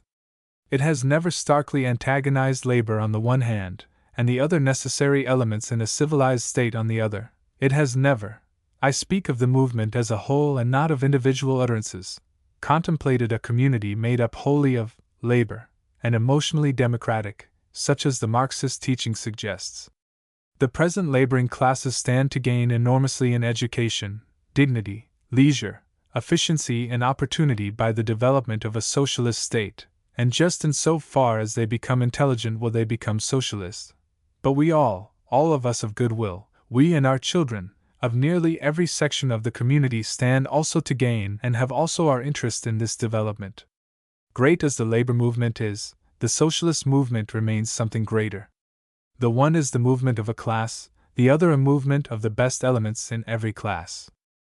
None the less it remains true that under existing political conditions it is to the Labor Party that the socialists must look for the mass and emotion and driving force of political socialism. Among the wage workers of the modern civilized community socialists are to be counted now by the 100,000, and in those classes alone does an intelligent self-interest march clearly and continuously in the direction of constructive civilization. In the other classes the socialists are dispersed and miscellaneous in training and spirit, hampered by personal and social associations, presenting an enormous variety of aspects and incapable, it would seem, of cooperation except in relation to the main socialist body, the labor mass. Through that, and in relation and service to that, they must, it would seem, spend their political activities. I am writing now only of political activities, if they are not to be spent very largely to waste. The two other traditional parties in British politics are no doubt undergoing remarkable changes and internal disruptions, and the constructive spirit of the time is at work within them. But it does not seem that either is likely to develop anything nearly so definitely a socialist program as the Labour Party. The old Conservative Party, in spite of its fine aristocratic traditions, tends more and more to become the party of the adventurous plutocracy, of the aggressive nouveau riche, inclines more and more towards the inviting financial possibilities of modern imperialism and tariff reform. The old Liberal Party strains between these two antagonists and its own warring and conflicting traditions of Whiggery and radicalism. There can be no denying the great quantity of goodwill and constructive intention that finds a place in its very miscellaneous ranks, but the strong strain of obstinate and irreconcilable individualism is equally indisputable. Nouveau riche. But the official liberal attitude is one thing, and a very unsubstantial and transitory thing, and the great mass of goodwill and broad thinking in the ranks of liberalism and the middle class quite another. Socialists are to be found not only in every class, but in every party. There can be no socialist party as such. That is the misleading suggestion of irresponsible and destructive adventurers. It is impossible to estimate what forces of political synthesis may be at work at the present time, or what ruptures and coalitions may not occur in the course of a few years. These things belong to the drama of politics. They do not affect the fact that the chief interest in the community on the side of socialism is labor. Through intelligent labor it is that socialism becomes a political force and possibility, and it is to the Labor Party that the socialist who wishes to engage in active political work may best give his means and time and energy and ability. I write political work, and once more I would repeat that it is to the field of electioneering and parliamentary politics under present conditions that this section refers. The ultimate purpose of socialism can rely upon no class because it aims to reconstitute all classes. In a socialist state there will be no class doomed to mere labor, no class privileged to rule and decide. For every child there will be fair opportunity and education and scope to the limit of its possibilities. To the best there will be given difficulty and responsibility, honor and particular rewards, but to all security and reasonable work and a tolerable life. The interests and class traditions upon which our party distinctions of today rely must necessarily undergo progressive modification with every step we take towards the realization of the socialist ideal. Section 4. So this general account of socialism concludes. I have tried to put it as what it is, as the imperfect and still growing development of the social idea, of the collective goodwill in man. I have tried to indicate its relation to politics, to religion, to art and literature, to the widest problems of life. Its broad generalizations are simple and I believe acceptable to all clear-thinking minds. And in a way they do greatly simplify life. Once they have been understood they render impossible 1,000 confusions and errors of thought and practice. They are in the completest sense of the word, illumination. But socialism is no panacea, no magic, open sesame, to the millennium. Socialism lights up certain once hopeless evils in human affairs and shows the path by which escape is possible, but it leaves that path rugged and difficult. Socialism is hope, but it is not assurance. Throughout this book I have tried to keep that before the reader. Directly one accepts those great generalizations one passes on to a jungle of incurably intricate problems, through which man has to make his way or fail, the riddles and inconsistencies of human character, the puzzles of collective action, the power and decay of traditions, the perpetually recurring tasks and problems of education. To have become a socialist is to have learned something, to have made an intellectual and a moral step, to have discovered a general purpose in life and a new meaning in duty and brotherhood. But to have become a socialist is not, as many suppose, to have become generally wise. Rather, in realizing the nature of the task that could be done, one realizes also one's insufficiencies, one's want of knowledge, one's need of force and training. Here and in this manner, says socialism, a palace and safety and great happiness may be made for mankind. But it seems to me the socialist, as he turns his hand and way of living towards that common end, knows little of the nature of his task if he does so with any but a lively sense of his individual weakness, and the need of charity for all that he achieves. In that spirit, and with no presumption of finality, this little book of explanations is given to the world. The End. Richard Clay and Sons, Limited, Brunswick Street, Stamford Street, S.E., and Bungay, Suffolk. Richard Clay and Sons, Limited. Footnotes. As I pass these proofs I am reminded that Mr. J. R. MacDonald has in the press Socialism, Jacks, Edinburgh, a general account of the movement. From Mr. Kirkup's An Inquiry into Socialism, and from Fabian Essays, The Fabian Society, London, a good idea of the general socialist position may also be obtained. Return. The facts of the case are put very clearly, and quite invincibly, by Miss Margaret Macmillan in Infant Mortality. See also The Baby's Tribute to the Modern Moloch, by F. Victor Fisher. 20th Century Press, 1d. These are small polemical tracts.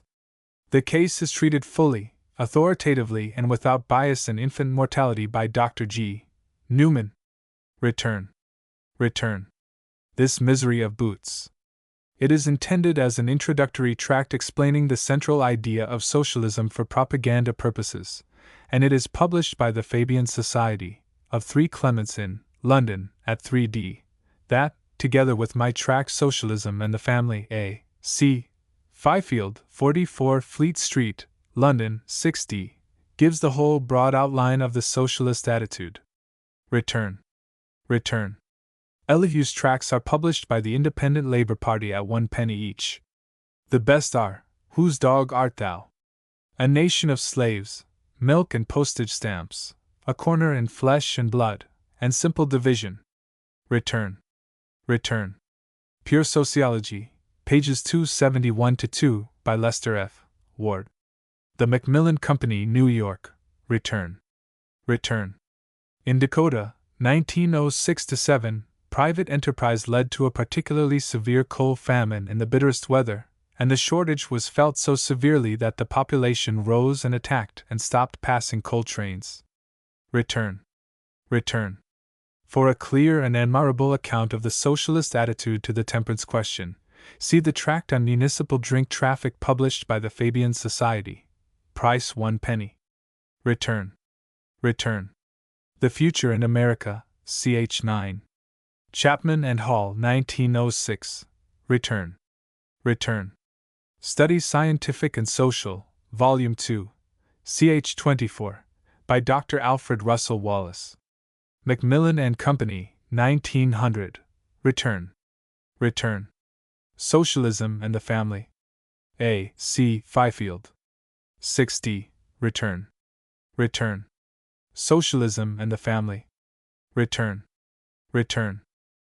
The haircloth encased the whole body down to the knees, the hair drawers, as well as the rest of the dress, being covered on the outside with white linen so as to escape observation, and the whole so fastened together as to admit of being readily taken off for his daily scourgings, of which yesterday's portion was still apparent in the stripes on his body.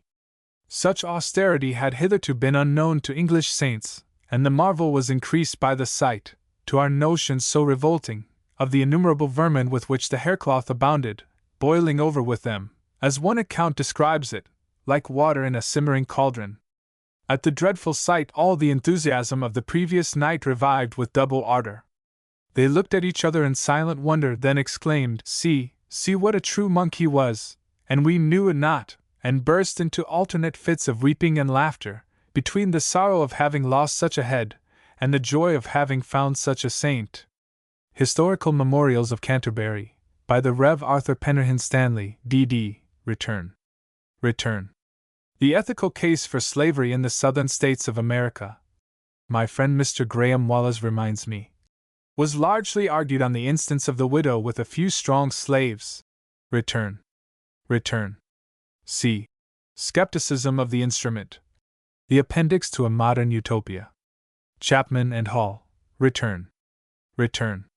What makes the expression particularly inappropriate in my case is the fact that in my Mankind in the Making there is a clearly reasoned chapter, ch. 2, which has never been answered, in which I discuss and, I think, conclusively dispose of Mr. Francis Galton's ideas of eugenics and deliberate stirpiculture. Return. On Municipal and National Trading, by Lord Avebury. Macmillan and Company, 1907. Return. The student will find very clear, informing, and suggestive reading in Kirkup's History of Socialism, A. and C. Black, 1906. It is a fine, impartial account of these developments, which may well be used as a corrective, or confirmation, of this book. Return. It was probably first used in The Poor Man's Guardian in that year. See The Life of Francis Place, by Graham Wallace, page 353. Return. The Future in America. Chapman and Hall, 1906. Return. In the Days of the Comet. Macmillan and Company, 1906. Anti-socialist speakers and writers are in the habit of quoting passages of a review from the Times Literary Supplement, published during the heat of the book war, and promptly controverted, as though they were quotations from this book. Return. Fabian Tracts. Fabian Society, 5s. Return. See Appendix to Mankind in the Making. Chapman and Hall, 1905. Return. 1. Municipalization by provinces. 2. On the reform of municipal service. 3. Public control of electric power and transit. 4. The revival of agriculture, a national policy for Great Britain. 5. The abolition of poor law guardians.